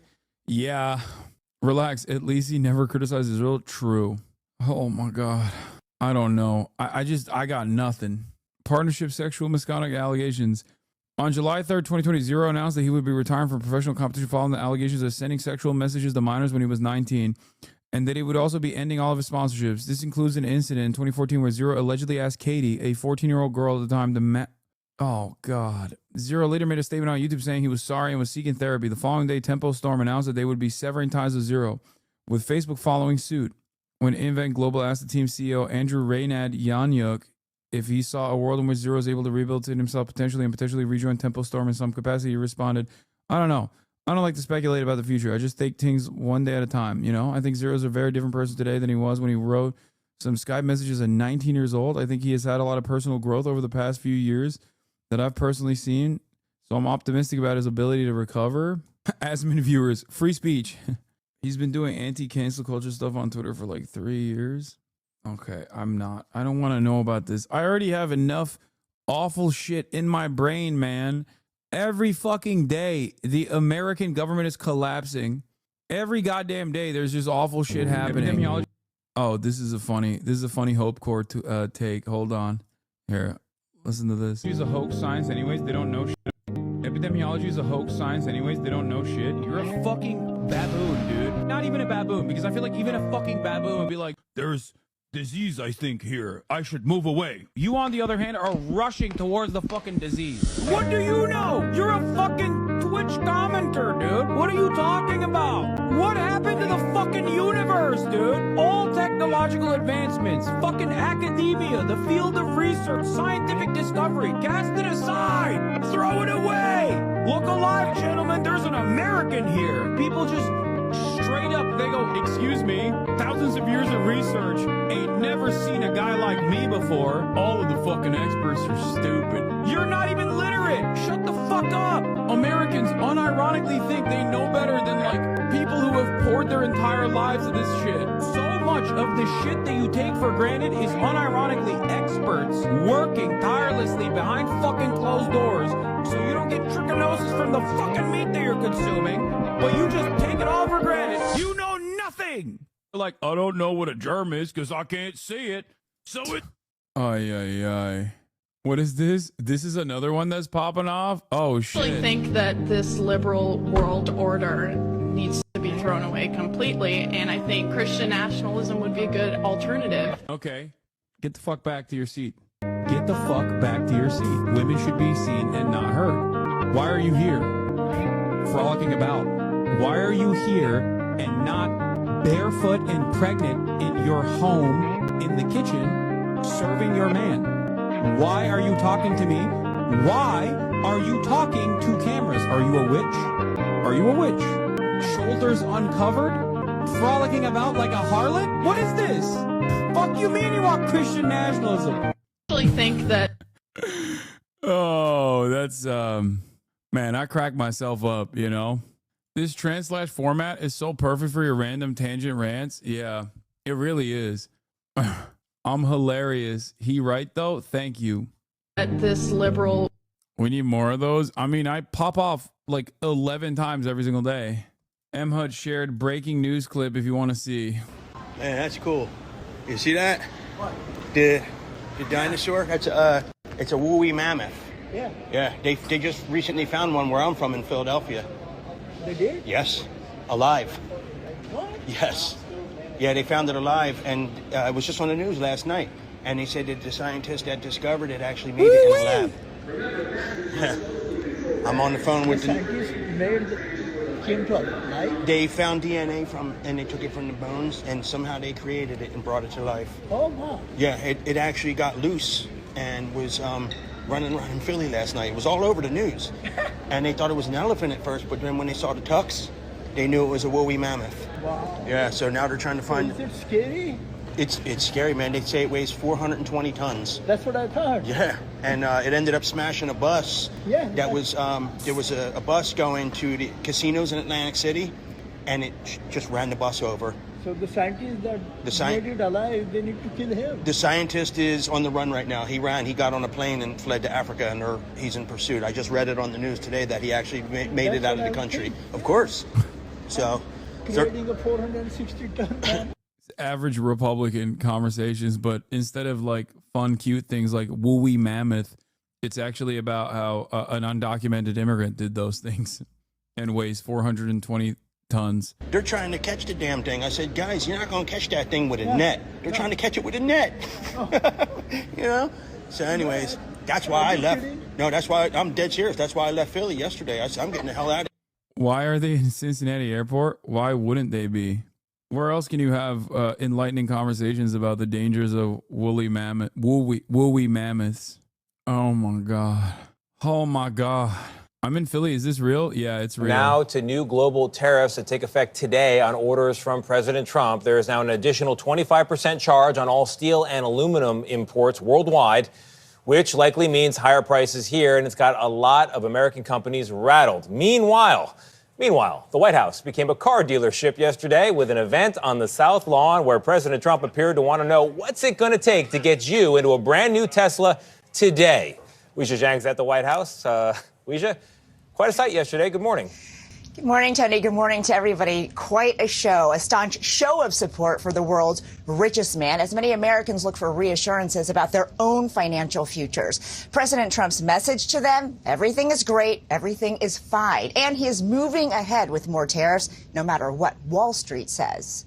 After Tesla stock tanked 15% on Monday, taking its biggest hit since 2020. I want to buy one of these. President Trump turned the South Lawn of the White House into a car lot, making a sales pitch for Americans to buy a Tesla, which he pledged to do. I'm going to have it at the White House, and I'm going to let my staff use it. Tesla stock climbed following Trump's endorsement, but the markets were rattled Tuesday after Trump posted an early morning threat to increase the fee on Canadian steel and aluminum imports from 25 to 50% in response to Ontario's Premier Doug Ford imposing a 25% tariff on electricity going to the U.S. But by the afternoon, Ford reversed course. We have both agreed. Let cooler heads prevail. Prompting Trump to back down too, reverting to the planned 25% tariff, which begins today. Commerce Secretary Howard Lutnick brokered the truce. The markets are going to learn. Let the deal maker make his deals. Lutnick says Trump's policies will take time to implement, but he insisted it's worth it. These policies produce revenues. They produce growth. They produce factories being built here. Despite Wall Street's reaction to the trade tensions, Trump said he does not think there will be a recession. I don't see it at all. I think this country is going to boom. Just 2 days earlier, he was not so sure. Are you expecting a recession this year? I hate to predict things like that. Tuesday evening, surrounded by the CEOs of America's biggest companies who have watched their stocks slide, Trump defended his economic strategy. The tariffs are having a tremendously positive impact. They will have, and they are having. Just a few hours ago, the European Union, the world's largest trading bloc, responded to that increase in steel and aluminum tariffs. The EU announced plans to impose counter tariffs on about $28 billion worth of U.S. goods starting in April, saying it must act to protect consumers and businesses. Gail. Got it, Weijia. Thank you very much. As of this morning, the United States is applying a 25% tariff. Bro, this is prosperity incoming. On imports of steel and aluminum. We deeply regret this measure.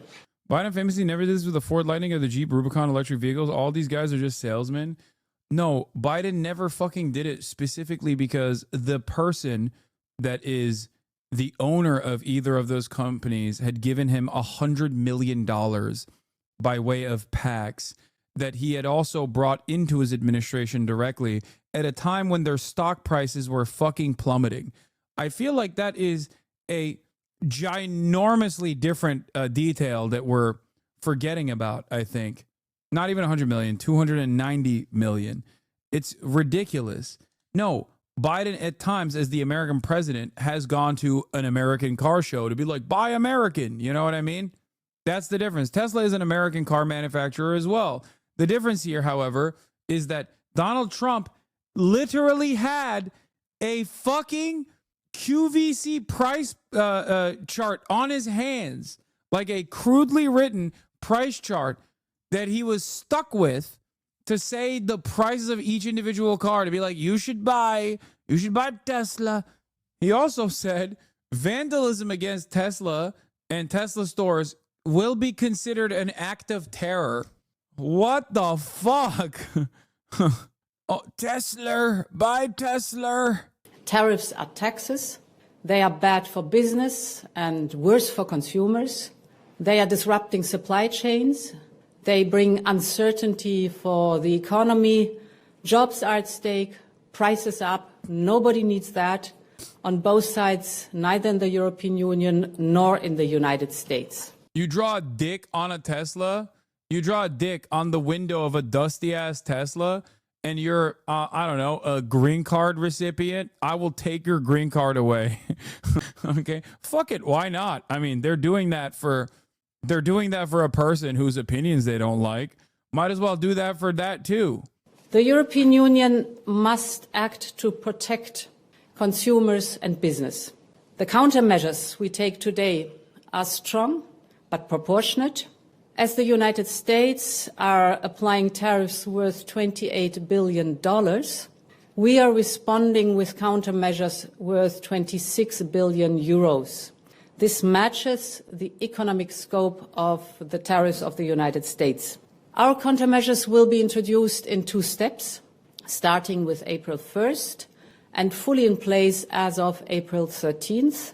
In the meantime, we will always remain open to negotiations.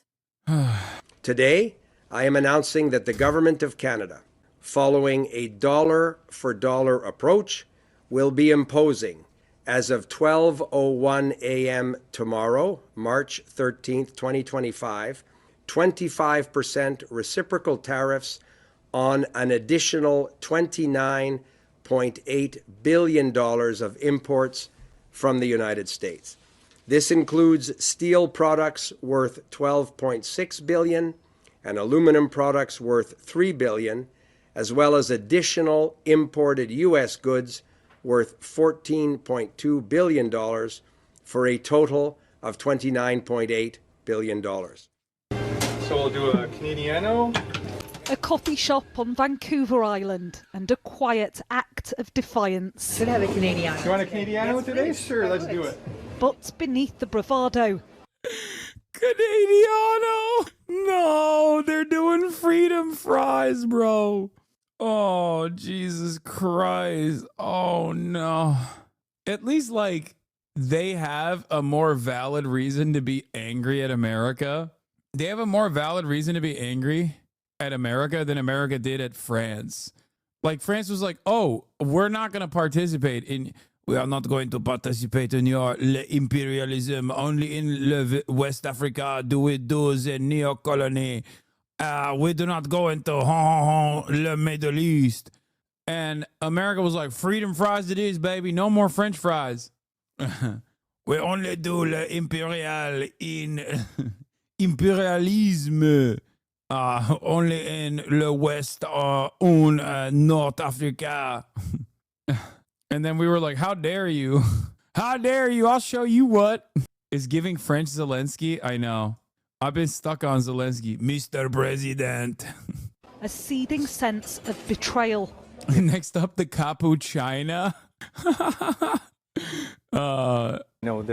This bullying, we're a tenth of the size of that country, 300 million or 400 million people in the States and about 40 million in Canada. But we picked no fight. Canadian here, definitely BDSing U.S. goods and cancel our New York City trip to next month. Fuck the U.S. Hey, I'm right there with you, baby. But also keep subscribing to at least This American, who is also anti-America, right there with you, and offers support to your cause. Use your Canadian dollary dues here at the broadcast for $6, or I guess it's 12 Canadian, or for free with a Twitch Prime. By connecting your Amazon Prime account to your Twitch account. You can also get gifted a sub, even if you're Canadian or not. How much is it? Subs are $8 in Canada, not $12 dues.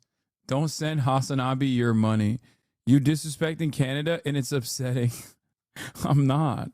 I'm saying I cannot explain to you how much I am in support of Canada shitting on America. We deserve it. There is not a nation that deserves it more than us, okay? But it just keeps coming to us. On the top shelf, Alan hides the labels of American-made bottles. Tennessee, Wayne Gretzky cream, and it's just about empty anyway. Wayne Gretzky cream liqueur. Oh, wait, they also hate Wayne Gretzky now, right? Because he's a cuck to America. Yeah, that was really messed up that Wayne Gretzky is just like so pro-America. It's like, dude, how are you going to do that to your own people? Once a Canadian ice hockey hero, now considered a traitor for his support of Trump. He's proven that he doesn't even respect our country anymore. It's now government policy in British Columbia not to sell any American-made booze, a clapback at US tariffs on Canadian goods. A decision taken by its premier. Very nice to meet you. Nice to meet you too. But the threats don't end at tariffs. Trump wants to make Canada the 51st state. I've been speaking to people, British Columbians, yesterday. They're genuinely fearful of annexation. Do you think that's a possibility, and are you scared? So I find it deeply unsettling. The advice that we get continually about the president is to take him seriously, but not literally. I would love to have that kind of luxury. And the danger, I think, is not taking him literally and seriously. On the ferry which links Vancouver Island with the mainland, news lands of Donald Trump's fresh threat to impose 50% tariffs on Canadian aluminium and steel. Thanks for staying with BC Ferries. Then it was revised back down to 25% for now.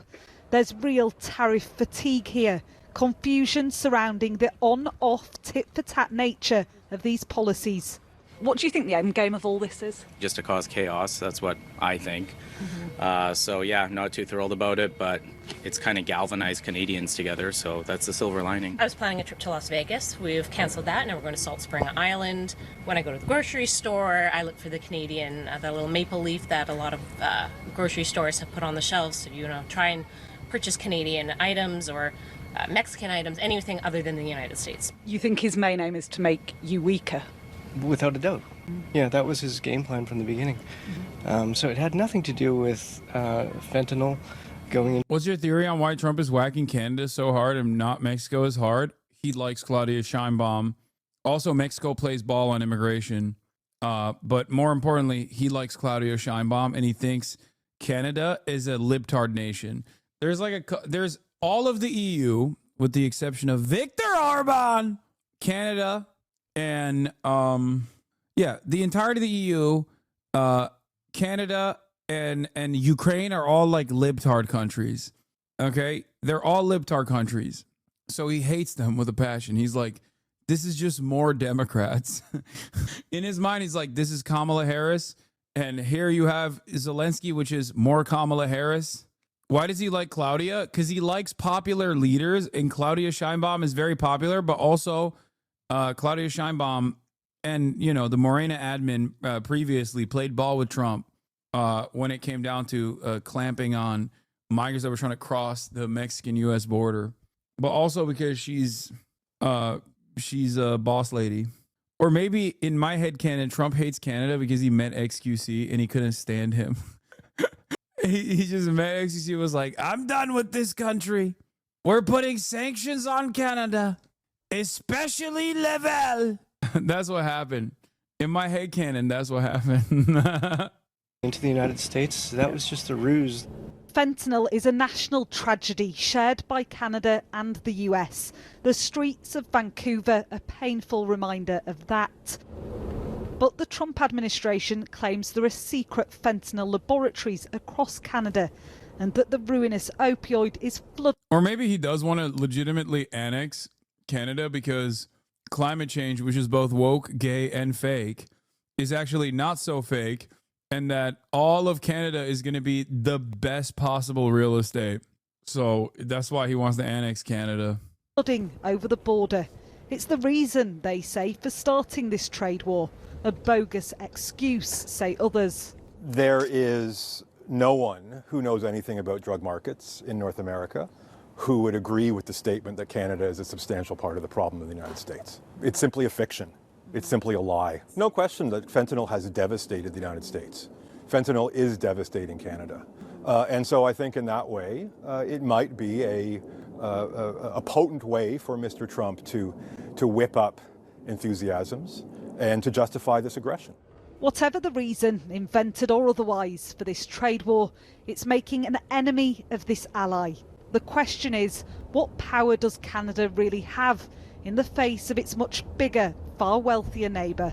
Martha Kellner, Sky News, British Columbia.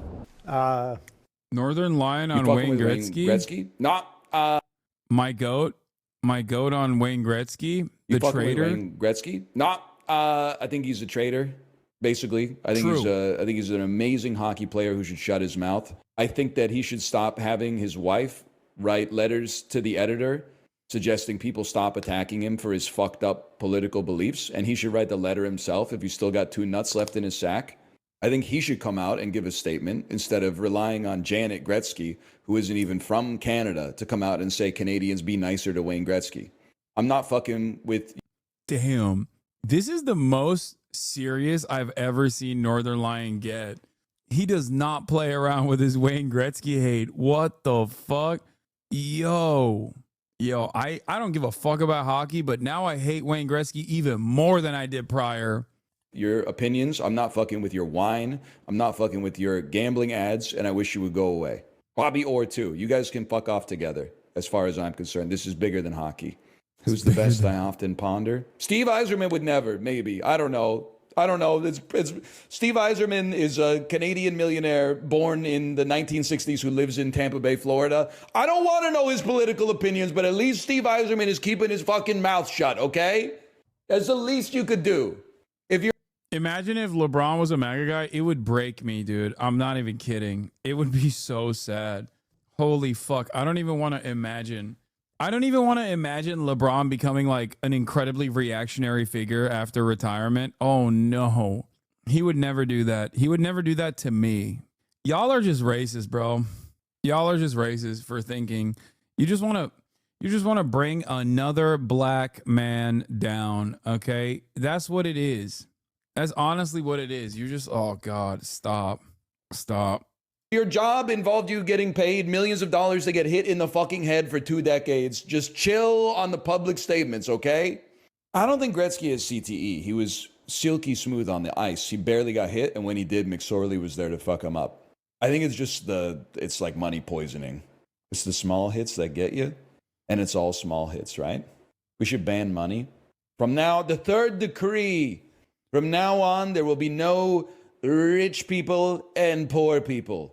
There will just be that. Hang on, I got to think about that for a minute. Stick to my stomach, fam.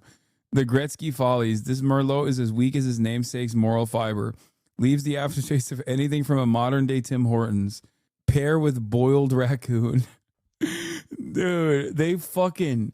The Canadians hate Wayne Gretzky. You know what's funny about this? I respect that. Americans would never take ownership over a beloved iconic figure, like changing sides. You know what I mean? Americans would still ride for it no matter what. The closest we got to that was with Dennis Rodman, who didn't defect to North Korea, but basically became like an ambassador. And Americans still fucking ride with Rodman, which I do as well, but I don't have a problem with North Korea. The Dixie Chicks, it's not the same. Americans still ride for Kanye. Yeah. I guess that's also not the same because I think a lot of Americans like what Kanye is saying. Like, I think just a lot of Americans are super racist. And also, they're racist, but also simultaneously, they're racist enough not to care. Like, if they're not so racist that they're pro what he's saying, they're at least racist enough not to care. All right, let's get back to Russia. Russia makes military advances as world awaits ceasefire Ukrainian decision. hands, the town of Sudzha is apparently Russian once more. Moscow's forces here are on the march. Kiev's incursion appears almost over. For Vladimir Putin, a proud moment. On a visit to Kursk region, the commander-in-chief was the commander in camouflage, and there was no talk of a ceasefire. Quite the opposite. He wants to press home Russia's advance. He's trying to pull a Zelensky, dude. He's trying to pull the Zel Disney. He's running around in combat fatigues and shit. Our task in the near future, in the shortest time possible, is to finally defeat the enemy entrenched in the Kursk region and to completely liberate the territory. But after talks with Ukraine and Saudi Arabia, the UN... I went for a walk yesterday in a house that is usually covered in American flag memorabilia from roof to porch. Is now a giant Russian flag waving off the porch. Hogs are amazing. Dude. Oh, God, I know. My favorite is like... Yeah, being pro-American, pro-Russia is awesome. Like, as a position, I think it's fucking hilarious. Like, being a MAGA guy who's also like super pro-Russia is so funny to me. It will never not be funny. You can get mad at me all day, every day. You can tell me that, oh, you love Adolf Hitler. It is so funny because being a super hardcore dick rider of America means that for your entire life, you have hated Russia, okay? For your entire life, you have despised Russia because Television Man told you that Russia is communist, USSR bad, communism bad. It's at the root of all evil in your life. And then one day, out of nowhere, something flipped. You, I don't know, browsed the wrong Telegram group or you got Facebook marketed to, and you decided to basically destroy all previous propaganda in your mind that told you that Russia was at the root of all evil, and overnight you became a pro-Russia guy. I love that. Like, how can you basically spend your entire life hating a country and then magically decide that that country is awesome? How the fuck does that happen? It gives me confidence that maybe one day we can do this for China, you know? Hopefully. Like one day. Please, Xi Jinping, please spend money on Hasbara. Please, sir. Do more TikTok, please. Maybe Americans will start feeling some type of way about China and be like, why don't we have electric vehicles here and are ramping up our electric vehicle production? Why don't we have high-speed rail? That's what I want. I want it so bad. The US wants Moscow to agree to an immediate truce for 30 days. It could include a prisoner swap and the return of Ukrainian children from Russia. Kyiv hopes it'll lead to even more. A 30-day period to fully prepare a step-by-step plan for ending the war, including security guarantees for Ukraine. If all of this is done, then after the plan is prepared and its gradual implementation begins, this will lead to the end of the war. But agreeing to a deal that others have come up with is not how the Kremlin does business. Vladimir Putin likes to be the one in charge. And for the past few weeks, it looked like he was, appearing to have Donald Trump's ear. But now, all of a sudden, he's on the receiving end of the American president's demands. And his agreement on this ceasefire deal might depend on what else is being tied to it. For example, a seat at the table with the US.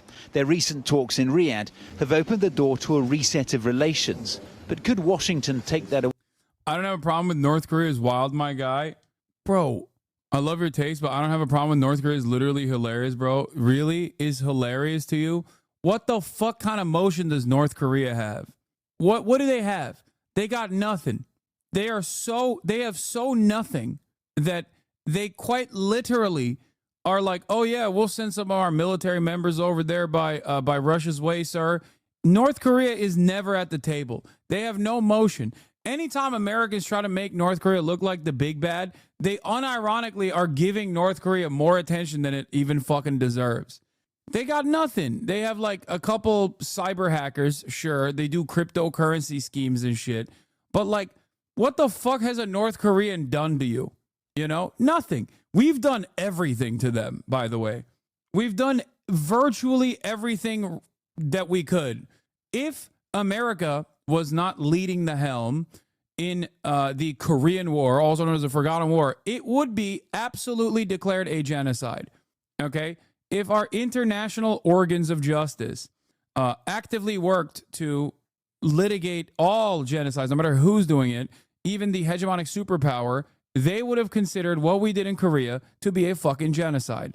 Okay? Because that's what we did. Now they got nothing. Why is their foreign policy all that matters to you? I don't know, because I'm not living in the fucking Democratic People's Republic of Korea. Do I look like... What happened? Last time I watched Cholima on the Wing and sang along, did that cause you to think that I'm fucking North Korean? Like, does that make you feel better about America when you fantasize about how fucking terrible it is to live in North Korea? Does that make you feel good? Where you're like, yeah, things aren't so bad. At least we're not fucking North Korea. Nice, man. What a healthy attitude to have. That's the only reason why I give a shit about this stuff. Like, why is their foreign policy all that matters to you? Because that's the limited impact that they actually have. Okay? That is the marginal impact that they have on the planet. That's it. They have no impact in general, but the limited amount of impact that they do have is on a little bit of fucking foreign policy. They're giving artillery shells to Russia. That's it. Half of them are fucking duds anyway, but it doesn't matter. He said, nah. He's like, I'm going to take matters into my own hands, big dog. I'm going to fix the DPRK politics. Okay, dude, have fun with that. Okay. Get in there. They have tourist visas now. Go through China. Get the fuck inside the DPRK, go to Pyongyang, and tell them what's what, okay? Brave soldier. I agree, I just don't get being charitable to them. Why wouldn't I be? Why wouldn't I be charitable? What do you mean charitable to them? Charitability is what, charitability is an accurate assessment of the horrifying war crimes that the United States of America and coalition forces did to the fucking nation of Korea after, cutting it in half. You're literally upset because it breaks your previous messaging. Under no circumstances do I believe that the Democratic People's Republic of Korea is actually democratic, okay? It's not. It's not. It's not democratic at all, all right? But if you know anything about how there are two Koreas now, you would understand that that is a crime brought about the Korean population by the United States of America because we wanted a fucking bulwark against growing communism. Oh boy. Oh no. How dare they? And it was a fucking bloody affair too. And I don't mean in just North Korea. In South Korea, it was insanely bloody in South Korea. Massive massacres that the American government oversaw as the South Korean military dictatorships time and time again destroyed any kind of fucking protest against the government. And then what else do we do? The handover from military dictatorship to a robust democracy came at the hands of South Korea basically becoming 6 families in a fucking trench coat. That's all South Korea is. There's a reason why South Koreans still are just like, I'm going to kill myself. This is the worst country on the fucking planet. It's literally hell here. There's a reason why young South Koreans are just so brain broken. America isn't an excuse for a one-party freedomless dictatorship. Brother, where did I say that? Why? Why is it so difficult for you guys to go, you know what? Probably bombing the fuck out of every standing building in a parallel that we've designated as like the socialist side was probably going to cause the country to experience a lot of issues afterwards. Meanwhile, it's so funny to have these conversations when we're like at the supposed beacon of democratic thought, the United States of America. Yeah, it's additionally funny to have this conversation in the heels of the American government. New video shows bomb striking South Korean town near DMZ. The South Korean Air Force says 8 MK-82 bombs were mistakenly dropped by a jet during a war drill with the U.S. The Mark 82 is a U.S. manufactured 500-pound bomb. 15 people are reportedly injured. Like, that just happened. That happened last week. Yeah. Why do people automatically hate North Korea? Because a couple reasons. One, because people don't know shit about Korean history. They don't know shit about North Korea. And also because a lot of people are like, there's valid criticisms against North Korea, and valid criticisms work so well for Americans. You know what I mean? They have no way of like shedding that propaganda. People just tell you these guys are bad. They hate America. They want to kill Americans. And then that's it. That's it. How else can you justify a permanent blockade? You turn me into a liberal, but you never say you were wrong ever. Nobody has all the answers, but you do, I guess. Holy shit. What kind of fucking response is this? Go back, read some stuff about America's actions in Korea, and then counter my position. If you, instead of getting upset that I just, I guess, know a little bit more than you do in this process, you could just go back and be like, nah, here's why you're wrong. I have an economics degree, lol. Okay, did you learn about America's war crimes in Korea in the process of getting this degree? I'm so confused. I'm just saying that the DPRK has no motion. They don't. They just have nothing. They have been an endlessly fucked over country for the most part. And in the process, yes, there is a not even a one party dictatorship structure, but like the worst aspects of North Korean governance is specifically the top down leadership structure and the handover of power from family member to family member. That's it. When you do that, you're not a fucking democracy. Okay, there is no democracy there. It would be interesting to try to investigate why there is no democracy there. You know what I mean? Is it because they're simply their culture is different? Is it because they're just like evil? Or maybe there's a different reason. Maybe they've been fucking bombed into oblivion and basically tried to recover, had mass famine, and America never actually scaled back the economic warfare it waged against North Korea, not even one bit, which led to so much death and destruction, especially post-90s, especially after America also destroyed their one fucking ally, the USSR. You know? Bro's so disingenuous. Me? What did I say that's disingenuous? Maybe it's because they have labor camps to snuff out any dissent. You're right. Good thing we live in the land of the free, home of the brave, where there's no such thing as slavery in prison. I'm just, I'm glad that the United States of America would never actually actively go after political dissenters. These idiots think you like Kim Jong-un rather than understanding that you're talking about the Korean people and how the U.S. created their material conditions. Exactly. Because people don't ever fucking think about it. People don't ever want to think about like how people arrive at this condition.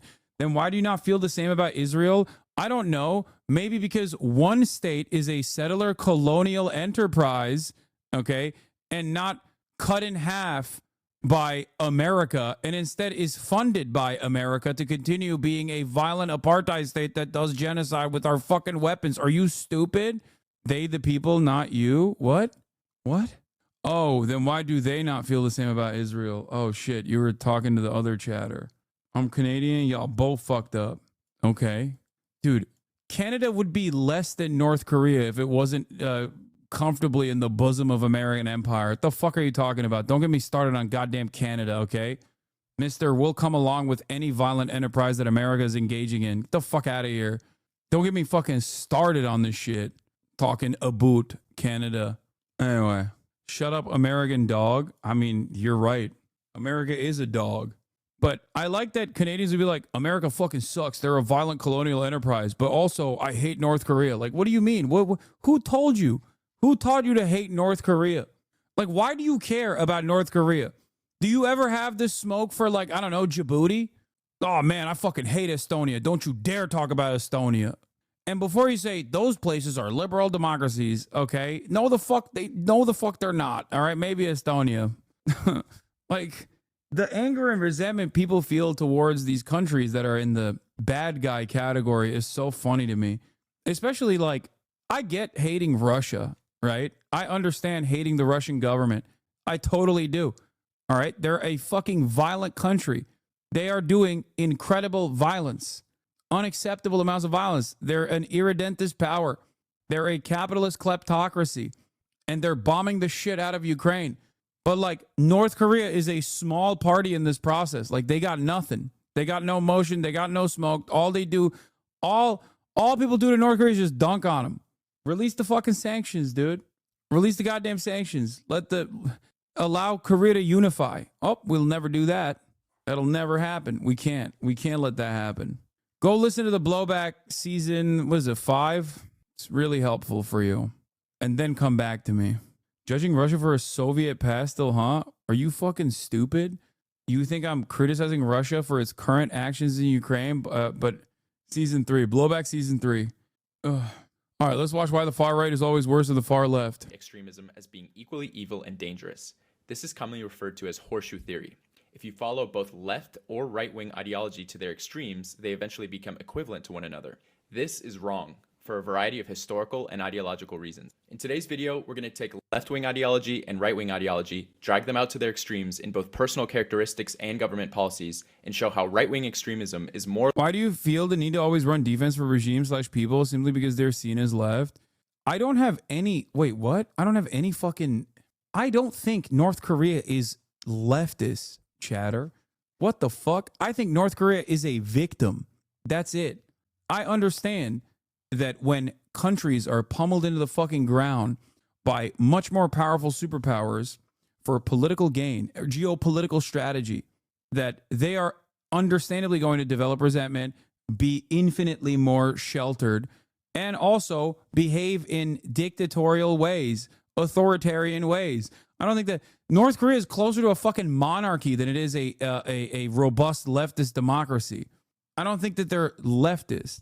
I understand. I just don't think it's wrong to dismiss their domestic policies because they don't affect you. No, dude, it's fucking honest. Okay.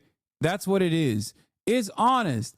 You're dishonest. You act like you give a fuck about what kind of North Korean policies are happening at the domestic level. You don't know. And neither do I, by the way. That's it. That's why I think it's so dumb to be like, oh man, I can't believe it, dude. It's like, I really hate that Estonia has a VAT. Okay, that's completely unjustifiable. I'm gonna hate on Estonia now going forward. It's the worst. It's the worst country. I spit on them. How dare they? You criticize Asmongold for something similar? No, wait, what? No, I didn't. I think you have maybe one brain cell that you're trying to actively rub against it, against the walls of your skull. What did I criticize Asmongold for that you think is similar to what I'm saying here? I'm saying that there is no way for me to change North Korean domestic policies. And not only is there no way for me to change North Korean domestic policies, I think it's far more important to talk about how North Korea got to the position that it got to. Okay?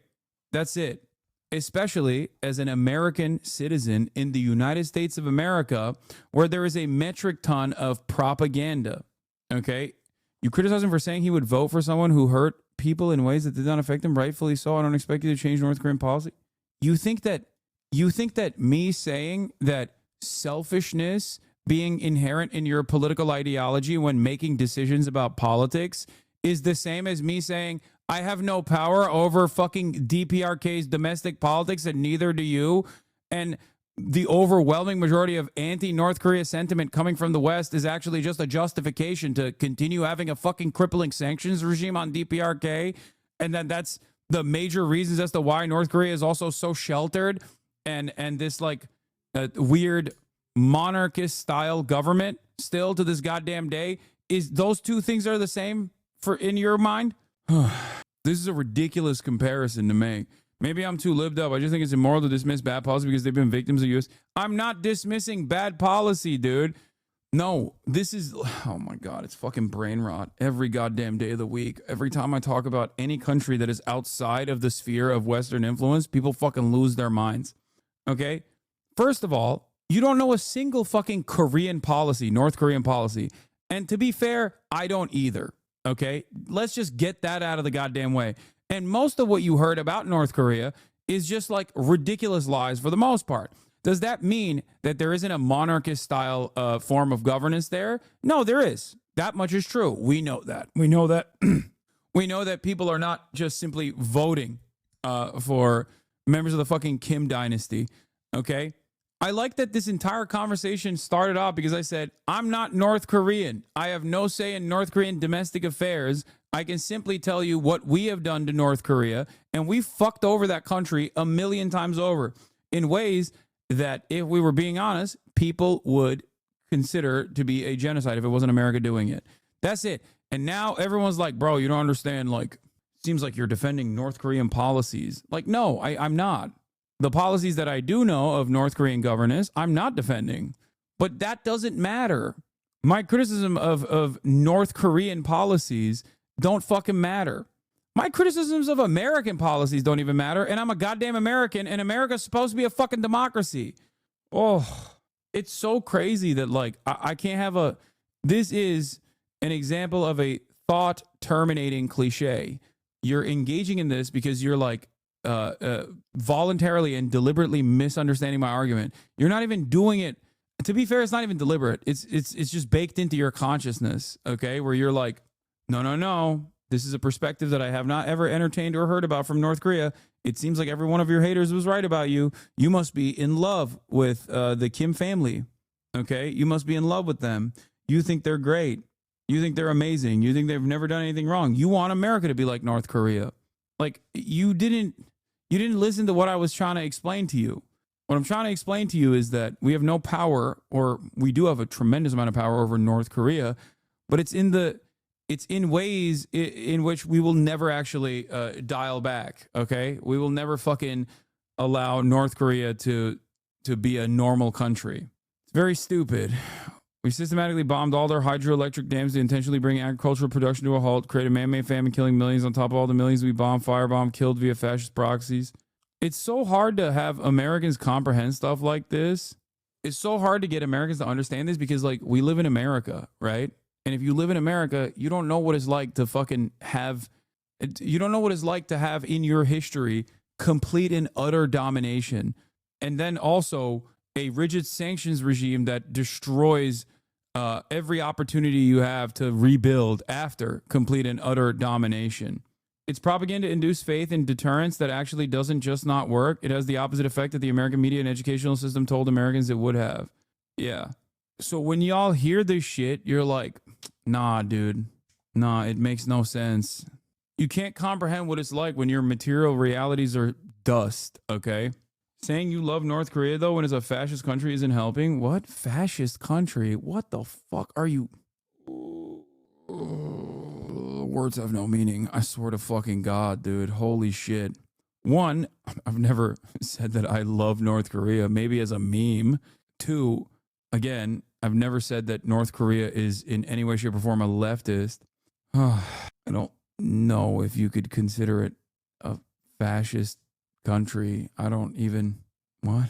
Teaching a liberal foreign policy is like trying to remind you, your dementia-ridden grandma, who you are. Yeah, it's kind of wild. Maybe that's why, you know what?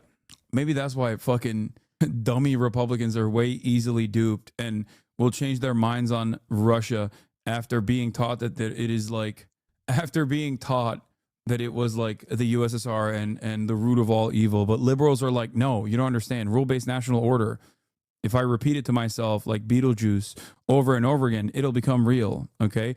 America is not the big bad, but actually America is the big good, and things that it's done at the behest of doing the big good sometimes is bad. But don't look at all the bad things. I will say that it's bad in a history book when I read it, but, you know, it was still at the behest of a larger, greater good. What was that greater good? Oh, that's right. Eradicating socialism. It's so weird. All of this, I'm reminded, all of this started because I said, I don't give a fuck about North Korea. They got nothing. They got no motion. Poor guys. Morally worse and a much bigger threat. Let's first establish general left versus right values, starting with the left. The left is broadly progressive. The left believes in caring for all and uplifting the poor. They believe in limiting the power of moneyed interests and corporations, and most importantly, view politics through material conditions. This means how much money people have and their access to housing, food, healthcare, employment, and technology. These material conditions are seen as the biggest determiner in how a society functions. Violence, poverty... I mean, you know nothing about North Korea? Invite an expert on North Korea. Your explanations are confusing. Yeah, I need to get Yami Park in here right now. Pronto. What does she have to say? That's right. In North Korea, green card holders get kidnapped for practicing their First Amendment. I think it's because you said I have no problem with North Korea. Yeah, it's true. I don't. What do you mean? Like, if you spend any time... If you live in the United States of America... and you spend more than 3.5 seconds in your life thinking about how dangerous North Korea is, you are a fucking moron, okay? Sorry. That's just, I don't make the rules except for that one. I just made that rule up. You are a rube, a mark, a sucker. They have not the GDP of like Mississippi, but instead the GDP of like a fucking town in Mississippi. And you're out here being like, no, they're a part of this scary coalition force that is actively trying to undermine America and the Western world. Like, they got nothing. The fuck? We fucked them over. It's all dust. It's all rubble. Okay? That's it. We will never address the crimes that we engaged in Korea. Oh. Anyway, let's continue. And general social dynamics are at their core influenced by material conditions above all else.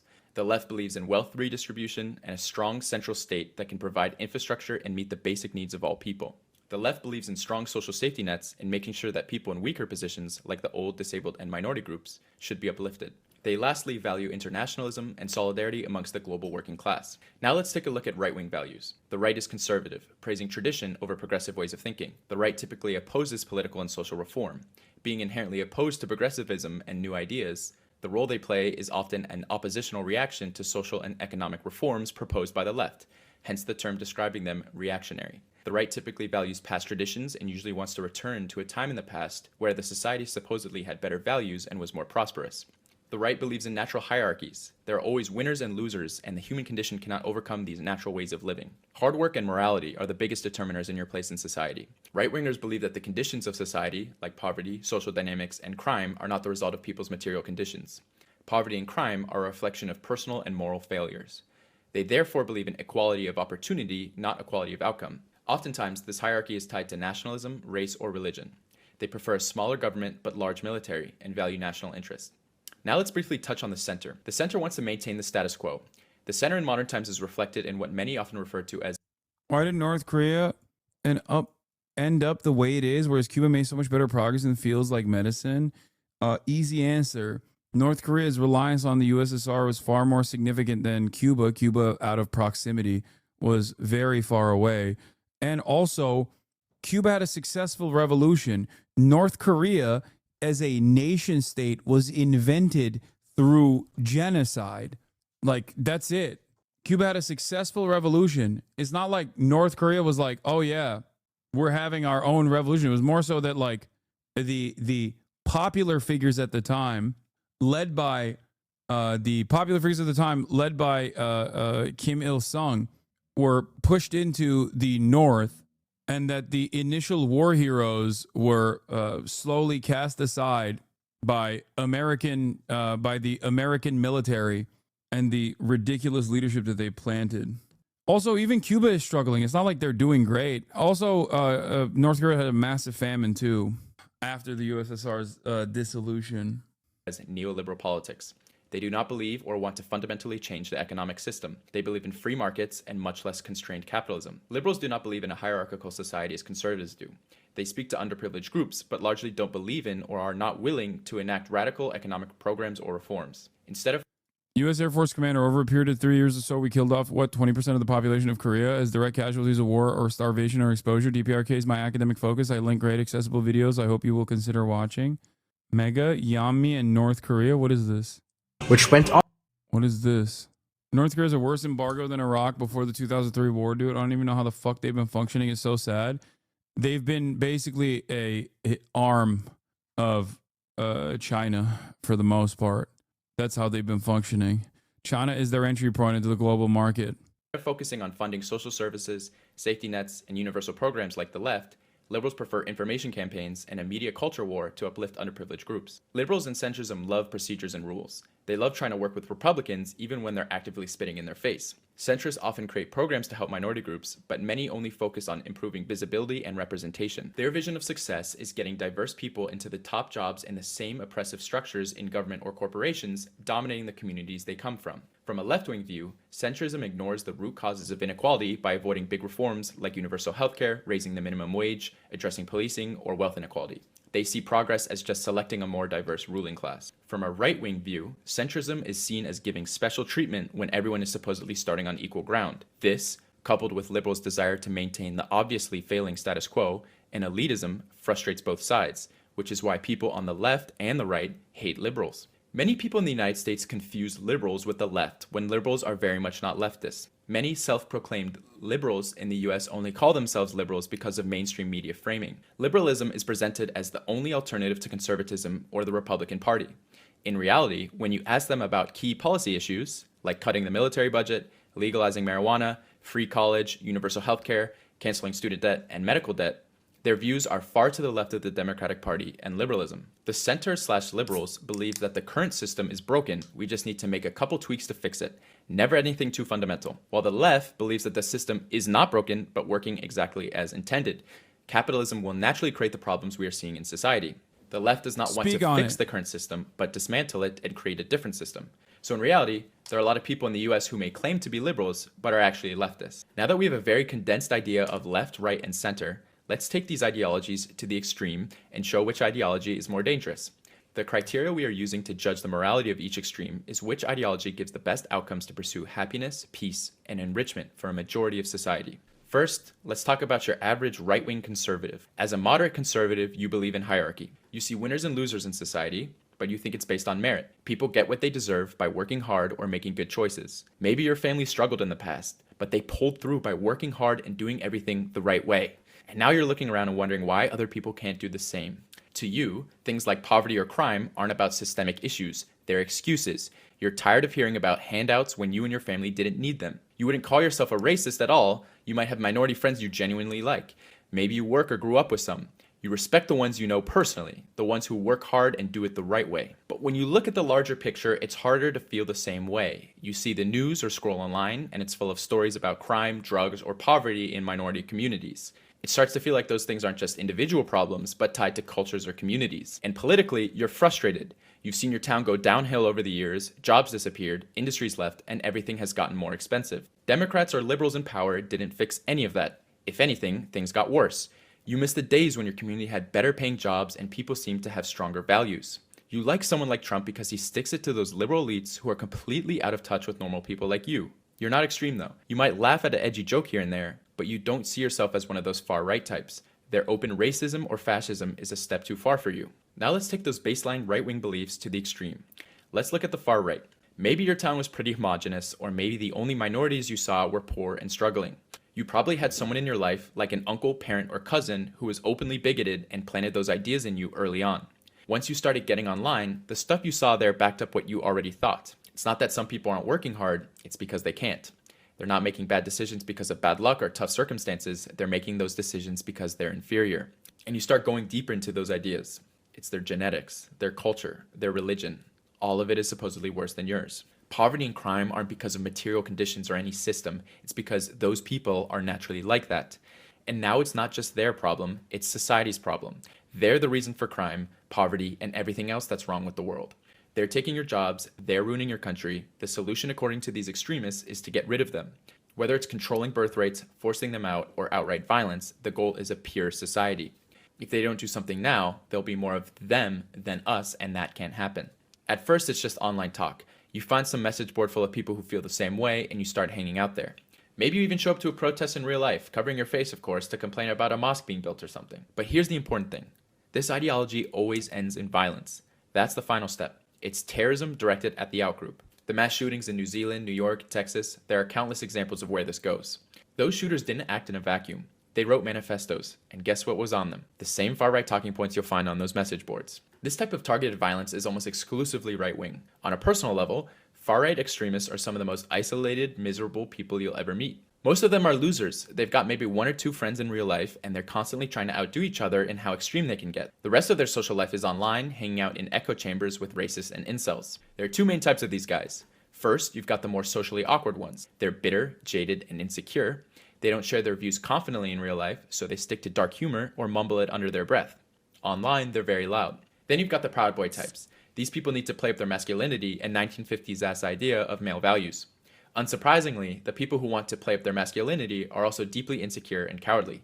They love playing pretend cowboy and dedicating their life to hating others. They channel their insecurities into the most pathetic form of community imaginable and a fake form of ethnic white unity. Truly, some of the biggest losers in the world. To live this lifestyle is corrosive to the core, and these are deeply sad, miserable people. That was the personal journey of extremism.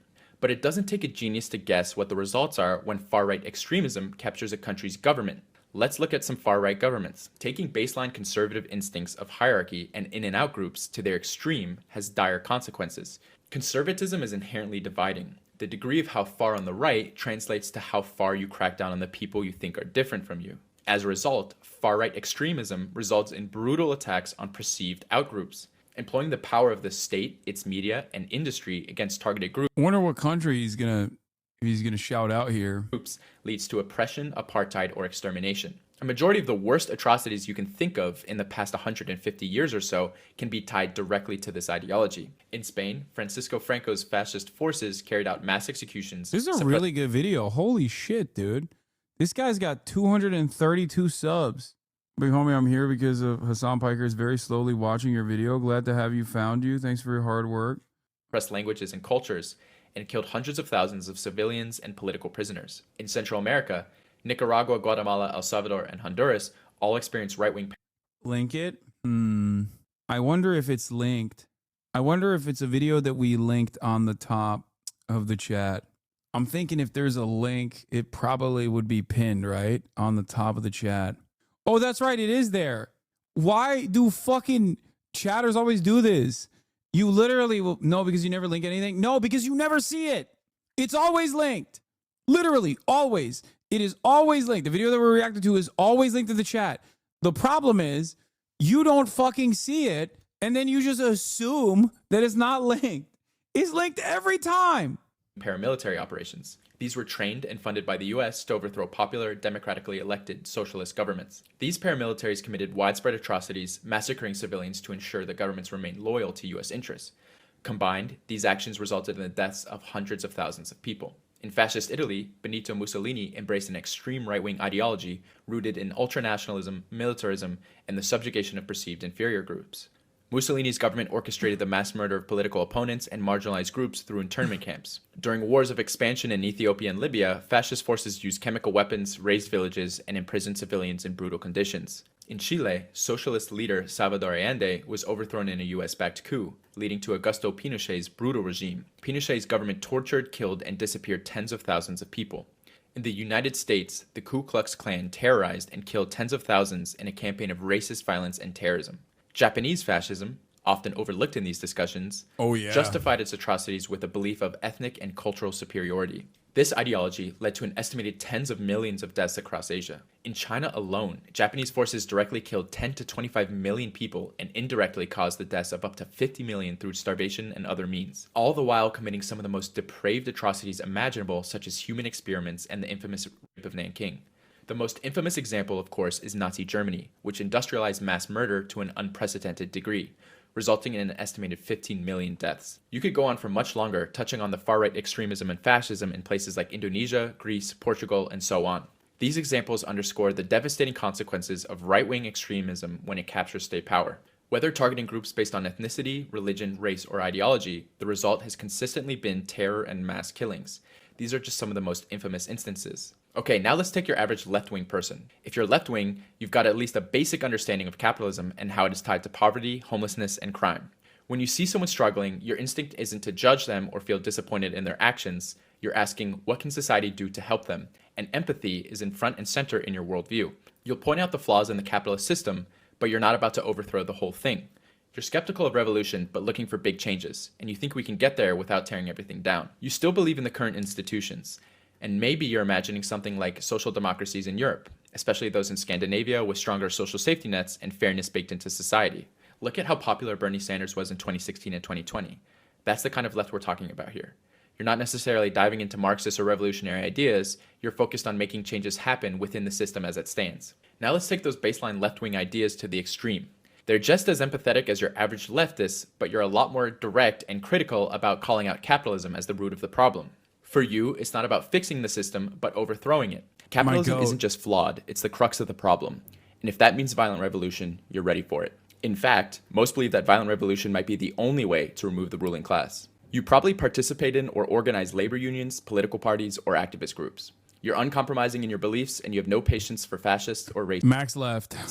Similar to the far right, your ideology can sometimes make you stand out or even feel isolated in mainstream social settings. You might be more out there in terms of appearance with tattoos, piercings, or clothing. Far left groups are typically diverse, and there really isn't an out group. Everyone is generally accepted except for the far right. When it comes to violence, far left extremists have much different targets and philosophy compared to the far right. They're not out targeting random civilians or marginalized groups. They're going after fascists or the state. Antifa is the common boogeyman and is painted as the worst of leftist extremism, the left's version of a school shooter. Unless you are a fascist or a Nazi, which we can all hopefully agree are universally bad ideologies, you have nothing to fear. Their violence is directed towards fascists so that they can never feel comfortable enough to march openly and attack minority groups. The media would like you to believe horseshoe theory that Antifa violently defending minorities is the equivalent of a mass shooter going into a grocery store and indiscriminately killing minorities. The left extremist goal is an objectively more admirable goal than wholesale massacre. Yeah, shameless. Despite what media might say, far left violence is almost always directed at specific targets, not innocent random people.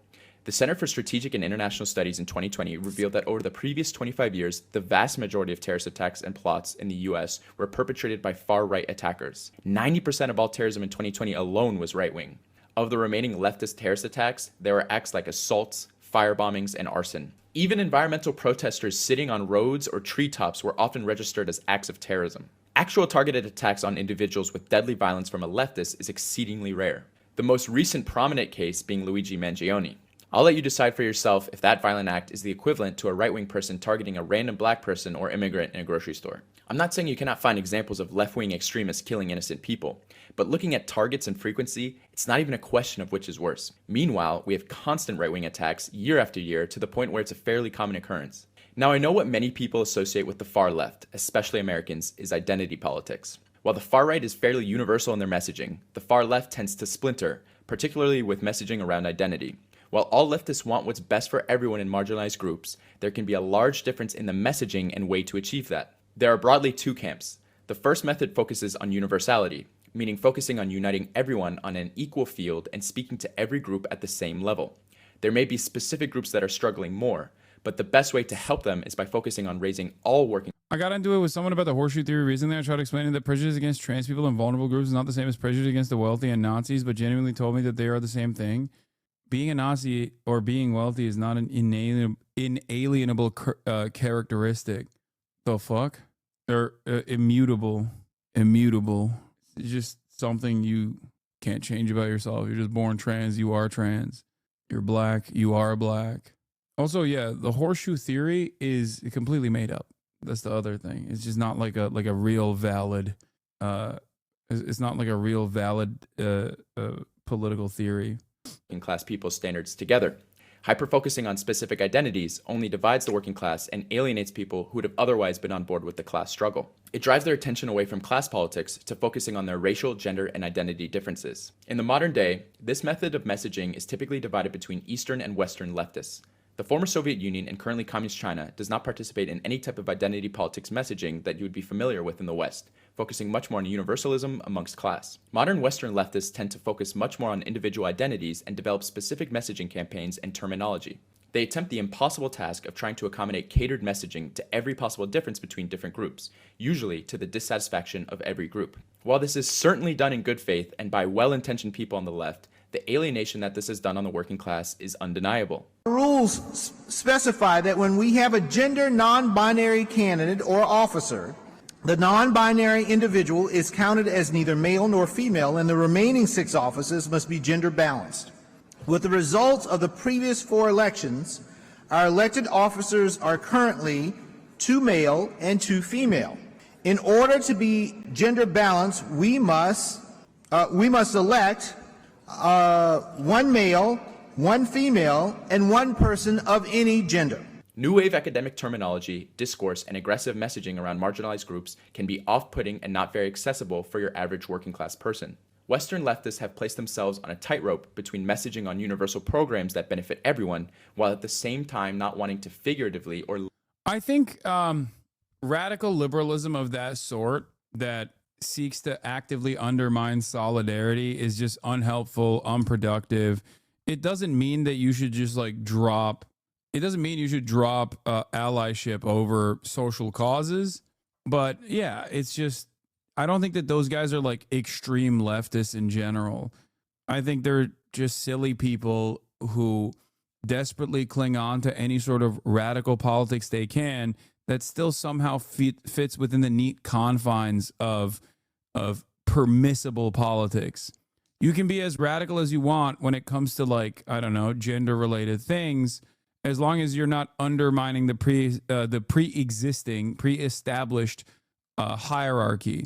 Bro, that was at the DNC election. There's nothing radical there. No, I know it's not, but that's why I'm saying that it might come across as a radical ideology, but that radical, why are you scared? I'm not.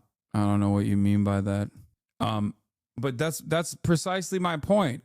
To the average American, that conversation is seen as like the most radical, most extreme leftist position you can have. And yet it's at the fucking DNC. Do you see what I mean? That's the point that I'm making, which is like the way that Americans think, like liberalism to its highest extent, is that's what they think. When the average American, when they think of like who is a leftist or what is a leftist, like that is what they perceive as leftism. Literally abandon specific groups. This has undoubtedly contributed to the failure of the left in the West. The right wing capitalizes on this weakness by using working class people's annoyance with identity politics to vote completely against their best interests and focus on the culture war. Now let's get to the far left government. Before we get into discussing the far left government, please take a second to subscribe and like the video. Thank you. Let's look at what happens when these far left beliefs are... Okay, this dude is definitely a Hassan Abiad. I'm sorry. That right there is some shit I would do. ...held in positions of power. The left's main targets are those who are perpetuating... This video sucks? I don't think this video sucks at all. ...systems of inequality.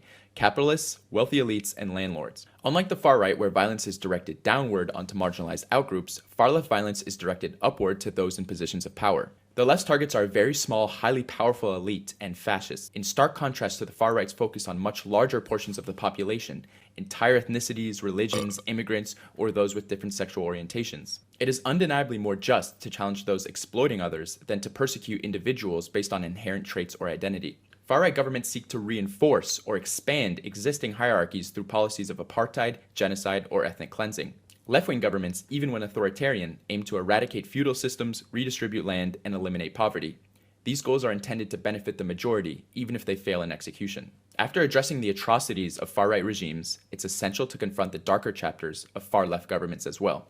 One significant group of victims under far-left regimes have been those perceived as traitors or counter-revolutionaries. These victims, most notably during Stalin's purges, the Cultural Revolution, and the Khmer Rouge genocide, were casualties of paranoia, authoritarianism, and internal power struggles. Undoubtedly, many, if not most of the victims were loyal communists or innocent fair swept up in the chaos. I don't think However, it's unfair. It is crucial to separate these actions from the core tenets of leftist ideology.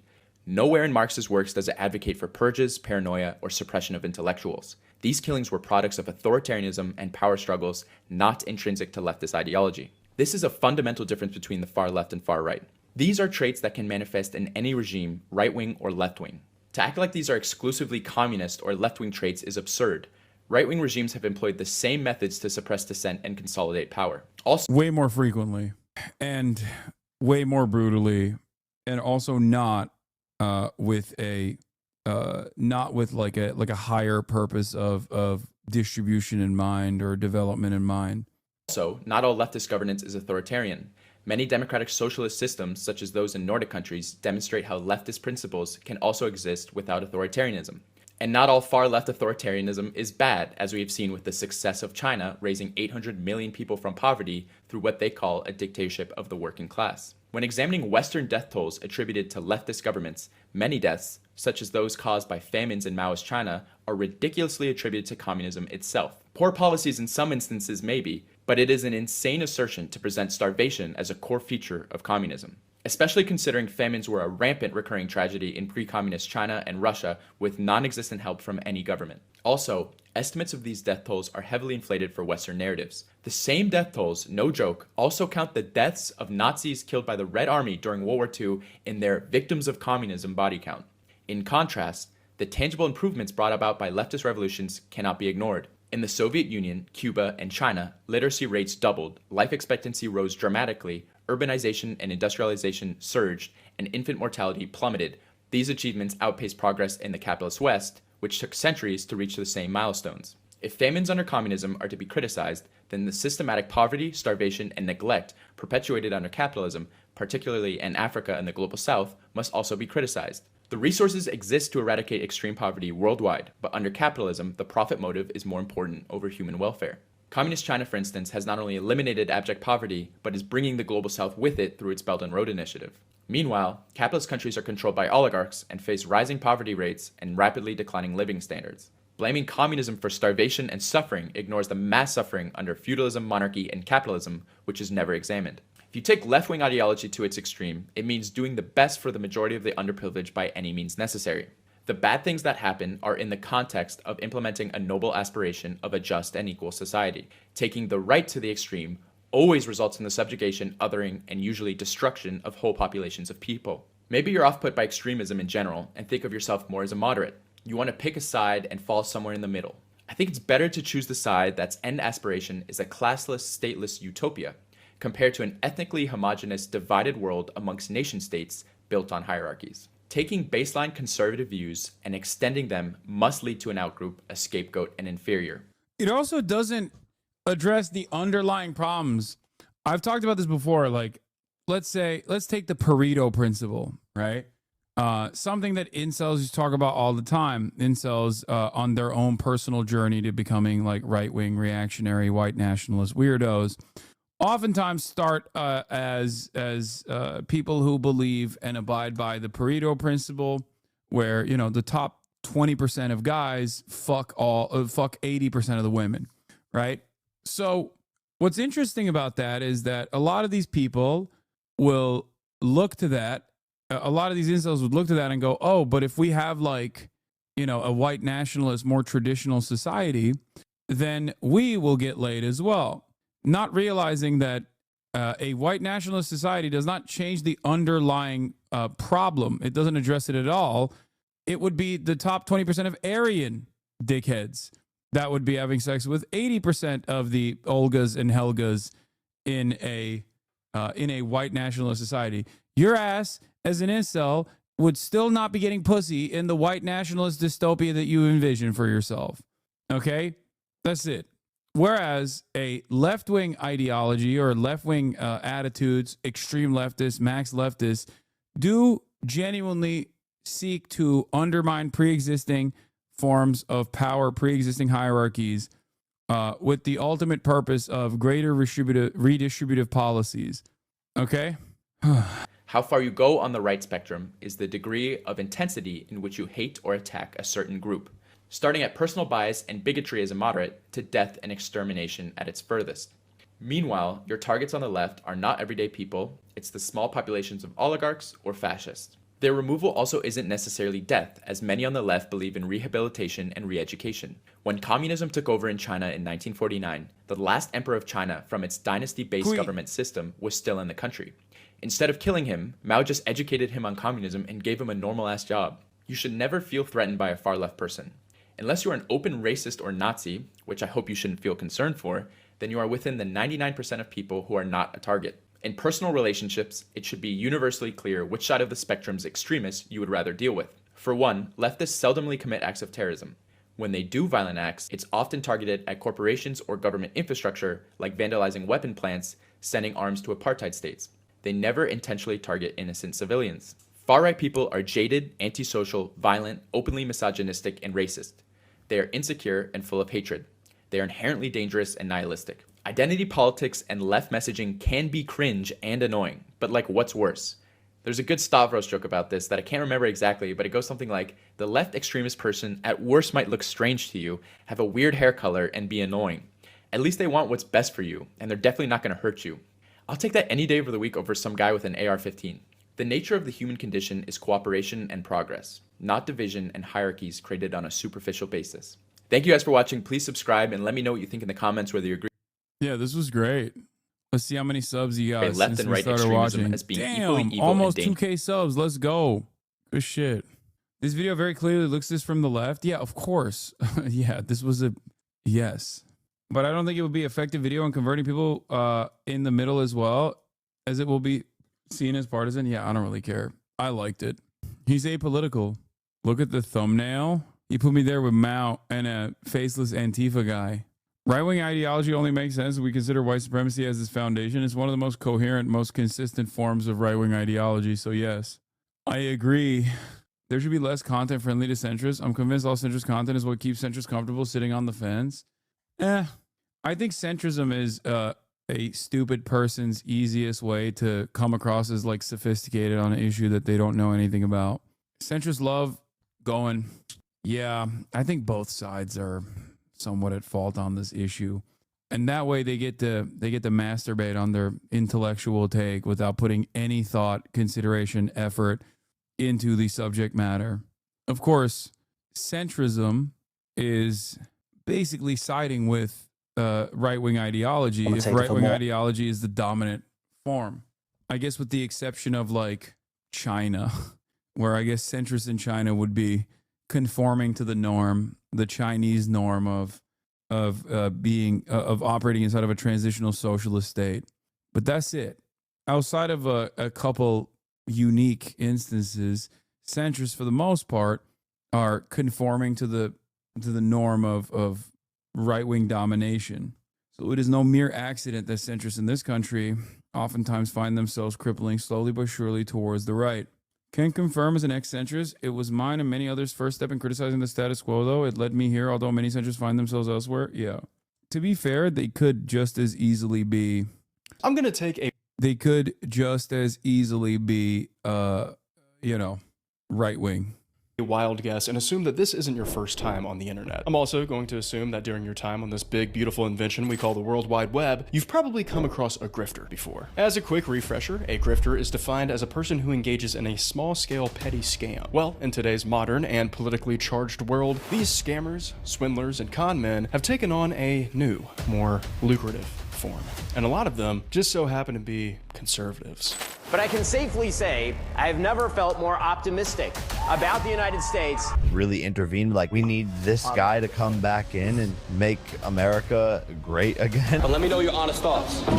I think it's incredible. Dad, Trump knows there's plans to kill him. One of my favorite things Trump has ever said. Seems like just about everyone and their dog is grifting their way through this. Yeah. Doesn't this alarm liberals who spend an insane amount of time fucking being like, Hassan, you are the greatest evil of America. You are the greatest evil America's ever seen. Like, don't you just like kind of feel creepy about how heavily dominated the discourse is by right-wingers who are becoming increasingly more reactionary, more openly right-wing? Genuinely, the reason why I always do this call out to liberals is because that's it. That's the vein. That's where I need to tap. That's where I need people to wake up to the reality that it's unfolding in front of them. A lot of people in this chat will say they're just right wingers, man. But I don't think every single most of you were liberals in your political development initially. Like, I don't think every liberal is so cynical and personally invested in propping up the right so that they can feign moral superiority while simultaneously turning the other way, looking the other direction when the right basically follows through on a lot of the violent agendas that they would also personally love. You feel me? Mass cultural right-leaning vibe shift. And with all of these people wanting to profit and get their hands on a slice of this big right-wing pie, I thought it'd be helpful to walk you through exactly how to pull this off. So today, we're going to go through my 12 essential steps. And by the end of this video, you too will have all the tools necessary to grift some right-wingers. Don't worry, folks. It's not as hard as you'd think. Oh, there he is. Let's go. Let's go. The woke mob demands total obedience. Blue-haired baristas are trying to take that away from you. Yeah. Hey, it's been a minute. And today, I'm going to show you how to become a conservative grifter. So first things first, if you want to be a good conservative grifter, you need to craft a unique style, one that will stand out against your competitors while still feeling somewhat similar. Let's start I put the apolitical cap on for this one. with the head. Now, we have a few options here. We could do a yarmulke, but I'm not Jewish. We could do a Great Clips haircut, but I unfortunately don't have one near me. Or we could do a hat. I think we'll just go with a hat. Talbot Henley, what the hell are you doing here? Okay, now for our clothes. Looks like our only two options are a black shirt or a suit jacket, so let's just do both. Now, big bonus here if you are a white guy, but if you're not, that's totally fine. You can still pull this off, and I'll show you how in these next few steps. Well, I'd say we were just about done, and all we need now is a name. Something cool, maybe a little bit edgy, but still smart. A moniker that screams Patriot Freedom Fighter. What about Slade? Strider Slade. Now we just have to figure out what platform will be best to use for grifting. We have plenty of different avenues to utilize because luckily the internet is set up perfectly for a person like Strider Slade. But before we pick our platforms of choice, we need to set a goal for this video. We need somewhat of a North Star to follow. Hey, not that star. So I decided that the objective would be to try to upload one video a day covering a current political he's doing Dogma or newsworthy event. And wow, was there a lot for Strider to cover for the 2 weeks that were about to take place. I thought that 2 weeks of daily uploads would give us some idea of how successful our grift was. But before we start making our own content, we have to understand how those on the right are thinking. See what they're seeing in the media. We have to put ourselves in their mind, as our algorithms are probably showing us different things. For example, take this story about the US Commerce Secretary announcing that most tariffs on Canada and Mexico will likely be delayed another month. Shocking, I know. On the left, they describe Howard Lutnick, Trump's Secretary of Commerce, as being cornered and caught off guard when discussing the delay. Meanwhile, the right frames it differently, referring to Bro, we only watch Ground News ads. It's crazy. Wait, yeah, there it is. It's always here. Groundnews.com/Ben. .com/Ben. Ground News has helped me a ton in knowing what sources I can trust online, and it's honestly been the perfect tool for making this video. So thank you, Ground News, for sponsoring today's video. All right, where were we? Oh yeah.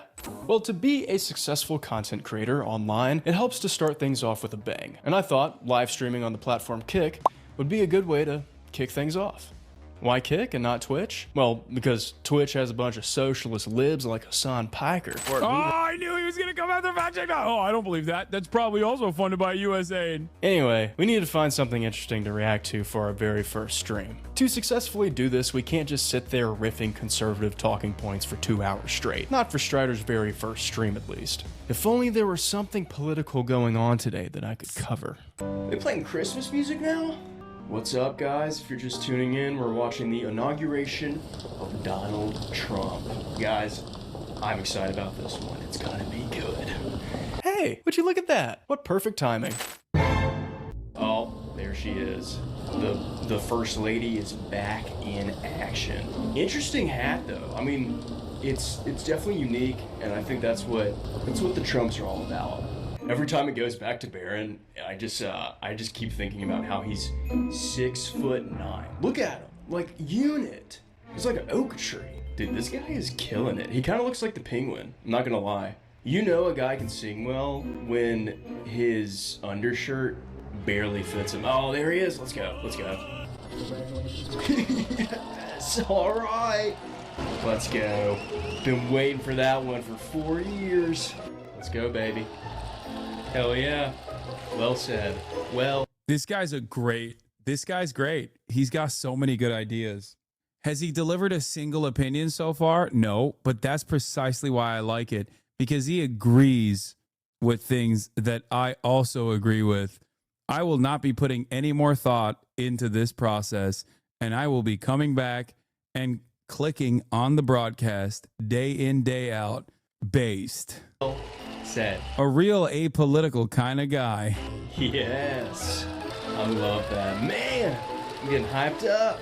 Now, as you can see, you want to be as partisan as possible during a live stream like this. You really got to make sure that anyone who joins would immediately be aware of where you lean politically. That way, they're more likely to stay and watch. With my actions today, we will end the Green New Deal and we will revoke the electric vehicle mandate. Perfect. Let's go. Bring the tariffs out. Let's tear it up. Tariff it up. Doge, let's go. Let's go. Doge is gonna be awesome. Sit down, Biden. Well, for someone's first time live streaming, I thought that Strider was doing a pretty decent job. According to Kick, he had a total of 5 whole people who tuned in for the stream, and 2 of them watched the entire thing until Strider eventually got a little angry towards the end. God, I'm so hungry. Sorry guys, I'm trying to text my girlfriend to bring me some lunch. Babe, is lunch ready?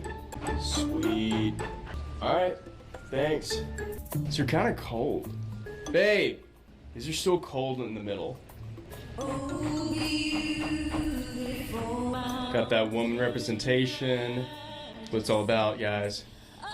Now that the stream was over and Strider's new saviors, DJT and JDV, were sworn in with their mandate to destroy the woke mind virus, it's time to do what all good content creators do. And that was to cut down the highlights of the stream and upload it as a new video to YouTube and Rumble. What's YouTube, you ask? Well, see, it's a website where you can upload videos.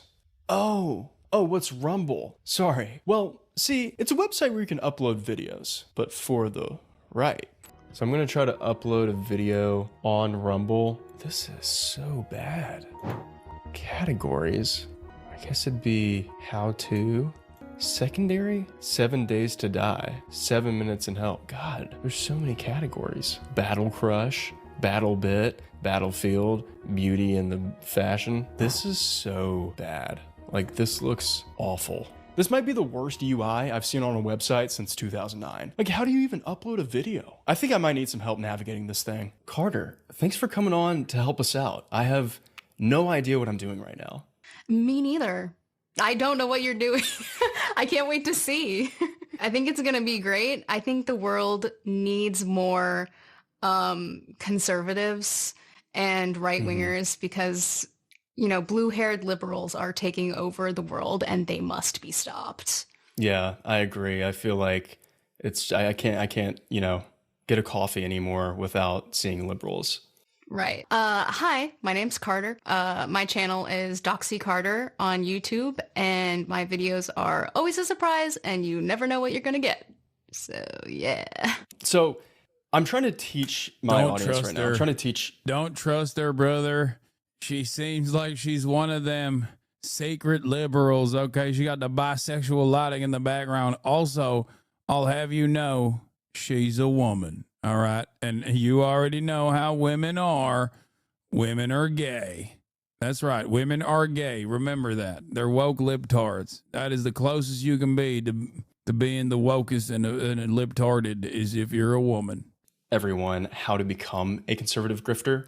And I was actually introduced to Rumble through your video about infiltrating alt-right social media apps. And it seems like a pretty good place to call home if you are an aspiring right-wing grifter.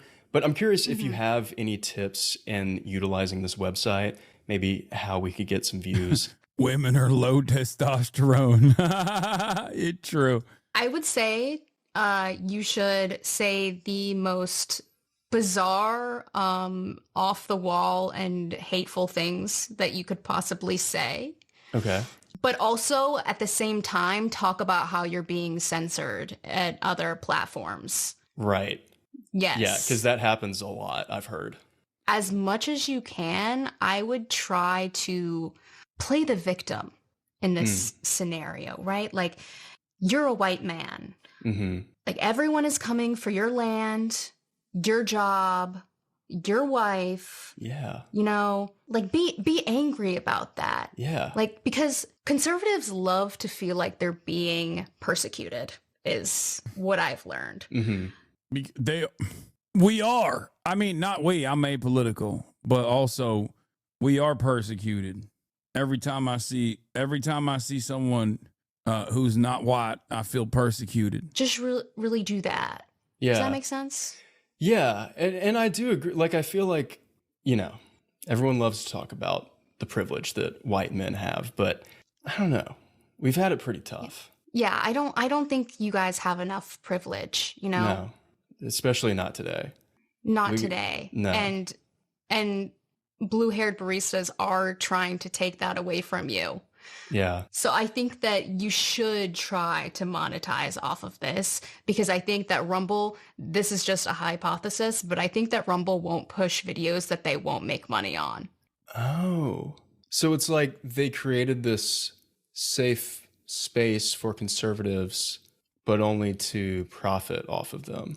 That is correct. Once I upload a video, if I had to find a good place to share these commentary videos via Rumble, where do you think it would be a good place to do that? Because I don't want to use anything woke, anything like lived up. I want to use something like honest, something true. I would say that there's a great app that's just for this occasion. Oh, really? And it's called Truth Social. Truth Social. Okay, Yeah. what is that? Truth Social is a social media app, and it was basically created as an alt-right alternative. So your posts are called truths, and then you'll see other truths that have been I think posted. Twitter is the best place to do this, by the way. I think Twitter is better than even True Social, because like True Social, sure, you're reaching most of the like you're reaching almost entirely conservatives, but like Twitter is definitely better because it has a larger market and also is entirely comprised of right-wing dipshits now. And guess what you can do? What? You can re-truth it. Oh, that sounds like a unique feature. Yes. Wow. Is it true that you can't tell a lie on Truth Social? Okay, so now that we had a better idea of how to use these apps, Strider Slade's content machine was up and running. This is the part where we need to start honing in on the To be fair, he did do a Twitter one already, so type of personality we want portrayed in our commentary videos. What type of conservative grifter is Strider going to be? A crypto fascist? What does a fascist mean? A vaccine denier? The vaccines are causing you can do all of it. injuries, including death. 52%. A facts don't care about your feelings kind of guy? I know a few females. We were still kind of working out the kinks of Strider, but I thought as long as I kept making more and more content, his true personality would eventually shine through. Let's start with the Federal Bureau for Intimidation.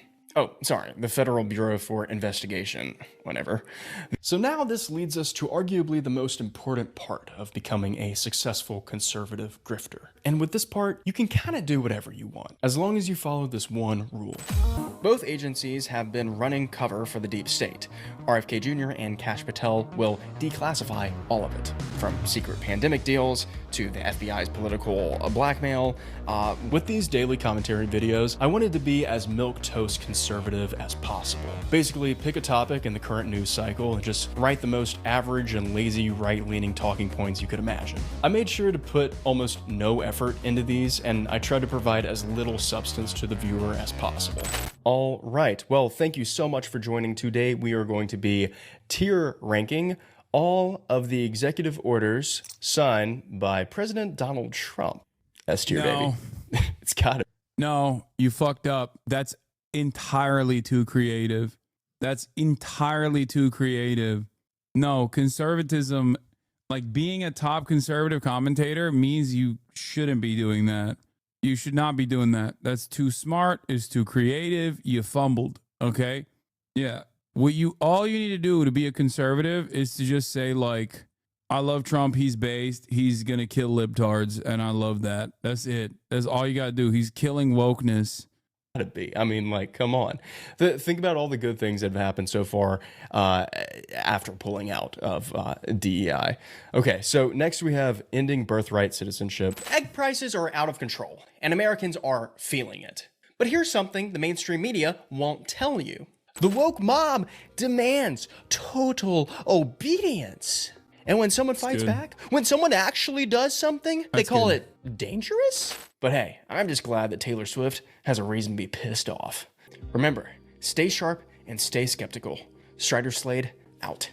Well, it had been about 5 days so far, and I had uploaded 5 long-form videos to Rumble and YouTube. Also posted a couple banger truths on Truth Social. So far, I have to say that things weren't going as well as I expected them to be. No one was really listening to Strider Slade. I'm sorry, guys, but I wasn't really seeing any results from my plan so far. What was I doing wrong? I was following the guide to it. He should have shit on me and like a bunch of like high profile liberals as well. Try to actively create drama, get in the replies, say some unhinged shit. tea. Did I forget an important step? But then I remembered where I must seek guidance. What was I thinking? This whole time, there was a plethora of incredible teachers out there who do this every single day. Maybe one of them would reveal a step that I missed. So I decided to spend the rest of the day taking notes and learning from the bests. Hello, everyone. This is Donald Trump. I'm doing my first official Donald J. Trump NFT collection right here and right now, just like a baseball card or other collectibles. Whatever your hurdles are, Yeah. and use that as a driver. I really feel like I've learned so much from you, almost as much as I learn at Peterson Academy. And Peterson Academy is Jordan Peterson's online university that is... Unless you've been hiding under a rock, you know about the amazing health benefits of high-quality CBD.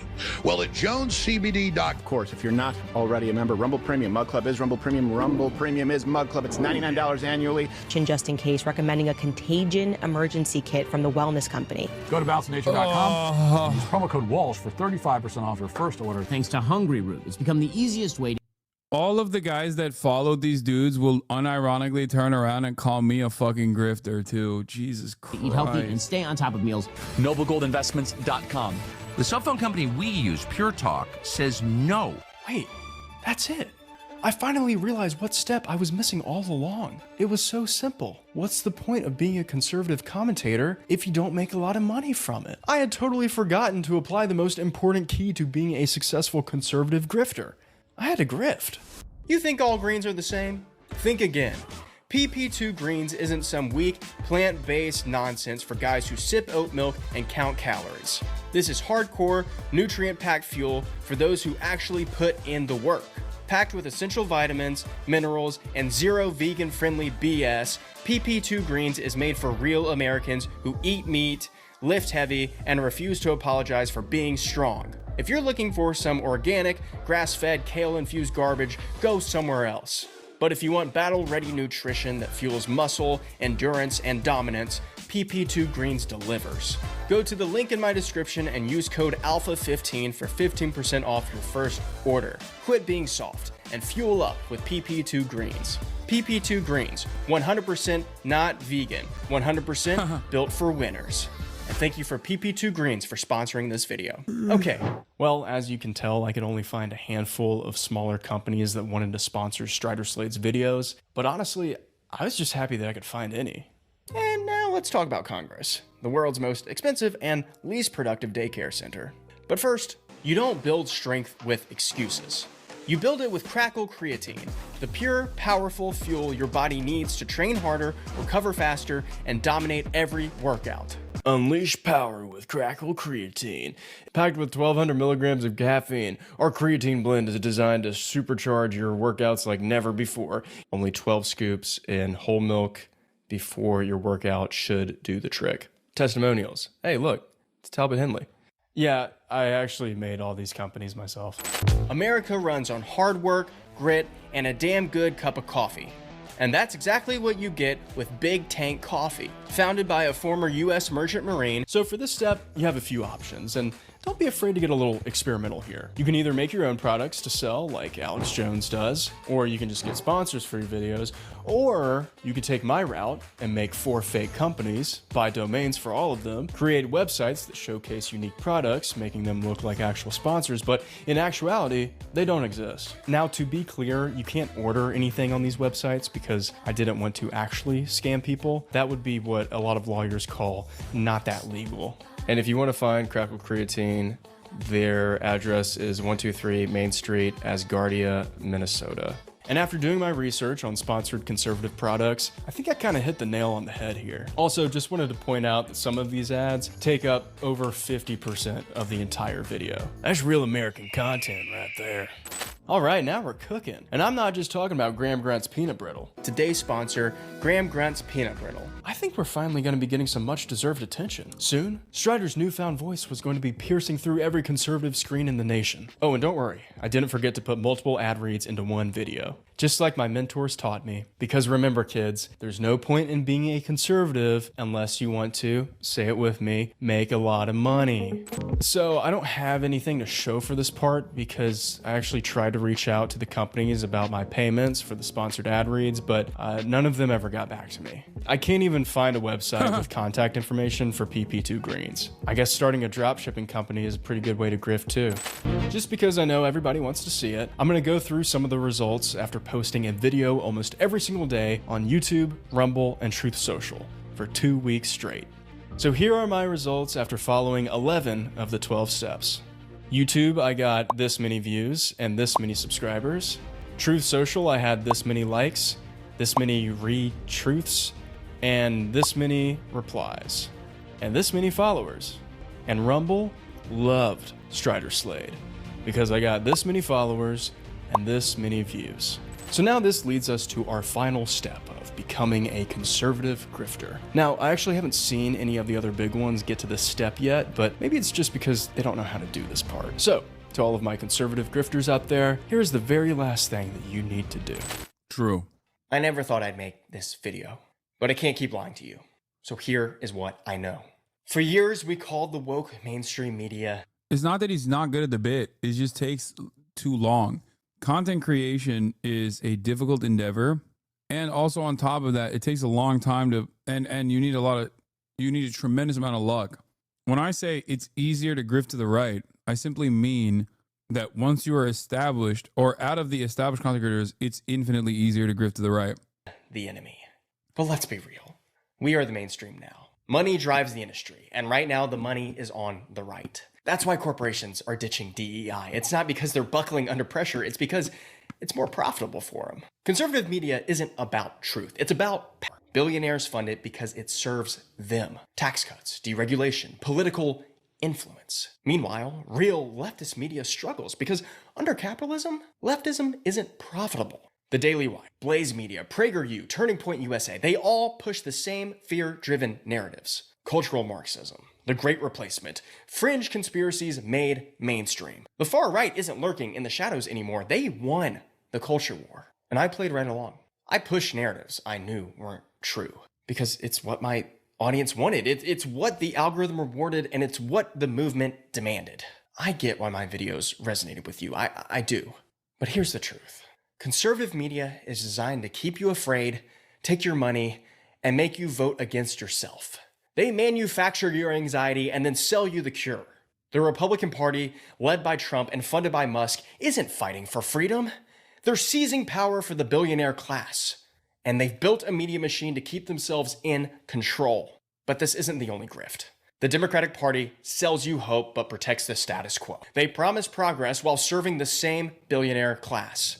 They just keep enough change on the table to stop us from demanding more. The system isn't broken, folks. It's working exactly as designed, to keep us powerless. It's time for something new, something real, a movement that puts people over profit, a true third way.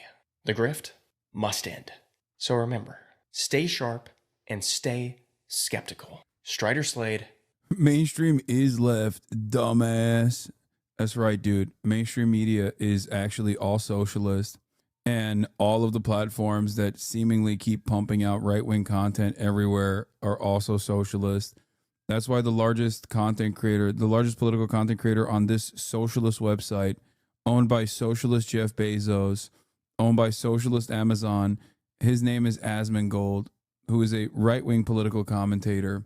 That's why Asmongold also is the largest right-wing commentator on YouTube as well, which is another socialist website.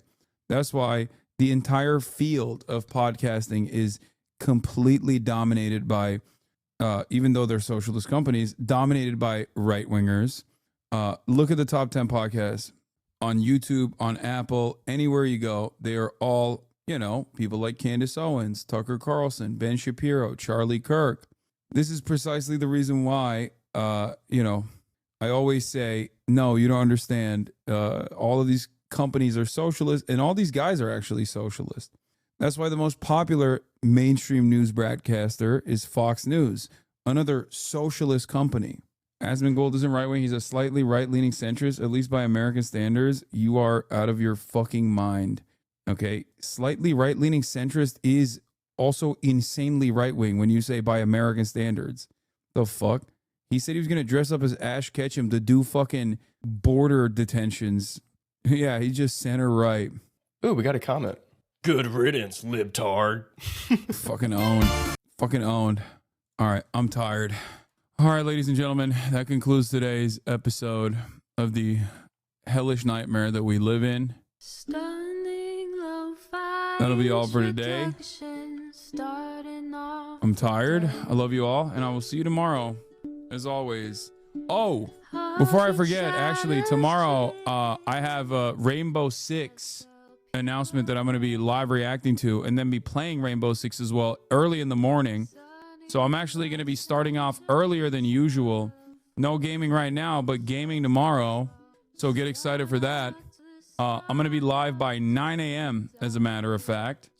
9 a.m. Pacific time. And at 10 a.m. Pacific time, I'm going to be watching the Rainbow Six announcement. And I'll be dominating the world. I'll be dominating the world of gaming. All right. Love you all. See you there. Peace.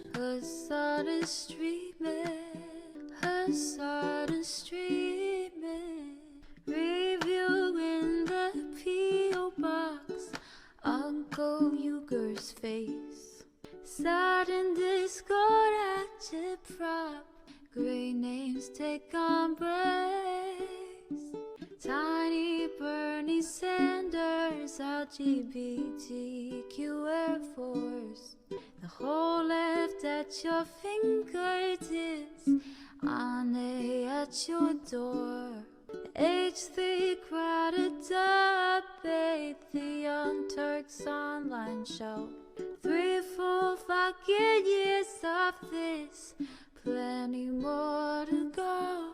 90-day fiance talks of champagne bourgeoisie.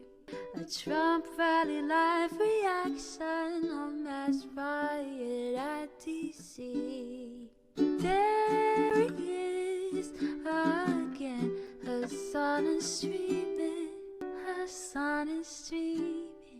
There he is again, her son is streaming, her son is streaming.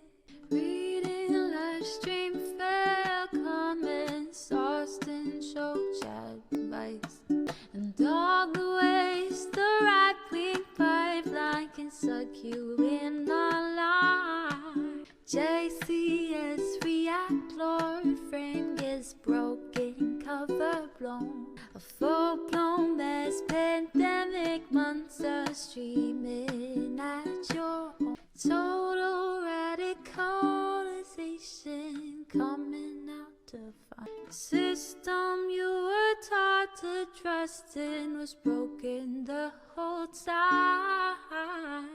All these daily streams, whether big or whether small, have helped me and so many find the meaning through it all.